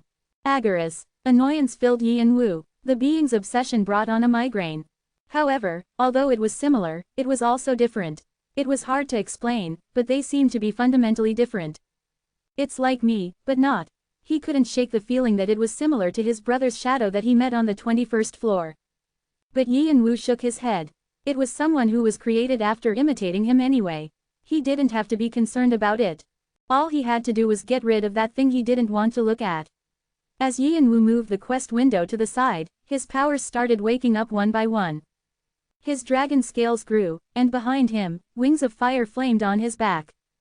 And just when he was about to rush at it, the demonization licked its lips. Yi Yanwu's face hardened seeing it. Just then, Kerrang! The world of his consciousness suddenly crumbled. You have successfully finished the hidden quest, Wish of the Corrupted Fallen. You have achieved an accomplishment that isn't easily achieved. Additional karma is being rewarded. You have earned 5,000 karma. You have earned an additional 3,000 karma. As a reward, you have earned the Complete Philosopher's Stone. As a reward, your evil and demonic properties are strengthened. You have succeeded in completing the wish of all alchemists and magicians, the Philosopher's Stone. You have made a great accomplishment. The gods and demons of the 98th floor are watching you. Endless messages. Even after Yi Yanwu was flicked out into the real world, his face was still stiff. Cain, are you all right? Just then, Brahm, the head elder, and Heneva worriedly woke him up. Although he nodded his head, it was hard for him to calm down after what happened inside his unconsciousness. The demonization that suddenly disappeared before he could fight had definitely said this. It's not time yet. A little later, after you're more ripe, I'll come back to eat you then. Chapter 217 Philosopher's Stone 10. It was definitely a foreshadowing of a predator. Yi Yanwu quickly circulated his magic power to check the Philosopher's Stone. However, unlike his concerns, the stone was cleanly set in his magic circuit, and it was perfectly doing its role as the main core. There wasn't any resistance. It was like it was a part of him since the beginning. The demonic power mixed with the magic power had synchronized with his body.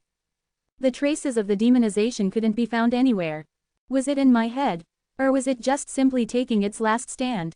But Yi Yanwu was still worried, so he searched not only throughout the stone, but all over his body. He even scanned his unconscious again. The demonization wasn't there, like it had never been. So Yi Yanwu felt even more uncomfortable. If it had simply been its last stand, there would have been a slight trace left somewhere. But it was too clean. Cain, Yi Yanwu came to attention at the hands that were roughly shaking his shoulders. Brahm was looking at him with concerned eyes. Did something happen? Your breathing isn't steady. Yi Yanwu shook his head. He couldn't let them worry about him. It's nothing. The resistance of the Philosopher's Stone and the magic circuit was stronger than I thought. So it's probably because I'm tired from that.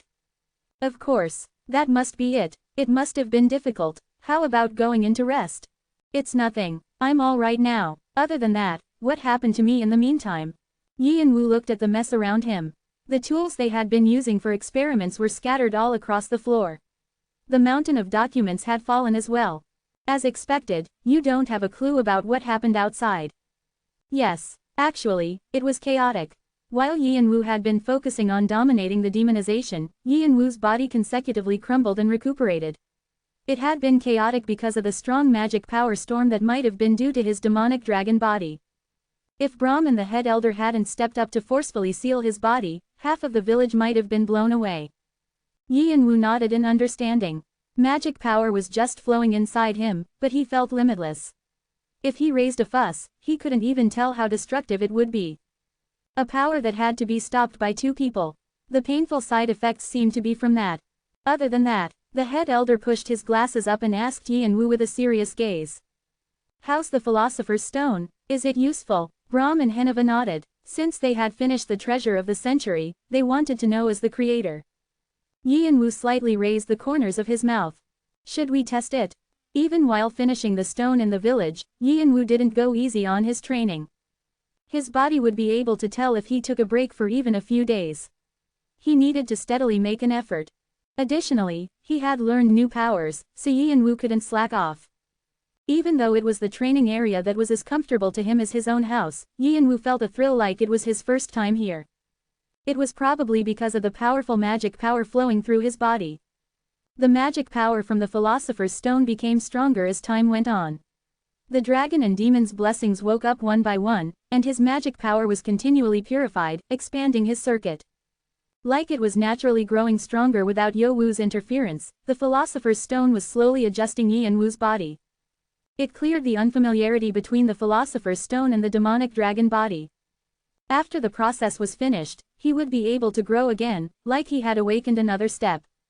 There was a reason why the Summer Queen had chosen the Philosopher's Stone as a replacement for her dragon heart. For a moment, his concerns about the demonization flew away. Yi and Wu shoved it to a corner of his mind. Even if he thought about it, he wouldn't come to an answer, and right now, he just wanted to check his changed body. Brahm, the head elder, and Heneva, who were watching him from the outside of the training area, felt the same. Come out, Chechech. A long shadow stretched out from where Yi and Wu was and split into two. Shannon and Hanryong were completely armed, and above them, Rebecca quietly came down. Confirming his new powers would be done best in action. Yi and Wu was planning on going against the three of them with all his power. Shannon and Hanryong's levels had gone up by several tiers after the Philosopher's Stone. And even with that aside, they had constantly been researching the inheritance of the Monkey King. Rebecca also wanted to check her skills, because she had recovered a part of them from when she was alive. The holiness of Cernunos was especially about to burst in her body. If he fought with them, it wouldn't be easy. Hey, Master. What? Yi and Wu lifted his head from examining Karshina's dagger and his magic bayonet when Shannon called him. Don't take revenge on us just because you got beat up, okay? Yi and Wu smirked. I was just about to say that. Hee, sure, I was waiting for that. Shannon warmed up his body and dropped his sword breaker that Heneva made for him onto the ground. Heneva's eyes slightly widened when he saw that, but he just crossed his arms and continued to watch them. I'll drop you to the ground crying. Shannon giggled like just thinking about it was fun. Meanwhile, Hanryong activated the Grave of the Nine Swords, and Rebecca straightened her back, stepping back to swing the swords in each of her hands. And in that moment, Quaduk, Yi and Wu attempted to awaken his dragon body. The dragon scales that grew from his shoulders reached under his eyes, and the dragon's wings soared up, emitting heat all around them. The ground that he was stepping on instantly turned black. Goddess's stigmata. When Athena's blessing was added on top of this, his fire grew to an uncontrollable amount. Kwang. Just then, Yi and Wu strongly kicked the ground. Like a portal was opened, a deep hole opened in the ground, and Yi and Wu suddenly appeared in front of Shannon. However, it wasn't Shannon who stepped up to block him. Hey, sorry, but I'll go first. Hanryong had stepped up, throwing 8 swords randomly around him, and in his hand, was a giant scimitar in his hand. I've been wanting to fight properly with you. Hanryong was being genuine. Although his clan crumbled because of Yi and Wu, Hanryong became a death knight and he changed his opinion as he observed Yi and Wu.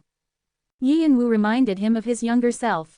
Someone who jumped into a situation regardless of how dangerous it was, and took everything he wanted. Watching Yi and Wu, Hanryong felt like his non-existent heart beat faster. He felt the spirit of fighting, something he hadn't felt after his lacking son was born. Of course, there were some things that were different. Unlike himself, who went crazy for battles, Yi and Wu was always cool-headed. Yi and Wu's thoughts were so deep that sometimes, even he didn't know what Yi and Wu was thinking about. So Hanryong wanted to know more about Yi and Wu. But there was no way an untalented speaker like him could speak with Yi and Wu. Thankfully, there was a method that warriors could use. The sword. The sword of a martial artist could deliver words. He had never crossed swords with Yi and Wu before, so Hanryong wanted to use this time to read Yi and Wu's mind. Checking his own skills was a plus. Kwang. Chapter 218 Kelet Auction 1. The magic bayonet crossed with the scimitar. Heat burst out. The magic bayonet was a lot shorter than the scimitar, and Hanryong didn't miss it. Gagagak. Less than blade whirlpool greater than. Another one of Hanryong's signature skills activated. A swing of his sword turned into the attack of hundreds of whirlpools.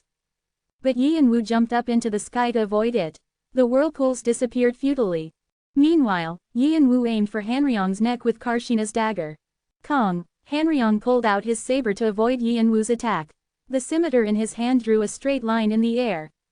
Quakwang. Yi and Wu was barely able to block the attack, alternating the magic bayonet and Karshina's dagger. However, he wasn't able to avoid it all, so his body was pushed away. He quickly spun his magic circuit. As his wings of fire became bigger, he caught his balance, but Hanryong was in front of him in an instant. Hunting sword. The sword that was specialized for stabbing was pointed right at his head. It was impossible to stop it now. Yi and Wu quickly activated another power. The third soul. 72 Bian, Bayak. Kia. The black bracelet on his right arm flashed, and with a horrible screech, an army of pale souls appeared to create a sturdy wall in front of him. Kwang. It made a hole in the wall of souls, but Yi and Wu wasn't hurt thanks to the many layers around him. Meanwhile, Yi and Wu caught his balance. Aura and holy fire blazed on his blade. However, Hanryong quickly swung the saber that was next to him, like he wasn't going to lose this small advantage. Kurung. Once again, whirlpools came from his sword. The wall of the souls quickly broke down. Yi and Wu still had a lot to catch up on compared to Hanryong's experience with the sword. Hanryong was at an expert level before he had died. He had gained new knowledge studying the Monkey King's inheritance after that, so now, he was almost at the Arhat level. The only thing holding him back was his body. His skills were already there. Of course, Yi and Wu, who was only a master, would lose to him. But Yi and Wu had a weapon that would make up for his skills. Fire. His almost limitless magic power with the Philosopher's Stone put a powerful strength in a single attack. Kwang. The magic bayonet spewed out a red fire. As the aura with holy fire blew Hanryong back, Yi and Wu used his blink to chase after him. Hanryong sensed Yi and Wu's presence and quickly swung his scimitar. However, the scimitar was stopped by the new wall of souls, and the magic bayonet cut Hanryong's side. Flash. The magic bayonet shined an intense light like it would explode. Wave of fire. It was more destructive than ever. The fire soared tens of meters up into the sky. Kwang. Kwang. Krrrrrr. In the end, Hanryong couldn't be found in the fire. Just then, Shannon and Rebecca suppressed the fire and swung their swords at him. Yi and Wu used blink once again to move. However, the moment he appeared somewhere else, arrows flew at him like they had been waiting. Rebecca had read his movements, and she was prepared. Clink. While he was flicking the arrows away, Shannon appeared again, bringing his sword breaker down. A path of vibrant red fire fell on him. Less than volcano greater than. It was the signature skill that he took from Bahal. Time difference. In the slowed world, Yi and Wu quickly made his judgment. Blink wasn't able to help anymore. There was only one thing he could do. Meeting it head on. When he finished thinking, another power revealed itself. Hyongshan Axel. The anger that was quietly resting inside his heart suddenly grew up to his head. It was like he was a beast. Yi and Wu didn't hold back the violence and instead used it to explode. Kwang. Yi and Wu's howling and holy fire grew his body to several times its original size and turned to a burnt black color. Quaquaqua. Black flames became the predator of everything in front of him. Not only were Shannon and Rebecca swept away in an instant, but the hill that was behind the training area also became flat. Krrrrrrr. The mountain shook, and their surroundings turned into ruins. From between the heavy dust cloud, Yin Wu was emitting a deadly aura, black flames blazing up around him. He looked like a lord from hell, hellfire in tow. Ku! The dust whirled around. Above it, sparks continued to crackle. Everything was completely destroyed, like a horde of beasts had stomped through it. Looking at Yin Wu in the center, Shannon slowly stood up, cursing. Opening square bracket ... I'll be damned. The sound of bones cracking could be heard from all over his body. He was a spiritual body now, made of shadows, but he hadn't been able to erase his identity as a human, so he still felt emotions from when he was alive. Mental stress was controlling his body right now. The sword in his hand was still shaking. If he hadn't protected himself with this, he would have been back in the shadow again. And he would have struggled to make another body. Even in that situation, Shannon was impressed beyond words at the unscratched sword. An artisan was definitely an artisan for a reason. At the same time, he thought his master was ridiculous for doing something like this. Just seeing Yin Wu made him sweat. And after Yin Wu's Hyongshan axle, he could feel shivers down his back. Seeing Yin Wu's with such powers, it reminded him of some people. 81 eyes. The symbol of the red dragon. The powerful energy of a ruler was wrapped around Yin Wu. When he first met Yin Wu, the guy was just a little newbie, barely able to defeat a semi-ranker. To think that Yin Wu changed so much in just a single year. He had never heard of a growth rate that was this fast, other than Heaven Wing Cha Jung Wu. No, Yin Wu grew even faster than Heaven Wing. Most people would give up, but, opening square bracket ... Even if it's annoying, I can't surrender here. I won't lose. Shannon felt even more motivated, and he used the sword breaker as a cane to raise himself from the ground. As much as Yin Wu had grown, Shannon had become equally as strong. He was already stronger than when he was living, and his skills were enough to fight face to face with a ranker. Ranker. It had been a high wall that he couldn't pass when he was alive. After reaching this peak, the only thing he had felt was that there wasn't much to it. He thought that he would feel satisfied when he reached this position. He even had the confidence that he would be able to shake up the tower. He would have fulfilled his wish of tens of years. He believed in himself. However, after experiencing a new type of battlefield with Yin Wu, and meeting countless skilled people, Shannon felt his world being crushed. It was a new world. And another sky. The sky that he had been looking at until now was just a tiny part of it. He hadn't known that there was a much larger sky and world beyond that.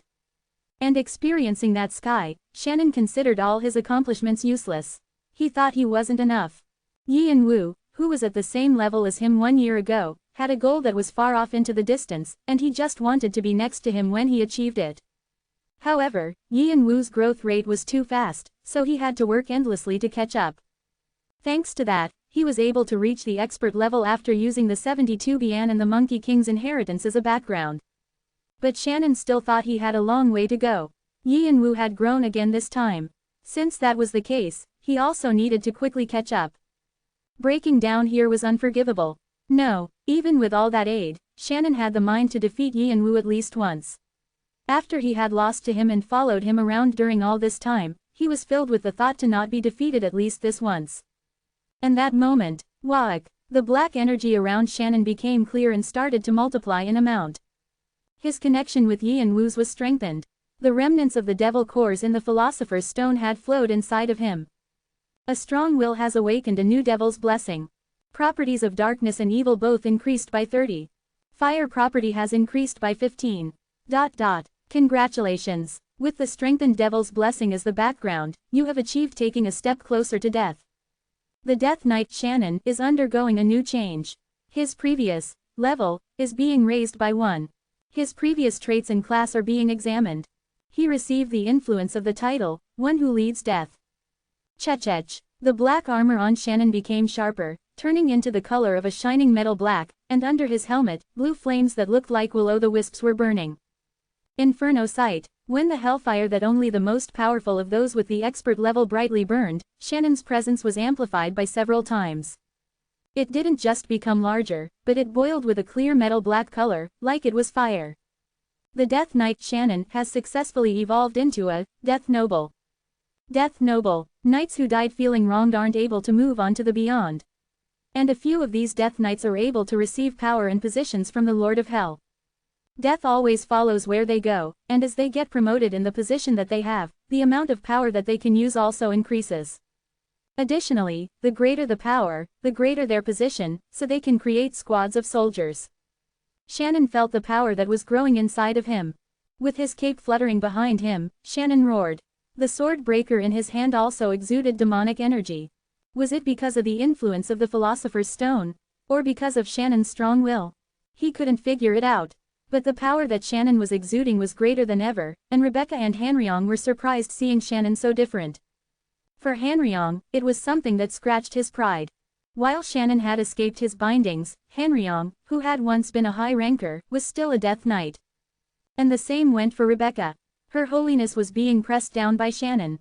Even if they were allies, she felt like she was in danger. Shannon was powerful enough to make the two of them tense. But Shannon didn't blink an eye. Normally, he would have been haughty about it, but he was completely focused on Yi and Wu right now. All he was thinking about was whether he was able to defeat Yi and Wu with his newfound power. These thoughts were clearly delivered to Hanryong and Rebecca. The two gripped their weapons even stronger. They got into a ready stance. Kwang, and they began to run at Yi and Wu as one like they had planned it beforehand. Yi and Wu's eyes coldly flashed as he tightened his hold on his magic bayonet as well. Hyeongshan Axel. His eyes were shining more violently than ever. The blade swished over the fire again. Brahm shook his head like the situation was ridiculous. Both the servant and the master. I don't know why everything about them is the same. The fight between Yi and Wu and his three subordinates ended as a tie. Amidst the fire and the crossing blades, the four fought like they really wanted to kill each other. The training area that Yi and Wu used was completely in ruins, and the head elder was sighing as he looked at the scene. The singed ground was cracked all over, and the bare hill nearby was a horrid sight to see. How is it? Do you feel better now? Brahm crouched down to speak to Yi and Wu, who was catching his breath on the ground. Instead, Yi and Wu smiled bitterly. He thought he had been keeping up with his training well, but it seemed like he was mistaken. But after fighting, he still felt a lot better. All his stress and worries completely disappeared. However, I'm regretting it. He wasn't satisfied with everything. You're regretting it? Brahm looked at Yi and Wu like he was crazy. Yi and Wu nodded his head with a serious face. Yes, I know that the power of the three won't stop there. Although Yi and Wu had become stronger, he hadn't been able to catch up to Hanryong. That was how powerful the Saber God was. He wasn't the second strongest in Cheongwado for nothing. The same went for Rebecca. Since Cernunnos was one of the greatest gods, Rebecca was also one of the strongest players.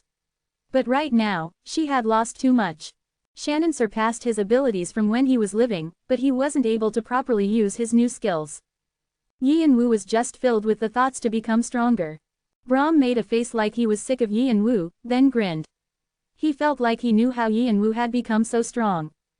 Then you need to continue to push me too. You need to find your holiness again. Hoo-hoo, thanks for saying that, but don't you have to overcome that first? It had already been a while since Brahm gave up returning to the past, so he just chuckled. Yi and Wu had to get a greater holiness than what Brahm had before so that Brahm could regain his holiness again. There had never been a case since the tower was established that a player had received holiness. There were only rumors that Alpharon had it. But Yi and Wu was just looking at Brahm with calm eyes. Brahm's eyes widened. Why, you, smirk. Yi and Wu just lightly laughed and stood up. Since we confirmed the function of the stone, we have to move to the next step. Brahm didn't ask Yi and Wu anything else, and just nodded his head. It would take a long time until Yi and Wu got his holiness. There was something else Brahm had to do right now. A witch hunt, and saving his daughter. Although Brahm had a fake body, he felt like he could feel his heart beating faster. Boom, boom, his breathing quickened at the thought of seeing his daughter again.